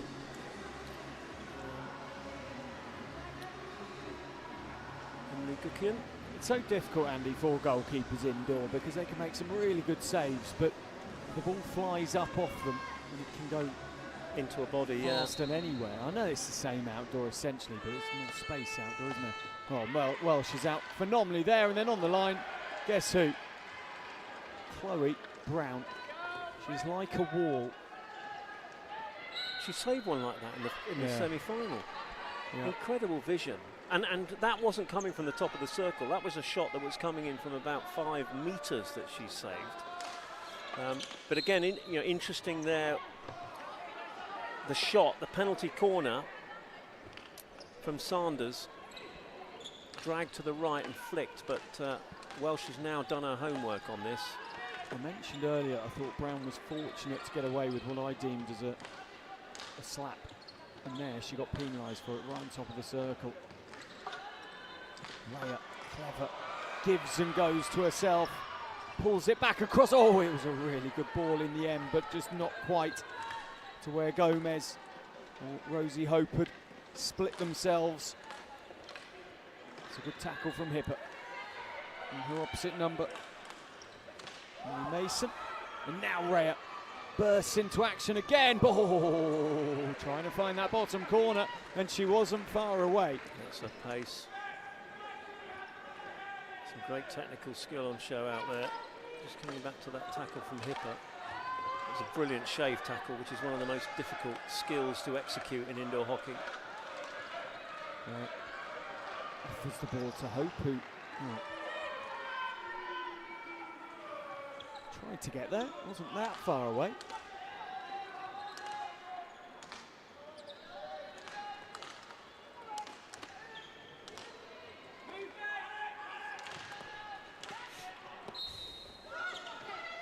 Picked up and driven on by Middleton. Well read by Gomez there, stepping in, almost reading what Middleton was going to do, to step in and make that very timely interception.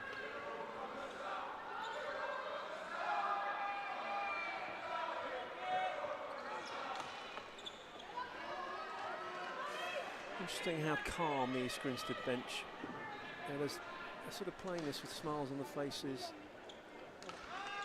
There's no real sort of tension or playing to a game plan. For the moment, Surbiton have had a main game plan, which has worked relatively well, but it's the adaptability off the bench of East Grinstead, isn't it, Andy? The fact they can take Rare off, bring Mills on, or bring Hope on. Knight Thompson. Reese can't get that one past Welsh, who again has played very well indeed. Lovely pick and drive. Still going. Thompson couldn't sneak it home. Yeah, you're right. I mean, for me, indoor hockey, you build your structure, you build your spine of your team really from the back, and they have got, I mean, you look at Lily Walker, you look at Banderak and Chloe Brown with Gomez in there as well. They've got such a strong spine. Sharp. And then Wasteful down the right-hand side. It's 4-2. There's 1 minute 37 left in the third quarter. I hope you're enjoying the action from the England Hockey Super Sixes. A taste of the high-quality action indoor that there is in English hockey. Andy, you've travelled with hockey around Europe, around the world. How are English teams sort of faring against, or where do they frank in European form, which is really world form, isn't it, nowadays? Well, first of all, I think I have to say we don't play enough of the game as the Continentals. Lovely finish, left-hand side, and Surbiton are back to 4-3. And it's Hipper with it. Just what they needed here. Lovely goal from Surbiton. Hipper, she's been a threat all game here. The carry, Homan draws Brown, who can't get across to that. And what a great finish. And now Banderak under pressure in the corner. 9 goals across the season, dangerous play given. And yeah, I think English clubs are feared for their physicality. I think a lot of the ball, great save from Woods. Thompson Knight with the effort. Walker. No look pass from Brown.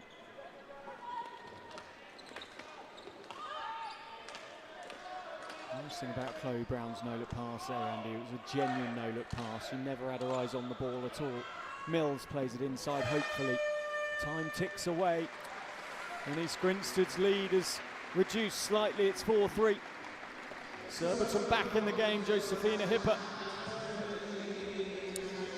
Hipper dangerous on the left. I have to pay credit to the tactical plan that Surbiton have got here. They are blocking off the right board.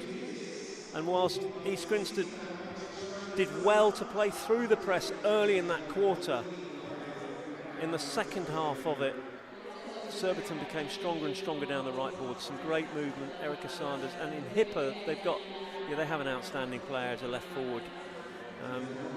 She brings the German experience to this game, which means we are in the balance, very much in the balance here. And 4-3. Will East Grinstead be looking at each other? Will they feel the pressure on paper, they should be strong enough to see this one out. But full credit to Surbiton for staying in the game, and now there's only 1 goal deficit. Sharp sets the tempo with Homan for Surbiton as they go in search of what they did against Buckingham, which is coming back at the leading team. And East Grinstead, Andy, what they will know from that game is you can't stop playing for a second. Raya penalised, back of the stick. That's a maidenhead, Ellie Raya. Sharp loses control. Gomez spins around her. Penalty given there. Awesome. I think you can see how much Surbiton have improved since last year. Obviously they were on the end of, probably fair to say, a bit of a drubbing in the final last year, but they've, you know, this is a team that has, it's younger, there's only 4 left who played last year. Tactically, they have learned so much more. Brown comes away. As Grinstead's reliance on her as a building block today has been clear. Ray, oh, Woods with a great first save, a great second save. Ray should have put that away but couldn't, and it stays 4-3. If there's anything that sort of marks Ellie Raya for preferring her outdoor hockey to her indoor hockey, that was it. Just needed that little touch in front of the goalkeeper, and she just took a little bit too much time on the second play. Burnley moves the ball up.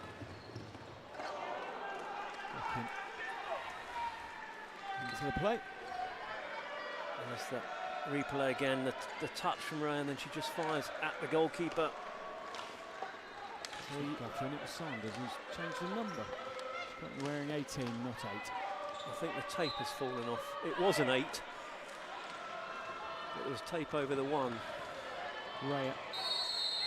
Penalty corner, and Ellie Raya's pace comes to the fore. Burnley couldn't keep pace, and East Grinstead relieves some pressure. Yeah, Ella Burnley's shoulder going in there. You see the break. It's right side play that is doing the damage for both teams at the moment. And Ella Burnley still trying to play that ball, but leaning into Ellie Raya, so penalty corner given. Brown and Gomez are options. Now has Woods done her homework on Brown? Gomez hasn't scored this season. Brown puts it away. That's a great finish. Again. Great finish under pressure from Chloe Brown there. Here's the penalty corner. Injection from Raya. Spot on. Brown just dragged slightly to the right once again, but she flicks it high. And Welsh having to be on her toes at the other end. She denies Sanders. And a hat-trick in the final. Chloe Brown has been unstoppable again for East Grinstead. You see Mills at the other end, forcing a good save from Woods.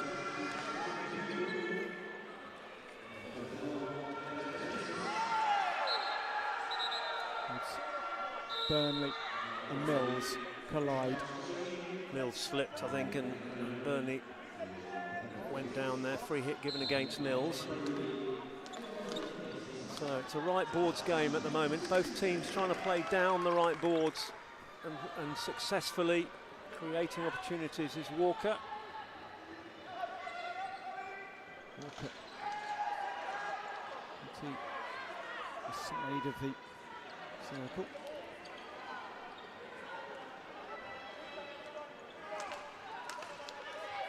Mills asked to step forward. She's beaten too easily. Sharp comes away. Sharp still going. This is excellent from Surbiton. Sanders out comes Welsh and sweeps. From our angle, you could see there if Sanders had left that hit, probably would have rolled it into an empty net, but she took the pass. What great work down the right from Sharp.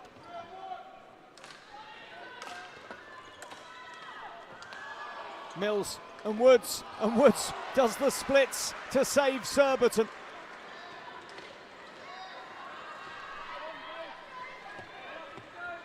Gemma Woods today, again, as has Welsh, been brilliant.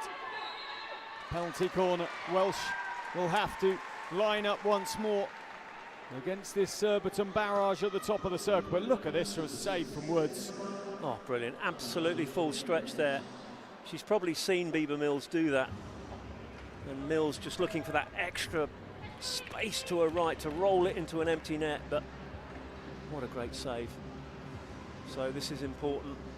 They go to the other side, to the right-hand side for the injection. Sanders, Welsh with a crucial touch. Another penalty corner as the ball bobbled up and back towards Sanders. How important will these goalkeeping heroics at each MB? So they've gone back to the left-hand side for the injection now. Sanders and hip.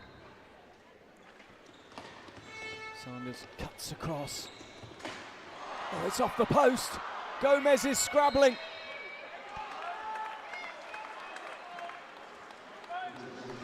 Penalty corner re-award. I think. Sorry, I was trying to see whether it's a stroke or. Difficult to see, wasn't it? Great run from Sanders. Was that Welsh that made the save? That's an incredible save if she's done that. The ground she covered there. 5 minutes and 20 odd left in the game. Surbiton will know exactly the extra seconds. 5:14 it is now. Brown, the hat-trick hero today. Pressure moment there on the injection. The ball not coming quite right. Mills gets her feet round into the circle. She goes, pops it back, wins the penalty corner. The work rate alongside her of Summer Knight Thompson was impressive. She knew exactly where she was. But what about the pass from Gomez? Came across her body and she's played it first time. That sliding pass down the right boards with real power. That's a top indoor skill that she's executed there. We are seeing, snippets of real quality here.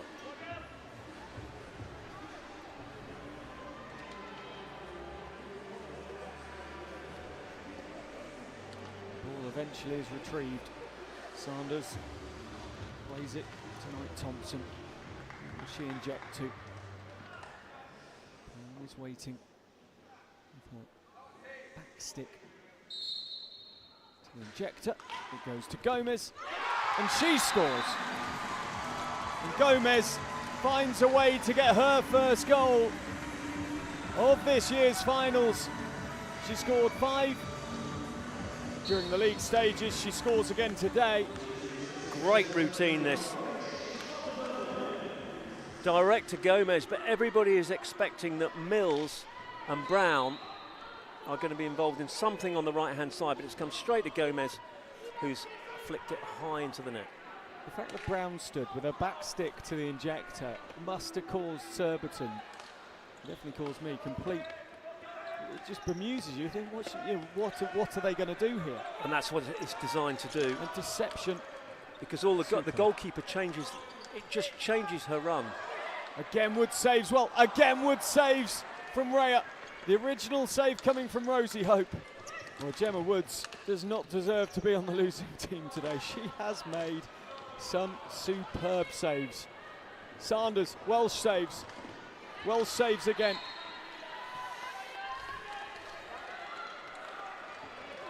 Hope runs out of space. I tell you what, Andy, in England at the moment, in the UK at the moment, are going to stretch that because of the likes of Toby Reynolds, Cottrell and other fabulous goalkeepers, Buchanan in the women's game.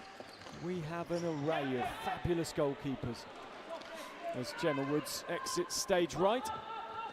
I mean, we have seen some top-level goalkeeping today, really. Both these goalkeepers. The difference really has been Chloe Brown's penalty corners.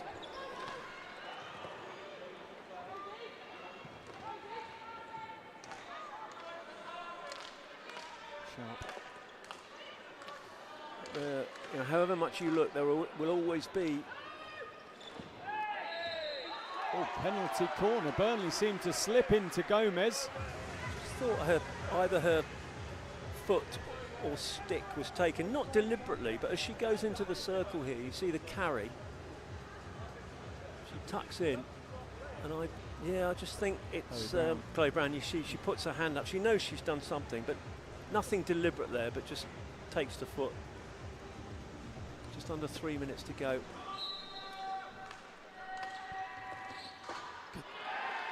Save. No, not a save. Missed. I thought Welsh got the touch. It looked like it deflected. It didn't. Calm down is the message from the East Grinstead bench. 2 minutes 40 to play. They have the lead. Surbiton have to score another 3 goals to take this to a shootout. Do not put it past them. They took Buckingham to a shootout in the semi-final to win. Welsh out-saved superbly, penalty corner. Yeah, these phases of the game where the goalkeeper's off and you've got the extra field play, it's really about how you set up when the opposition have got the ball. Lovely first touch from Hipper there with the shot from Sanders. And you feel that with 2:20 on the clock, this probably needs to go in if Surbiton have got a shout. Where's the ball gone? Welsh doesn't know. Hipper does. Saved on the line. He's still working hard. And then Welsh does save again. Burnley. Hipper. And then Gomez is there and watches the ball as Surbiton throw everything, including the kitchen sink at East Grinstead. But the intensity of the East Grinstead defence in that situation there. And now, with no one in goal, Mills crosses, but it's lifted. Thompson, really clever ball. In outdoor hockey, that would have been a delightful assist. In indoor, it was illegal because it wasn't on target and it was lifted. Walker stops. Burnley taps the court. Almost willing Walker to take her on. Theo Das is shouting for somebody to get onto the right boards at the moment for East Grinstead, which they haven't got. Cool from Brown. Dispossessed, she comes through, cuts through. Sanders a little bit slow back in defence. Oh, and it flashes across, and the face masks down to the left-hand side of the goal get peppered. It's now or never for Surbiton's chances. 3 goals in a minute. Well, it won't happen. East Grinstead are about, for the first time, to win back-to-back Super 6 championships. They've won 5, or this will be, their 5th ever in history. Such a successful club in the indoor game in England. The pick and the clearance. Hipper. Welsh again comes out and saves, but there's only now 10 seconds left, and East Grinstead, as the post is clattered, hug on the bench. They know they've done it. There's nowhere back for Surbiton. East Grinstead again are the Super 6 champions. East Grinstead again have found a way past Surbiton, and East Grinstead again will lift the trophy. And a deserved win for them. Overall, I won't say they bossed that semi-final, but at the important times of the game, they dug deep. There was a moment, I think, in the second half where I think Alice Sharp might have been from a corner, hit the post. And if that had gone in, scores would have been level. But they have dug in there. They've defended really, really well against a very effective. Credit to Dave Beckett and his team for the way he set them up tactically with their press. But in the end, they didn't quite have the quality that East Grinstead had with the likes of Chloe Brown, Banderak, Gomez. I mean, for me, Chloe Brown was a class act and has been in both semi-final and final. Chloe Brown stepped up to the plate with the likes of Amy Thompson out injured, a player who is crucial to the way this team go about their business. Brown was the player that took control of proceedings today for East Grinstead. Yeah, even at the end there, when they were under the cosh for that last 2 or 3 minutes, and yes, they had goals in hand, but she was making the right decisions on and off the ball. Where they needed calm, where they needed a little bit of common sense, she gave it to that team. If they had to roll it off the end, she rolled it off the end. She just did the right thing all the time. For Surbiton, David Beckett there with his team, they have improved so much on last year's final. This is a team that if they carry on improving the way they are with some youngsters, they've got some real stars in this team. Erica Sanders, Hipper, I've really been impressed with today. Quality goalkeeper, you know, the future's bright for them. Yeah, Gemma Woods, the goalkeeper, was outstanding today. To be fair to East Grinstead, they bought the fans, and the fans have made a fabulous atmosphere here. In that way, as a club, they deserve the celebrations that they get. Brown with the hat-trick. Mills on the score sheet once more. And they've been training. This is the thing about, you know, teams that take the indoor game seriously. As we look at the highlights from the second half, once again, Surbiton coming fighting back into it. The ball across to Hipper, that was the one moment that Chloe Brown probably won't want to see, with the way she's come off her player here and given the space to Hipper to pick a shot. And you can see Chloe Brown's really angry with herself there. And that got Surbiton back into the game. But up the other end, penalty corner, the injection from Rhea. And Chloe Brown fires high past Woods into the roof of the net. And then this strange looking corner where we think something's going to happen over on the right hand side of the D. And it's slung straight to Gomez, which really throws. You can see the reaction of the keeper there. She doesn't really know what's going on. Goes into the roof of the net. And E.G. worthy winners. E.G. do really well, Andy, when you see their deceptive corners. They sell them as well. The players that are playing the deceptive role actually sell that something's going to happen. It finishes East Grinstead 6, Surbiton 3. Your 2025 England Hockey Super 6 champions. Again, 5 times, and now back-to-back for the first time in history are East Grinstead. Well, they deserve the celebrations. Surbiton will go away runners-up again. Thank you for being part of the action. The Women's England Hockey Super 6 champions for 2025. Again, East Grinstead.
Well, welcome along. The final of the men's Super Sixes.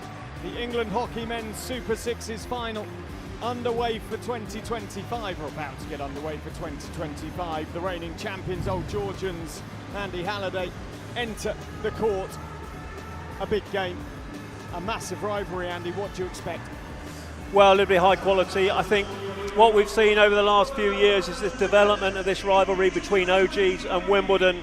It'll be fierce this afternoon. The quality of the hockey is so high. Could go either way. If I were to pick a winner, I'd say that I think Wimbledon are probably hitting their straps a little more than Old Georgians at the moment, but that could change this afternoon. Wimbledon in warm-up in their semi-final look very high quality. The likes of Tony Sands into this playing group, the likes of Liam Ansell in play last year. Old Georgians rattled by East Grinstead in the first quarter, Andy. How much, bearing in mind Wimbledon's firepower, did Carl Stagno's team rattle the reigning champions? 3 times in a row these two have played the finals. Last year Old Georgians halted that hat-trick. Can Wimbledon get revenge? I think they can. I think much will be decided around penalty corners, obviously, the potency of penalty corners, Ed Hawler, his strike rate. But for me, this is actually around field goals. Players like Griffiths, the Carson brothers, who can score goals out of nothing. Whereas Wimbledon, it's a little bit more structured. So where OGs have got that sort of individual brilliance to create a goal from nothing, Wimbledon is about structured indoor hockey, and they will absolutely wing the ball around the court. A lot of first-time passing. They are slick, and they've been practicing for 3 or 4 months now and are really up for this game.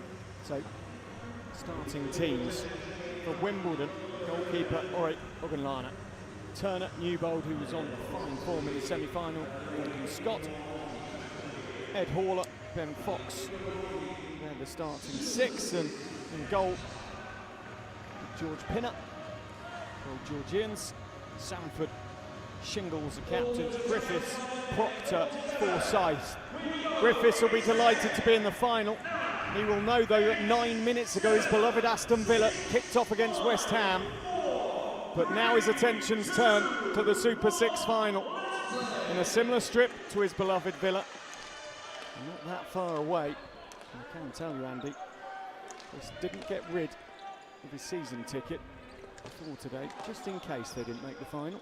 It's not that far from Derby to Birmingham, but he's here and he's playing against Wimbledon for Super 6 glory again. Turner in a London clash. Fox works his way round his opposite number, and now Forsyth. Proctor uses the boards. Ogunlana off his line rapidly. Great intent there from Old Georgians. As soon as they sort of won that ball, turned that ball over, it was counter-attack time. Well, played at Rio 2016 Olympic Games.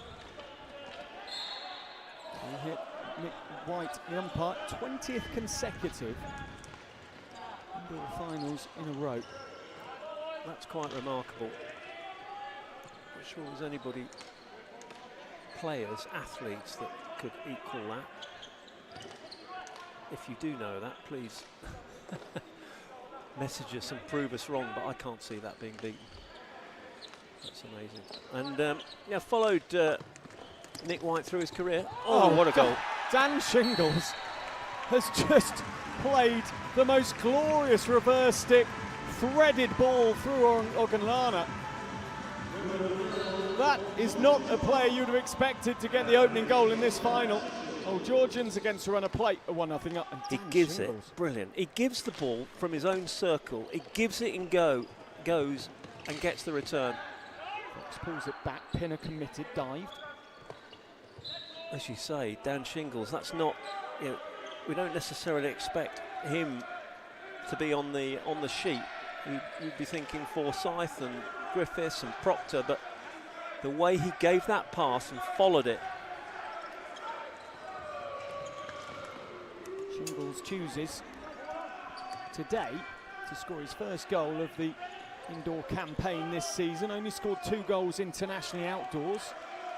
As we say, he's been an outsider in a betting market, Dan Shingles, but someone might have made some money if they'd taken a flutter on the old-timer. Well, I think deep down that will give him a real lift.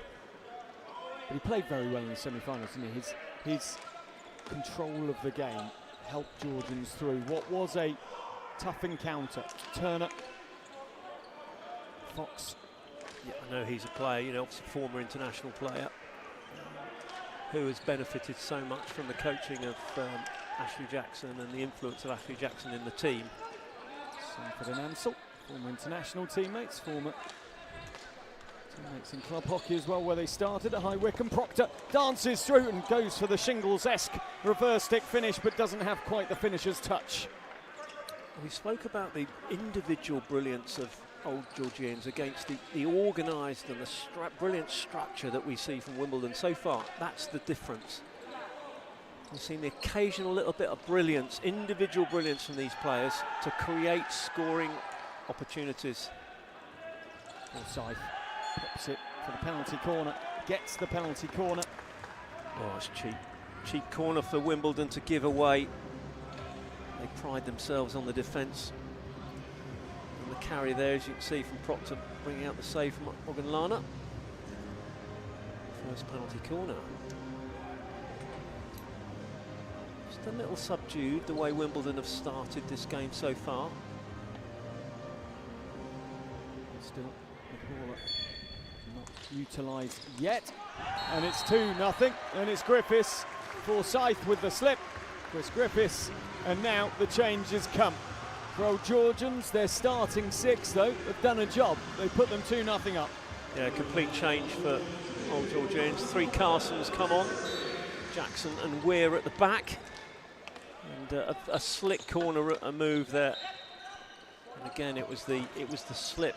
The slip was just so quick off the castle for Griffiths to fire high. Perfect start. Old Georgians, Shingles and Griffiths with goals. And now Tom Carson has something to chase. Turns his back on the goal. Good save from Ogunlana. Weir. Too watchful from Ed Carson there. Yeah, Old Georgians have, they're very keen on this. They'll play a set 5 outfield players and replace them all. And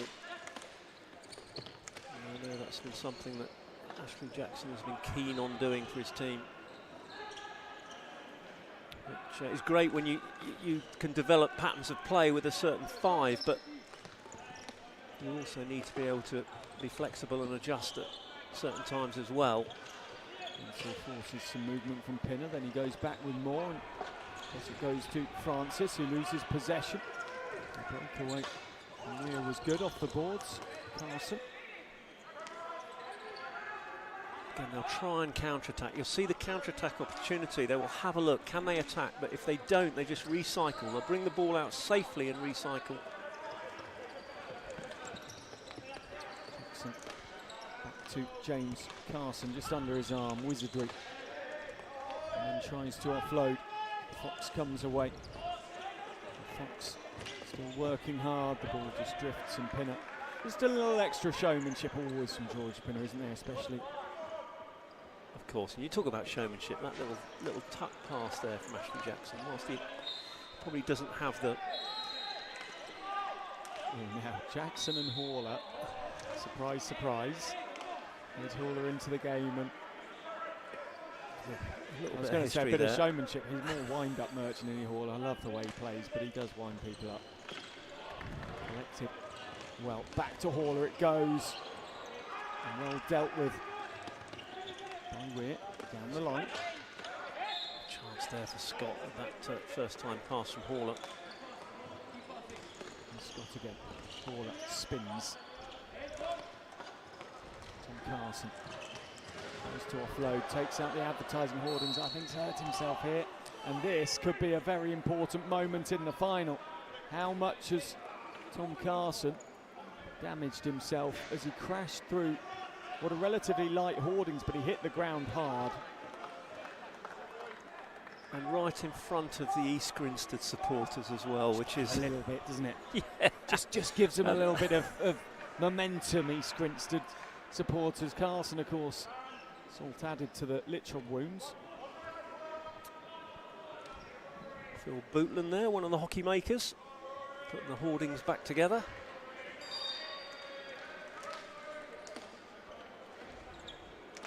Patterson in right defence for Wimbledon. He was played in Europe last year, not long after the final appearance here. As it goes. Good save. The hard worker, Alan Forsyth, off the ball, isn't he? But, he is, and he reads the game. You'll see him, his lateral running, which you'll see some of it on camera, and the touch in the circle. Chris Griffiths to Proctor's foot. Scott. Wimbledon need a spark. All trying to find that spark. So the Wimbledon trademark is getting players around the ball when the opposition are in possession, but currently Old Georgians are doing that better than they are.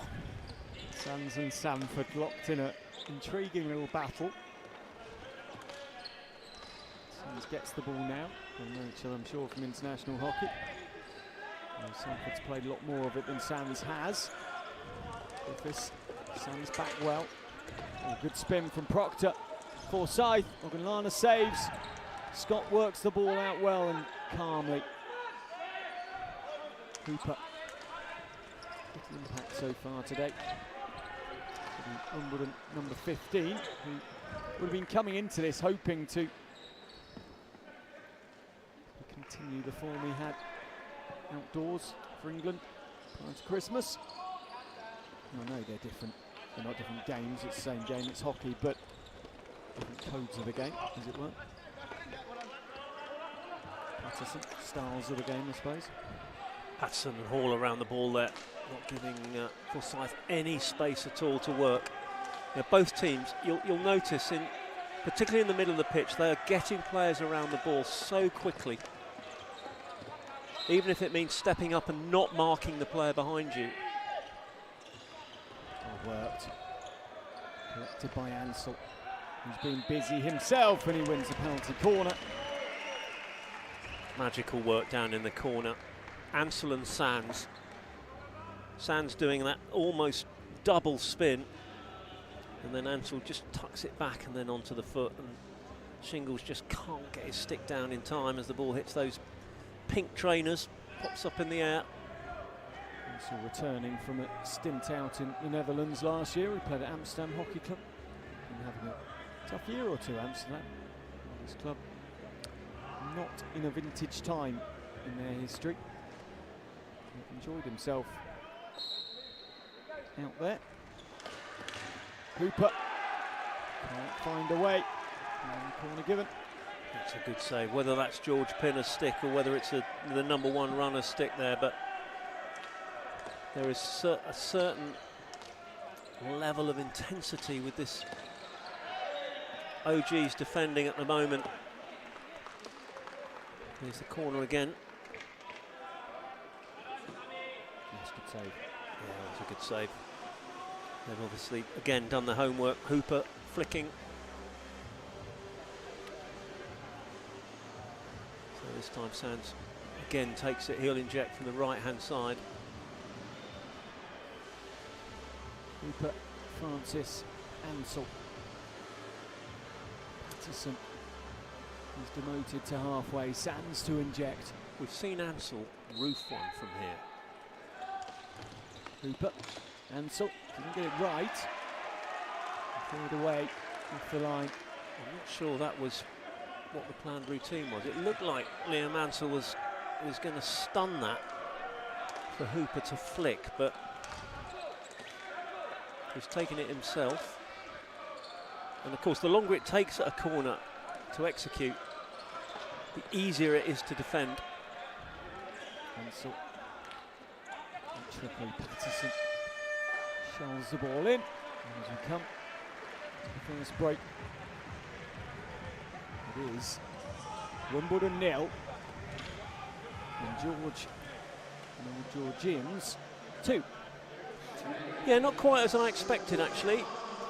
A little bit of a reverse, because in the semi-final OG started slowly against East Grinstead, but this one they were out the blocks quicker, and the difference in this game has been a couple of little bits of real outstanding marksmanship, for want of a better word, in the opposition circle. So, you know, we saw that brilliant give and go from Dan Shingles, the skipper, for the 1-2, and he's carried on from his own circle to the other end and just popped it underneath of Lana. And you just feel that OGs have been able to open up this this Wimbledon defence that is normally so miserly. But Wimbledon just sort of starting to hit their straps now, forced a couple of penalty corners. Advantage Wimbledon have. Carstagno not playing, the coach, and therefore gets a chance to give instructions to his rested players, of which Liam Ansell is one, Ben Francis another at the moment. Ashley Jackson, player coach, is too intent on keeping Fred Newbold quiet. Newbold, Oxford Blue, very academic Oxford Blue. I think have they got 4 Exeter alumni in the Wimbledon team? I believe now they you're going to leave me scrabbling from the notes now. In goes Scott, a save from Pinner. Scott, Hooper, Fox, Francis, Lewis Wiltshire. Fox, and out it goes. Here is Newbold, who didn't go to Exeter. It's interesting how you see OGs are playing this set 5 on the pitch that they will change, and they're sort of doing about 3 minutes each. So they'll come on for 3 minutes during each quarter. Looks like. So we're now seeing, if you like, the second set. James Carson with Lana. Let it hit him. Deflected out of play. The ball down the line from Weir. Yeah, the second 6, and the if you like, the second 6. I'm not saying that they are a lesser 6. It's just the way they substitute. The drive from Hawler. Can he find that bit of quality? Pinner saves well. Kept his balance well there, George Pinner. Lacked a little bit of power. Fox has had a lot more ball in this final than he did in the semi-final. Hawler. So they're closing down any avenues there for Hawler, so making him play out and recycle. They've got to move the ball quickly from here. Fox has got to really move it first time, if he can, to Turner to create an opening on that side.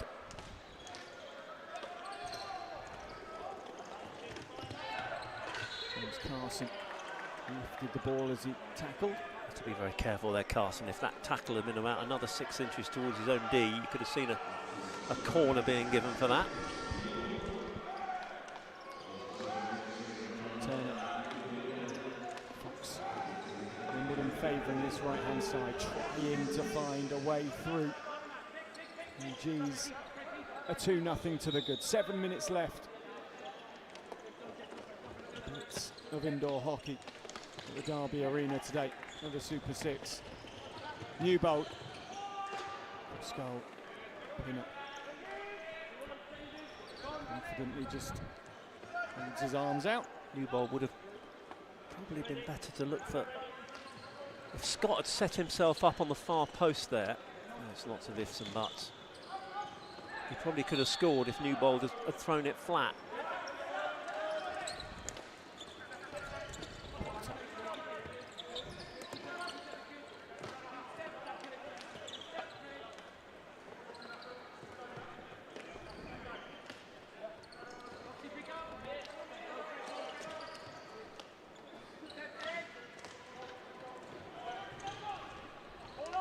Turner.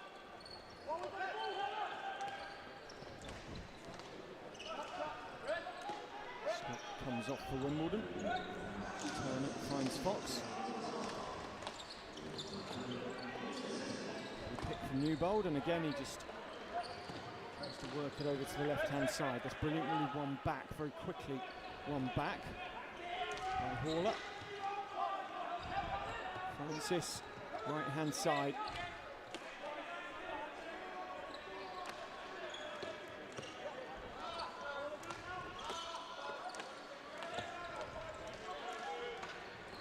Nicely worked, but picked out by Sanford.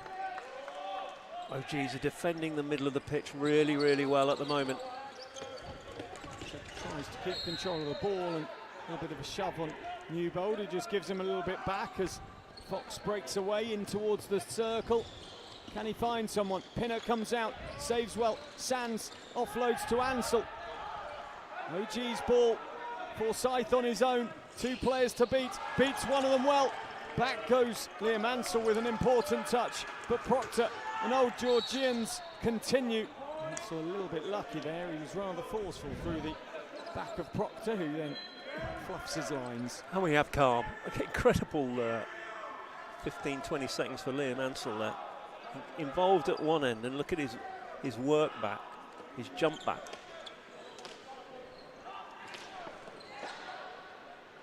But Wimbledon, they need to keep it clean, yes, Andy, but they need a bit of that. But they need some, just that little bit more grit to find a way, the little bit more creativity, because otherwise old Georgians are just going to shut up shop here, and probably then counter-attacking hockey comes into play, and they've got the players to do that. And here's one of them. Forsyth tries the audacious, misses the target, misses Lana as well.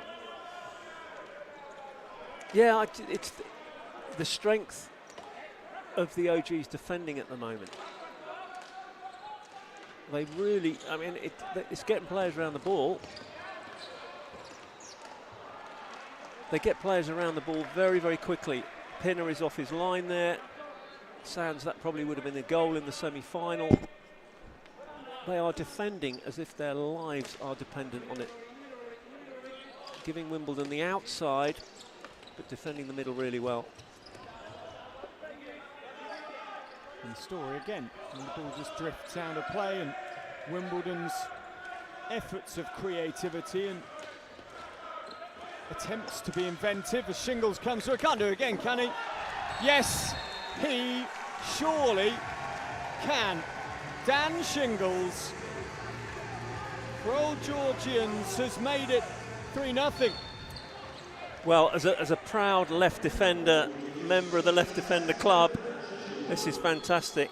He just draws the challenge from Sands. And then on Galana off his line, but I don't think he quite realises that this is their left defender who's just run the length of the pitch, and he scores his second. What a goal. And the indoor length of the pitch goals, Andy, did you pick up in your career? 38 now. Shingles. Misses that one. Are we talking age or goals here? Length of the pitch goals. Length of the pitch goals. Yeah, how many just gone? There was one in the final against Welton, who are now Hull, I think. And it saves well. Of course, I remember that. I was going to say, I knew you'd have one. There was one, but they are very few and far between, and I think it's fair to say that Dan Shingles has doubled my tally in the first 18 minutes. He's doubled his tally today as well. Carson finds Carson, and Carson was on the back post. It was Tom to Ed, and James was running in. The advantage being played here, not a good tackle there on Tom Carson. Sean Edwards playing the advantage. You sort of feel, was it penalty corner? He thought not. because it's quite a long way out to play. And if it is a corner, a long way out to play the advantage on. But as we've said, he's out there. And we're here. If OGs can score before half-time again, it really could be a very different second half and a far more one-sided final. And if Wimbledon can shut up shop for this 1-14 or score a consolation in the first half, Andy, because at 4-0 you have to feel that Ashley Jackson will very much make his team control the game, play on the counter, and I mean, we have seen more dangerous for OGs. We have seen OGs wobble over the years. We have definitely seen a few wobbles from them, but 3-0. I mean, they've shut up shop. They're defensively, I've been so impressed with them. We've seen them wobble today because Grinstead had them rattled in the start of the semi-final. Love it, scoring. Ball across, Patterson has to deal with it. Hints of a lift, Sean Edwards says play on! Oh, Carson nearly scored. Tom Carson, Ed Carson falls over. Duncan Scott comes away. Look at how brilliantly Ed Carson goes back and makes the challenge. Pure athleticism and commitment to the cause. And then he tackles again. Scott forced back to Patterson. We've got 10 seconds left in the second quarter. In the Super Sixes men's final for 2025. Surely now, that'll be it for the half. Ed Carson trying to outrun the clock. Not even Usain Bolt would have been able to do that. And the half finishes explosively. Well, that last 20-30 seconds of the half, I think, typifies Old Georgians' performance and how much they want to win this game. The intensity of their defending against a slick Wimbledon outfit that just simply cannot open them up at the moment. They're going to have to try something I feel a little bit different in the second half, whether it's overloading one side of the pitch. Normally you overload the left. Are they going to try and overload the right-hand side? I think the message from Ashley Jackson is probably, look, more of the same. We're just shutting them out. So a really, really strong, positive performance from Old Georgians that's put them in the driving seat. As we look at the highlights of which Dan Shingles, I think, will be very proud. He gives the pass to Forsyth. He keeps his run going and he tucks it.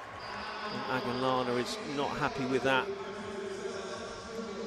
He carries, he sees the opportunity. There are only coaches watching, teaching youngsters the give and go and the lead through. And there he is, left defender. And then penalty corner. A slip from Alan Forsyth, very, very simple and slick. Slip from Forsyth, the flick from Chris Griffiths into the roof of the net. And despite Fox's efforts on the line, he can only deflect it into the roof of the net. And then once again, Shingles on the run down the left defender, draws Ogunlana, doesn't have to play a pass this time, and then does a nice little round lap behind the goal.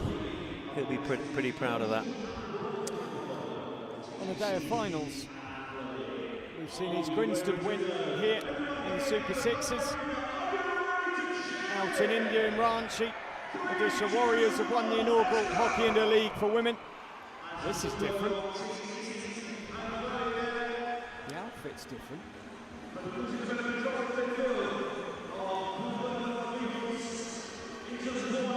Is it going to be Old Georgians or is it going to be Wimbledon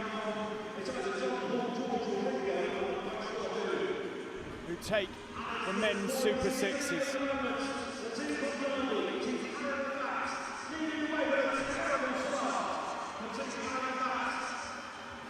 As far as sports entertainment goes, Andy, this has been a cracking day of half-time entertainment.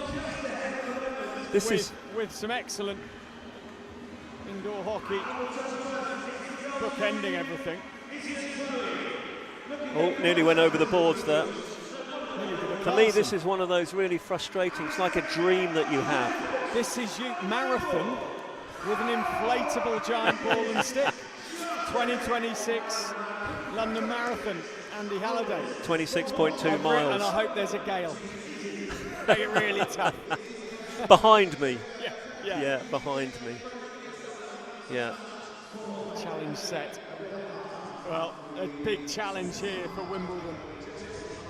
Former champions multiple times. They lost 6-4 in the league stages. Look at body language. It's interesting this, that you know, for me, Wimbledon came into this game slightly more buoyant than their opposition, but OG's game plan, and as I keep mentioning, the intensity of and the organisation of their defending. So the 6-4 was last year's final, of course. It was 4-2 in the league stages to Wimbledon. Yeah. Last year, I thought, as I said it, that was incorrect. James Carson with a hat-trick, Tom Carson with a couple, and the other Carson Ed with the other goal. Goals from Turner, a couple, Kepler and Patterson for Wimbledon. But in the league stages, it was Wimbledon that got the win. So this is the six that have been on the pitch when OGs have scored their 3 goals. And Dan Shingle's hat-trick, if he gets another one. Oh, I bet he'd been dreaming of that. Hat-trick in a national final, and I'm a defender. Well, I see he was an outsider for scoring 1 in a national final. Yeah. And I mean, no disrespect to Dan Shingle, a phenomenal player, but not known for his goal scoring. There's Sanford and Heat. I'd expect Liam Sanford to score a couple more than Shingles. He's played as a forward before. He's got some international goals. Well, again, I think 2 international goals, if I remember rightly. Himself. Yeah, I think he has. He has that great stat. I think he scored, I can't remember which way round it is, but for either England or Great Britain, Sanford took 1 game less, and I think it was 59 games in 60 to score his first international goal. He always thank his dad Mark for that stat. Here he is, Sanford just pings the ball away to Forsyth, who is now chased by the Wimbledon players. Holds it in the corner and scored a few more than 2 international goals in his time. Plays it back cleverly. Griffiths, who's already scored in the game.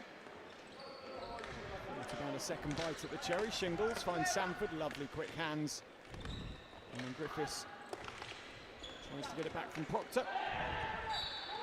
Free hit goes Wimbledon's way. Griffiths tries to assist Nick White in his umpiring. Yeah, here's a replay of that. I think Nick White sort of had a little double think of that. He almost turned to give the corner, but then gave the free hit out. Nick White, who was once umpiring a game in, I think it was in Denmark, where between an English team and Dynamo Elektrostal, the Russian team, where you could win money on the final, and the Russian team, the coach came on the pitch and took the ball and walked off, which I've never seen in a game of hockey before. Well, doesn't get that one right. I've got to add a question on this. Why? Bar being annoyed at. So England versus England v happened? Russia, 2 English umpires. The Russian goalkeeper, I think, was sent off, was red carded, and it was lively over at the Lyngby tournament in Denmark. But Nick White incredibly cool throughout. Good save of Nana. Griffiths forced backwards, and now Newbold gets a chance to show his skill. Finds Haller. Haller keeps the ball under control. Scott. Sanford. Somehow comes back off Scott. He gets the free hit. And no space for Wimbledon in the circle to play there. Duncan Scott trying to create himself some space to get a shot at goal, but really couldn't get any. Turner. Scott. They play in the middle and they get 3 round the ball straight away. The key to this for me is getting it in the middle but then getting it straight out again. So if they can put a player into the middle of the pitch behind the front 2 in their zone. And across. And there was Shingles. He may not score 3, we wait to see, but he will make some important tackles, that is for sure. Forsyth at the other end. Great ball from Sanford. So it's the complete change now. for Old Georgians. Carson and Carson. Jackson and Weir. The only one remaining, with his head nearly touching the crossbar. George Pinner.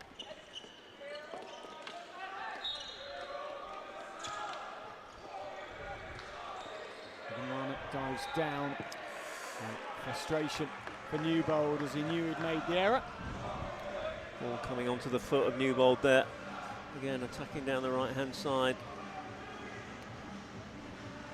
Ball fired across from Carson, and then he just couldn't get his feet out of the way. So Jackson, Carson across the top of the circle. And Tom Carson scores again. The Georgians extend that lead. Tom Carson very good at this skill.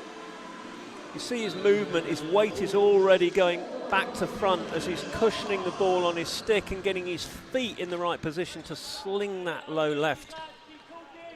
Penalty corners have been a rarity in the game in real terms. Shingles to the captain. Griffiths on 4 minutes. The Georgians scored 2 in the first 4. Newbold in front of us. Carson and Tom Carson defending stoically. The team looking to indoor title yet again. Twice in a row. Pinner saves well and somehow keeps it safe. Although time is off. Checking if Henry Weir's okay. Not really a blood injury there. Whether he's got a cut. He's replaced by Liam Sanford.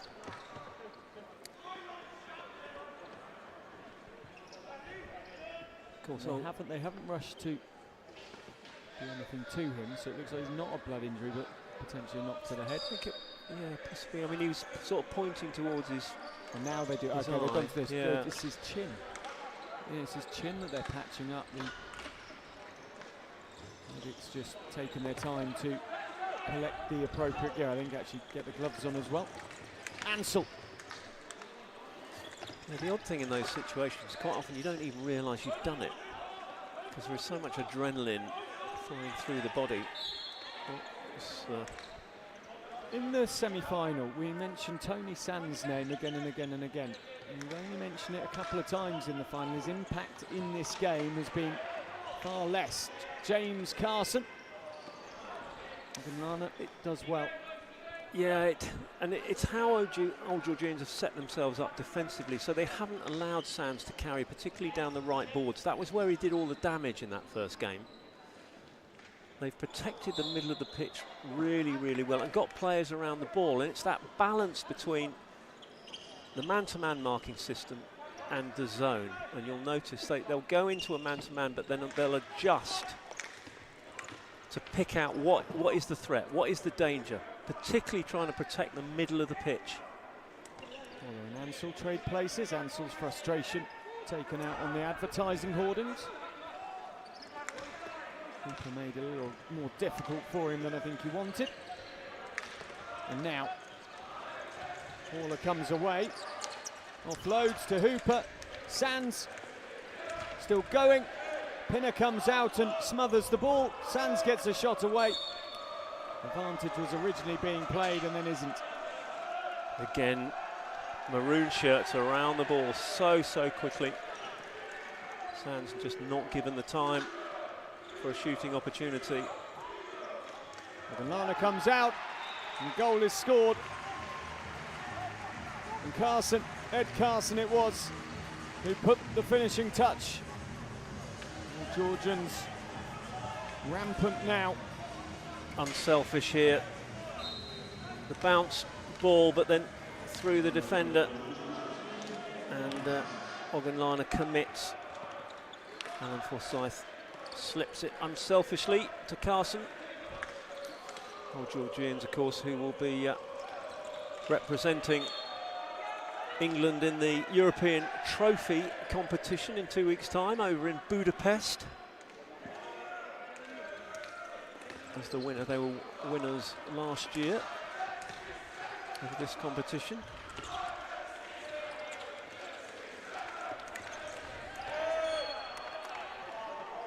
Sands has his problems, wins a penalty corner. Time down the left, near the left boards.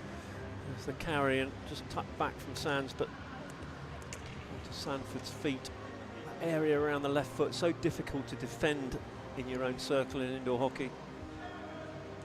Sands just below us, cutting a frustrated figure. He will inject the ball, having won the penalty corner. Ball at top of the circle, it goes wrong off the top. Scott trying to find Patterson, finds Haller, who just almost puts backspin on the ball. Another penalty corner coming.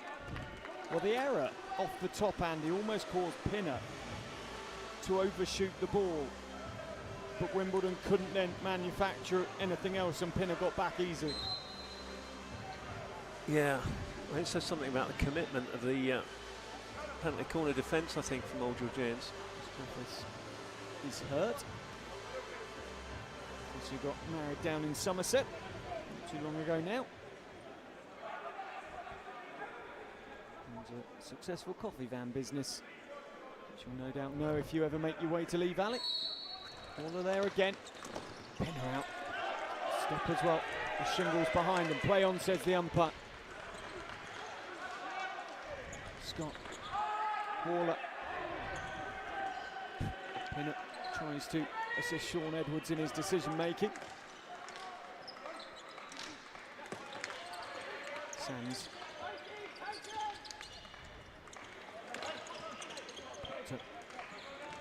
Powerful in the tackle. Sands now finds his way to the right hand side. Oh, that. Well, he's hit his own player, but that was going wide. That's what was adjudged. But that's what Sands has not been able to do in this game. That's the first example of him carrying into that space down the right-hand side, into the left-hand side of the OG circle. And George Pinner's sitting down. Did he know that the ball was on the roof of the net at that point, or is he just having a rest? I don't know, but he's gone and had a rest. And creaks his way back up.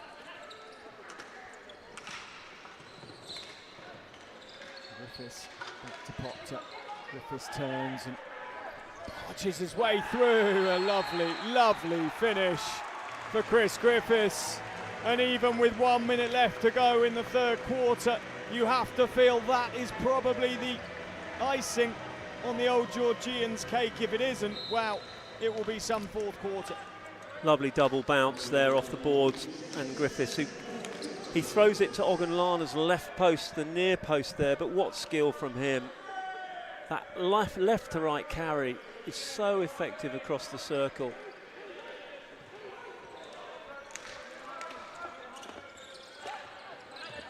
Ansel and Forsyth in competition for each other's stick.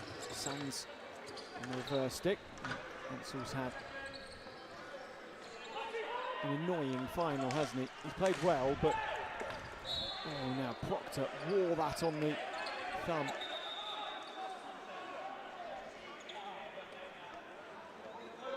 Actually, Jackson querying whether Ansel should be penalised heavier. Ansel suggests maybe Proctor went in on the wrong angle.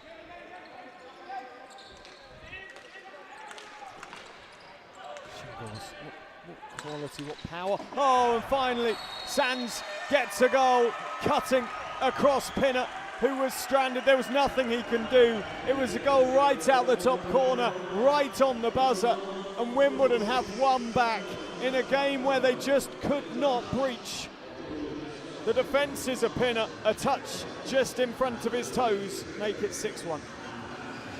So are they still in with a shout? Can they get 5 goals back in this game? You look at that body language of that Wimbledon team, it would suggest that they probably, not sure that they can, but there is a glimmer of hope there. We have seen this OG's team, we have seen them wobble, but with a 6-1 lead, unlikely. And they're playing some fantastic hockey. I keep saying it, but the intensity of their defending is, as George Pinner. We can see George Pinner as we look over at him taking a little bit of a breather there. But he really was breathing heavily. That was what I was chuckling at. We joked about him sitting down. The intensity Wimbledon are coming at Old Georgians. Pinner is standing strong, had been until what was a really special goal.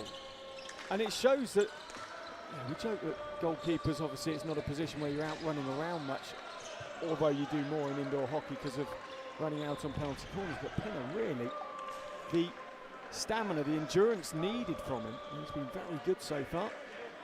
Yeah, the very best teams, the goalkeeper effectively becomes the sixth defender in the way that they act within the circle. I mean, Pinner's intensity to read the game and get to the ball, stop the shot. We saw it in the semi-final, we've seen it here. As you said that, he stepped out to Mark Francis as Jackson comes across and goes around one, round another, and then offloads, and Carson into the circle.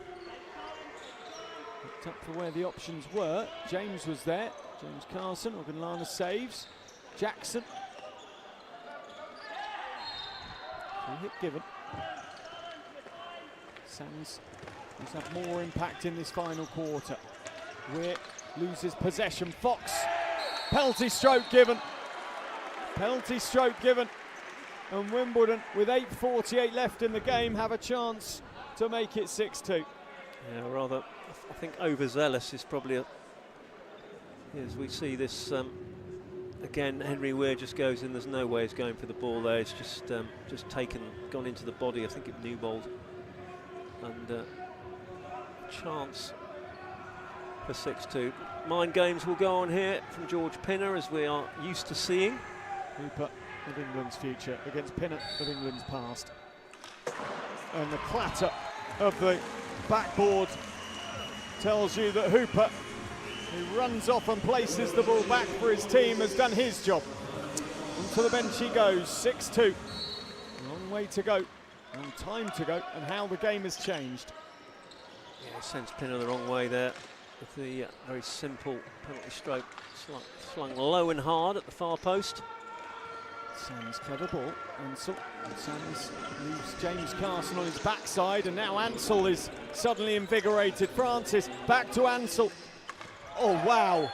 Penalty corner. Ansell has just swung around on the reverse and slingshotted the shot, which generated the penalty corner.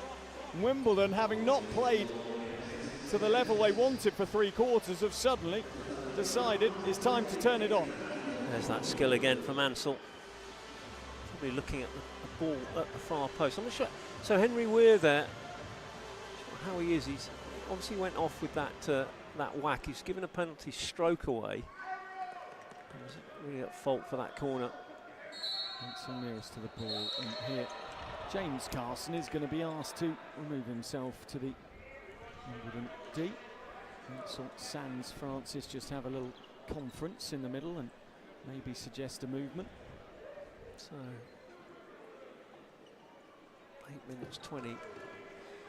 They feel they have to score here. Ansell does. Liam Ansell does. And it's 6-3. And suddenly this game is changing. An Old Georgians grip on their crown from last year. Very much changing with it. Brilliant 3 from goals Ansell. in 2 minutes. Made the corner, and look at the execution of this. Pinner, no chance. Fires it over his left shoulder, Pinner's left shoulder. That's real skill there. So, just under 8 minutes, and it's down to a 3-goal deficit. Right, Wimbledon off at a 6-goal deficit at your peril. Carson pops out, and suddenly everything. Wimbledon touch, turns. And that will be a card, I think, say for to Horler. gold, but it's turned to yellow, and it's Ed Horler for the second time today. Yellow carded, 2 minutes out. And how important will that be for Wimbledon? How many hopes and dreams does he take to the sin bin with him? And that's a brilliant bit of defending there from Henry Weir. Ogunlana desperately dives across. Tom Carson finds himself on the floor. Ogunlana moving straight to a Nick White. Sorry, Andy, didn't mean to cut across you. Just what OG's needed here. The card followed by a corner at the other end, which may ease any apprehension, any nerves, anxiety that they may have with Wimbledon scoring the last 3. Jackson slips it. Ogunlana does really well. I think he's hurt himself in the process. He's stumbling his way back up. I think it hit his knee. Free hit given now. Wimbledon have taken Ogunlana out the game because of the injury. At the moment, yeah, you bringing can't, Haycroft back in. You can't stop time here. They've currently got 5 on the pitch. I say back in because Haycroft did play in the... So they've currently only got 5 on the pitch, yep. Wimbledon. They have no goalkeeper. He's sitting. I don't think they realise. They think a sub has gone on. Unless there was a card? Oh yes, of course, with Haller. Yeah, I've forgotten about that. Haller off. Suddenly for a moment I'm thinking, why are they playing with 5? But Haycroft's readying himself for when Haller goes back on, or do they stick to just play with 5 outfield? And 6. I mean, it's a risk, but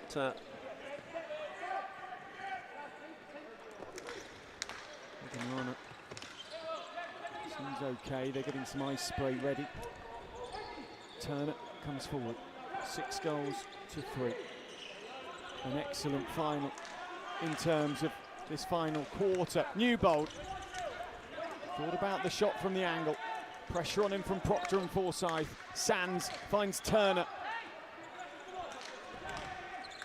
All Georgians defending as if their lives depend on it. And Newbold into Griffiths, who... Griffiths saying, yeah. Griffiths saying there, why not the card? How was that different to Henry Weir with Ed Haller? I think the difference was they were moving. There was a bit of distance between them.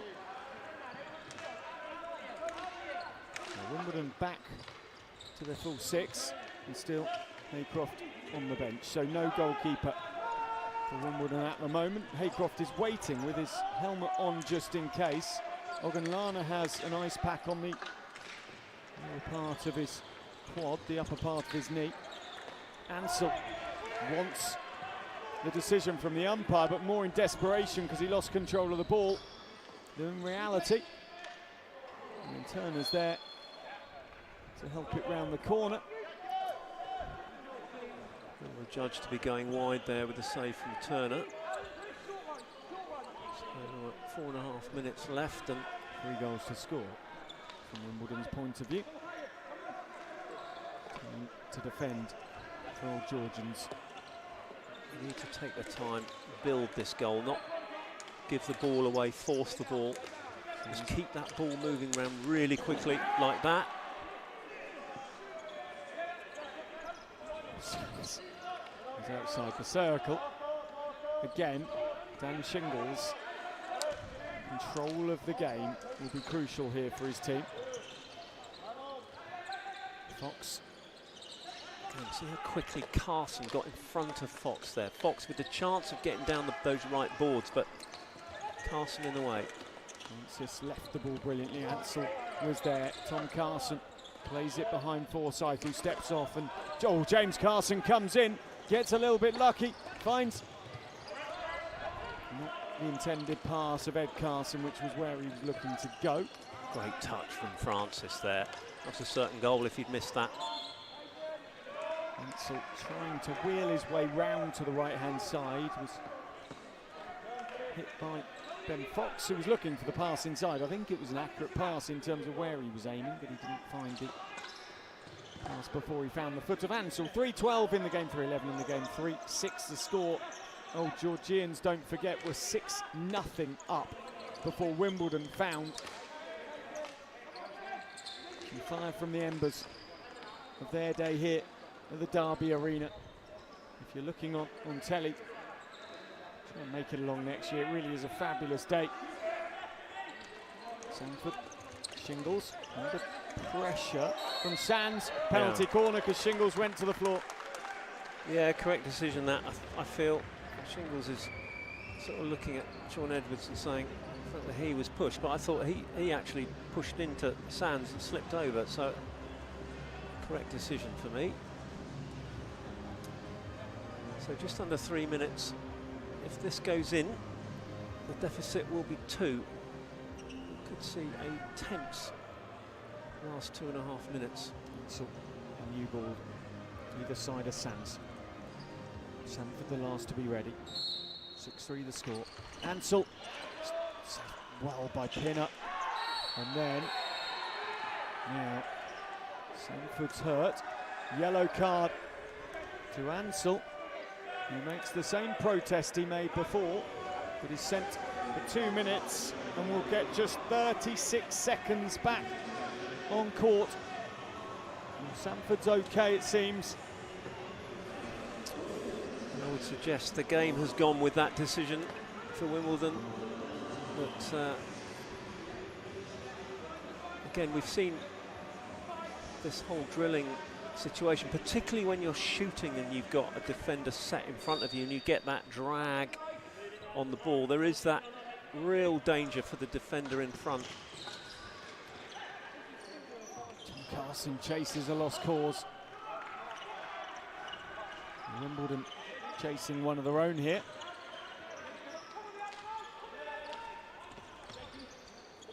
Turner, lovely ball. Good work from Ben Fox. Been impressed by him today. Yeah, right hand side, better final than semi-final. Yeah, good young player, 23-year-old. He's played a little bit at, he's one of our ex-university former players. Played a few times for Sevenoaks in this competition. Actually, the performance director at Exeter University as well.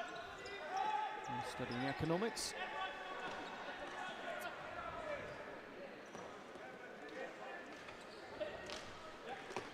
Turner, Sands, often charging. Can he get it back round?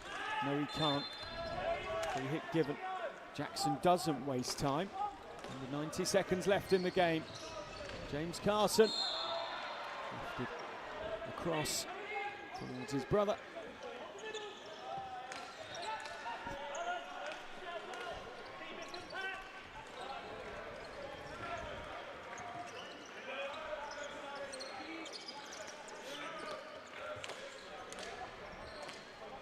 Turner.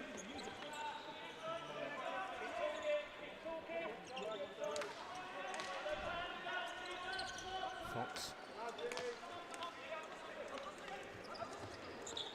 Sands is so tricky. Given 42 seconds, it's done and dusted, isn't it? But have Wimbledon got one last goal in them? Pinner holds the pose like a cricketer playing a beautiful cover drive, and it's in the corner. And it's Tom Carson, and it's 7-3, and that's it now. Now Georgians turn defence of Pinner into attack. Great finish from Carson. Carries unconventionally, one-handed, and then that sling and dive. Well, penalty corner coming. There'll be conversations around player of the match. I must throw George Pinner's name into that conversation, because I think in this game his numerous saves and the way that he's gone about his business have knocked old Georgians more than they would have hoped. They would have needed him. He's played very well. For me, it's a toss-up between him and Dan Shingles, who has led this team Shingles goal scorer extremely well and scored.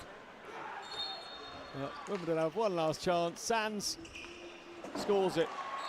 Made it look easy in the end, and Pinner claps and offers some to the crowd, because old Georgians have done it again. They've won back-to-back Super 6 titles. Rather a deflating way for Wimbledon to finish, scoring, but no time to celebrate, because as the goal was given, The whistle went, and it's Old Georgians who celebrate another win, winning this year 7-4 in the final. For me, the game won in that first quarter, and that was followed by OG's getting ahead in the game, but then really shutting the back door, and their defensive ability, the intensity of their defending, making Wimbledon, putting Wimbledon into spaces they didn't want to go into. Very, very difficult for Wimbledon, a team so constructive, so disciplined with the ball, and they literally could not create anything. So it was a brilliant first half performance from OG's that won it.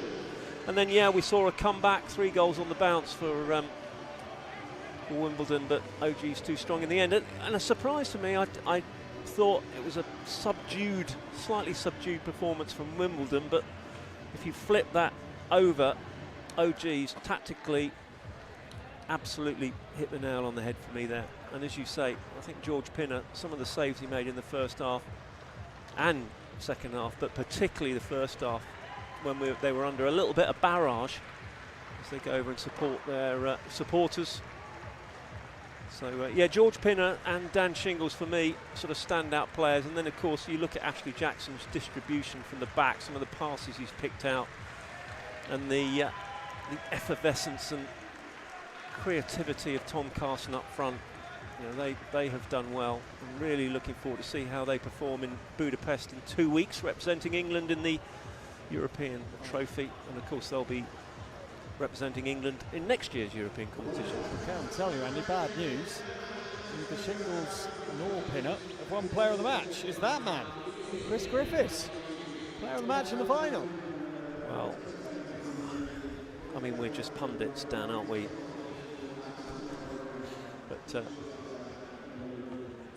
I mean, he scored some decent goals, Griffith, and his ability off, his work rate off the ball as well was outstanding. Goal threat throughout the whole game, but yeah, interesting. Scored the second and the 6th. His team, of course, he'll be delighted as well because his beloved Aston Villa are 1-0 up at home. That'll make his day. Make his day probably more than getting player of the match, won't it? But let's have a look back at the action. Andy Halliday to take you through it. So that Carson trademark penalty corner, he's on the 3rd Castle there. Weir with the injection. Makes no mistake past Hogan-Lana, and then defensive error. 2 defensive errors really gives Forsyth the simplest of layoffs towards Carson. Ed Carson, who makes no mistake, and then the carry. Brilliant carry from Chris Griffiths. Probably one man of the match for that goal, I would say. And then a lovely spin from Liam Ansell. Wimbledon get the corner. Ansell fires it high, giving no goalkeeper would save that. And then the next penalty corner right at the end. OGs don't really defend that. They've won the game with 3 or 4 seconds left. I was going to say, Alan Forsyth didn't fancy defending that, did he? Just straight out the circle. I don't think any of them did. Sands was sensible, to be fair to him. He just calmly slotted it home. Another Super 6 comes to an end. His big day in, as it's known. Really exciting day of action. It is. Obviously, it used to be at the Copper Box before. That was at Wembley. Now we're at Derby Arena, and original criticism was it's in a velodrome. Well, yeah, but the velodrome's part of the action, and the action really does genuinely never stop on a day like this, Andy. It is game after game, goal after goal, minute after. I mean, between games, what do you have? If we're lucky, 20 minutes off. That's what they've all played for. The players bring the action on the pitch, but the velodrome actually adds to that atmosphere, and you know, the fans have been really good today, creating that buzz. 6 games, yeah, back to back, and great to see the East Grinstead faithful bringing the noise to both their men's and women's games. And we've seen well over 1,700 hockey supporters, and non-hockey supporters enjoying the action. And for concentrated hockey action from 10:30 a.m. through till 6 p.m, I'm sure you will not get a better day. It will not be lost on those fans from East Grinstead. They earlier on were singing in the semi-final as their team played Old Georgians about the venue they play at, and now it's Old Georgians with the last laugh. But East Grinstead got the last laugh in the women's, albeit Old Georgians women's not here. Back-to-back champions in both men's and women's. It's a impressive feat, difficult to do once, very hard when you're top dog and everyone's gunning for you to do it again. And both EGs and OGs do it. Yeah, and I remember in my days playing for St Albans, and we became almost like the pantomime villains. We won a couple and then everybody wanted to beat us and the crowd wanted to beat us, and it was a bit like taking the EG faithful. You know, we'd get 100, 150, even 200 people down to Crystal Palace supporting, and what an event it was. And you know, you earn the right to sort of sit up there on that pedestal, and you are up there to be knocked down. And I think when you look through the years, we can see so many teams that have held this title for many years. Slough women, certainly in the 1990s. We've now got, you know, East Grinstead women, who I think, you know, is there anything that's going to stop them winning it next year and the year after? Surbiton, who are improving in the women's game and pushed them really, really close, and I'm sure we'll push them again next year. And then in the men's game, Wimbledon, who take the indoor game very seriously, and Old Georgians, a team packed with international players who will be representing us in Europe. You are the oracle of indoor hockey. What you don't know about indoor hockey isn't worth knowing. How in those years since you played at Crystal Palace has the game evolved, but how has the event changed and evolved as well? Well, certainly the rules have changed a lot within indoor hockey. I mean, we used to play where you'd put a little bit of elastoplast around your fingers, and you could stand 3 meters in front of the ball and it would be drilled at you at your stick. So now you see the equipment and the rules have changed to player safety, really, really important. I think the standard, if there's one I guess slightly disappointing thing, is I'm not sure across the national leagues that the standard has improved, and I think that's because we don't play enough of the game. If we played more of the game, if we closed down November, played through January, February, great. But you know, the club players, it's whether or not the club players want that, and currently I'm not sure that they do. So I think the standard has probably dropped. But is this event actually about the standard of indoor hockey? I would say no. This event is about the thrills, the spills, the goals, the close games, the individual brilliance that we see. And I don't know how many goals have been scored today, but it's been absolute wall-to-wall entertainment. So for me, the product is still out there, the product is still really good. It's a shame that our infrastructure within the UK doesn't necessarily support playing more indoor hockey, and you will always hear me trying to get us to play a little bit more, as they do out on the continent, which is why, you know, the standard of indoor hockey at club level around Europe is probably higher than ours. 63 plus 3 in the shootout is the answer to the question you asked there. 66 goals, 6 games. 11 a game, that's not too bad, is it? It's pretty high. Compared to, what do we have, 250 goals in the 36 games in the Women's League, and we had 326 games in the 36 games in the Men's League across the National Premier League. So that's the average today has been much higher. 11 goals a game, that's not bad at all. That's just game 1, not on a shootout.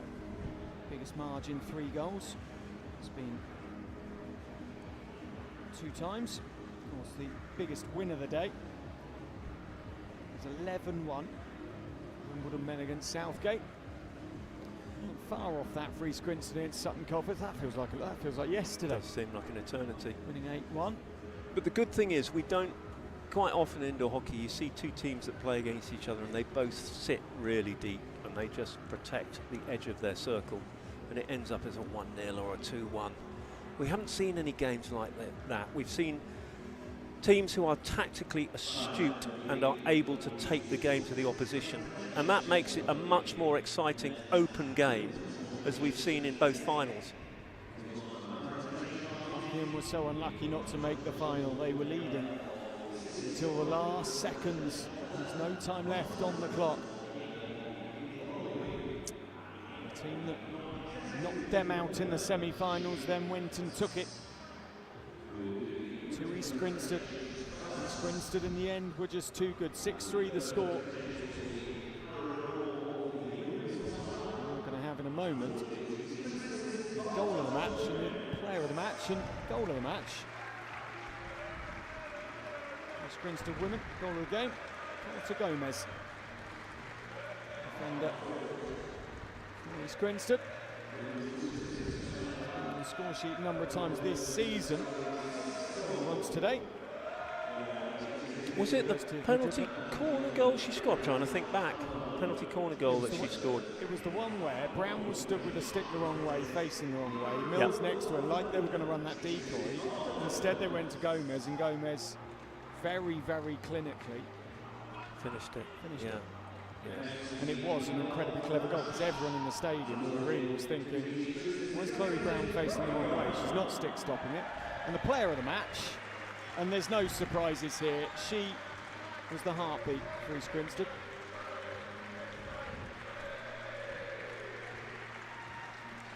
Brown gets player of the match, a hat-trick in the final. Another excellent performance. Very much deserved player of the match for her. With Thompson out, I think her performance was incredibly needed for East Grinstead, but that doesn't make it easy, because that adds pressure. What she brings to that team is, and it's something that a lot of other players can't bring to this arena, is international experience with Ireland. So she is used to playing the high intensity, high pressured game. Her game choices, so the way that she conducted herself when East Grinstead were under pressure in that final, it comes from the experience that she has. Outstanding. Umpires make their way out. Don't have a game without them.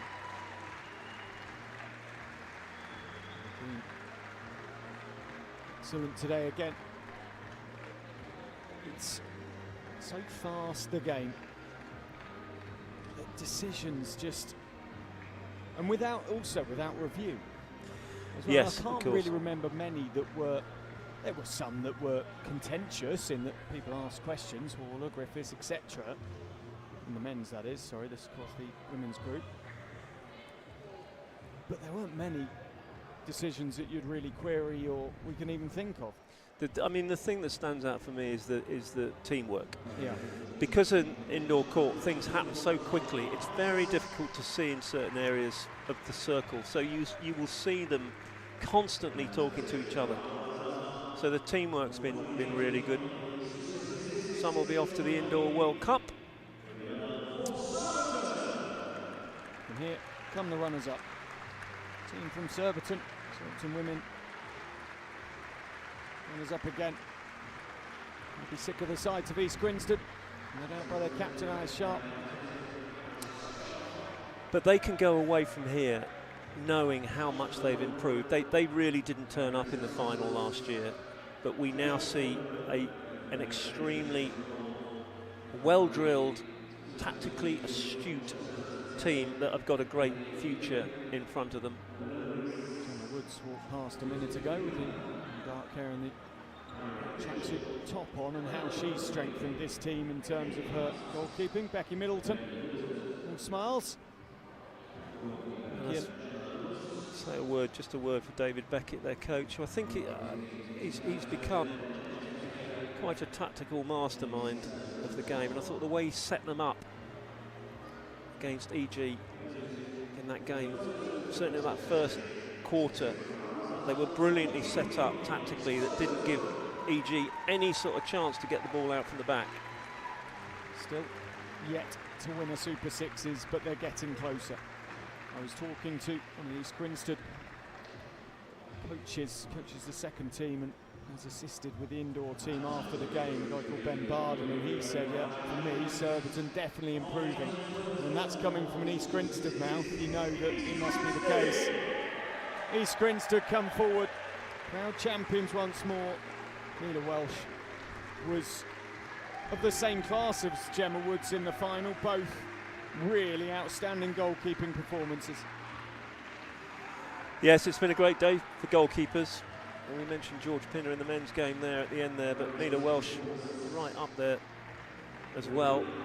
And interesting that the only sort of set piece they were really beaten were the opposition working out what they did defensively at penalty corners. Some of the field play from goalkeepers in open play, outstanding. And you know, they are the extra player, there's no doubt about it. As a defensive player, they are the 6th defender in the circle. Stop. Let's go through the shot. Chloe Brown is the last onto court to collect her medal, and the last onto court for the prize she really wants, and that is the Super Sixes trophy. And Wigan steps forward to England Hockey to just offer some instructions. Chloe Brown has now presented the trophy. She's forced to wait before lofting it.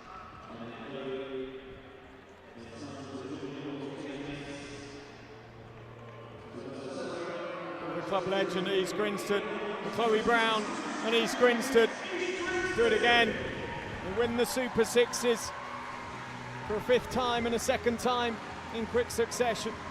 Back to back for the first time ever. Sets them up nicely for their trip to Portugal for the European Trophy competition in 2 weeks.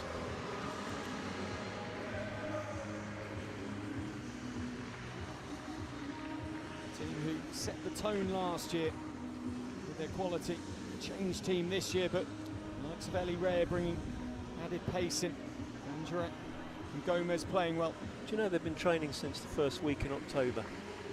It's interesting. It says quite a bit about how seriously they take the game. There's quite a few of the other teams in the Premier League that they might not start training till mid to late December, but it's integrated with their outdoor training. So Theo Dowse was telling me some weeks they will train Monday, Tuesday, Wednesday. They do Monday, Wednesday outdoors, Tuesday indoors. They take the game seriously. They want this legacy with East Grinstead, men and women, to continue, and that's now 19 titles between the two genders. Each player given some alcoholic wine from England Hockey's new sponsor, Iceberg.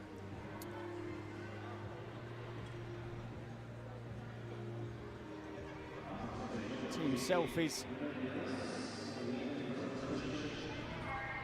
Need to go on social media. Much deserved for East Grinstead. Can they do the hat-trick next year? Where's your money on that one, Andy? I think they can. I think they've got the bit between the teeth now around their indoor hockey.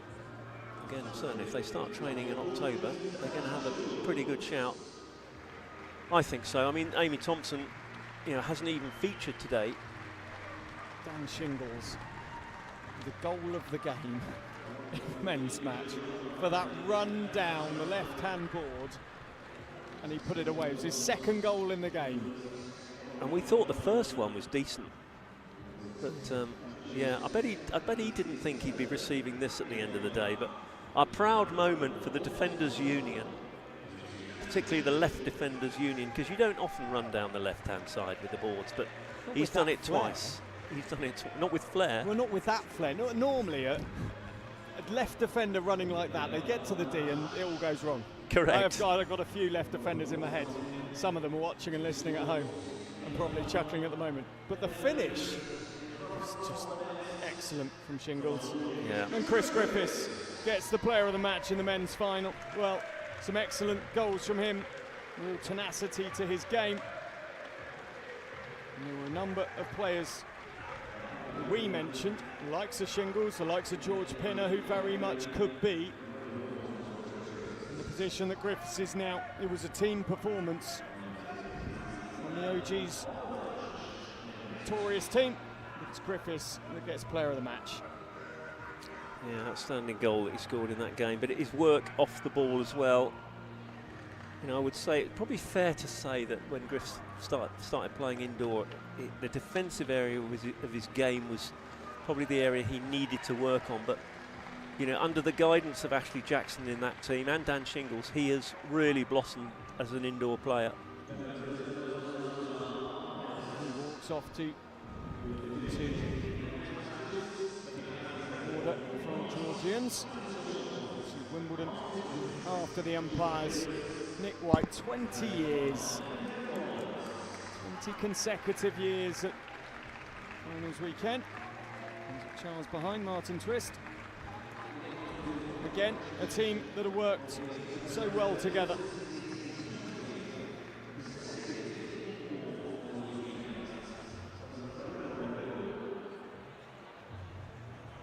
It's interesting, we often, obviously England are no longer competing on the international stage in indoor hockey and haven't done since 2018, but what we still do see is our officials, both the table officials and also our umpires, who are appointed to the top competitions. You know, Sean Edwards has done World Cup final, Lee Barron, who's umpire manager today, has done a couple of European Cup finals, I think 2 World Cup finals. So, you know, we are, as far as officials and umpires are concerned, we are still mixing it with the best, which is great, and well done to the MPUA.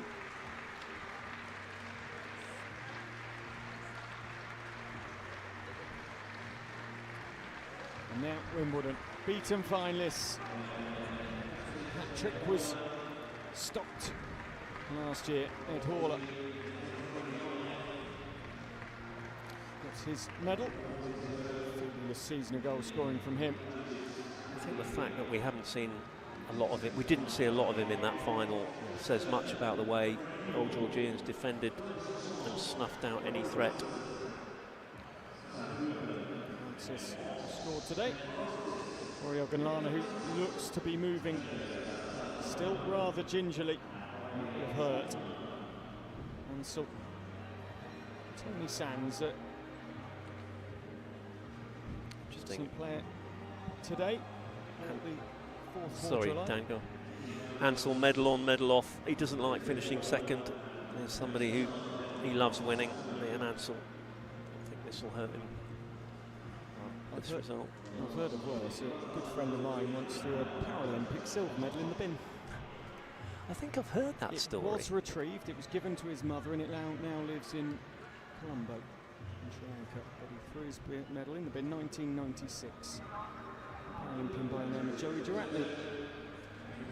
It's retrieved and handed on to his family for posterity. Well, Wimbledon silver medalists again.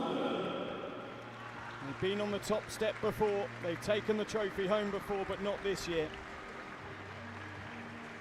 Yeah, tough for them. Dave Hawler, their manager, Ed's father, and Carl Stagno. He'll go away and think long and hard, and he's studying the video of this game, I'm sure, to look at how they can. Because this, you know, we're going to get into this rivalry again next year with Wimbledon and Old Georgians.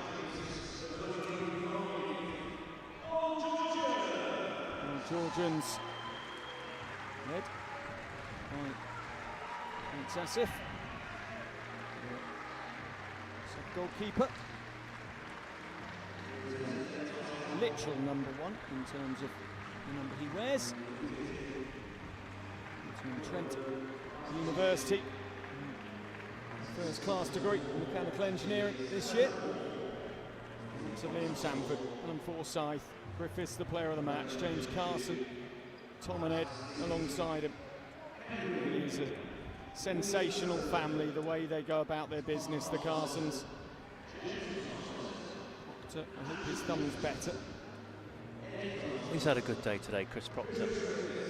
Certainly brings that experience he had with Beeston to this OG's lineup. Offers us something a little bit different.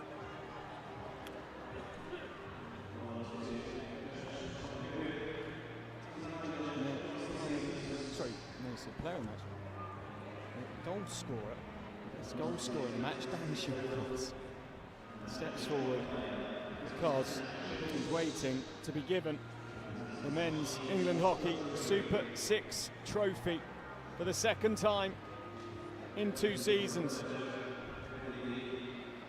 The formalities are complete. And again, it's old Georgians who are the victors in the England Hockey Super 6 competition for 2025. In the end, they were too good for Wimbledon. George Pinner in goal was very good indeed. And the goals may not have come quite from where we expected. Ashley Jackson turning down. Yeah, if you know Ashley Jackson, you'll know why he's done that. He doesn't like those sorts of... He's quite understated, is Ashley, in many ways. See him walking off to the edge. Doesn't like the limelight. Well, Georgians have very much been in the limelight again, as they are so often at the moment in English domestic hockey. Champions outdoor, champions indoor again. What can stop this team that in the last 5 years or so have come to the fore? Who is it that in a final can finally find a way past old Georgians? They will hope the answer's no, one indoor or out, but I'm sure, Andy, somewhere along the line someone's going to find a way. The fans travelling up from Surrey, next of course at St George's School in Weybridge. A great day, Andy. Your highlight? Oh, Dan Shingle's goal, being a member of the Defenders Union.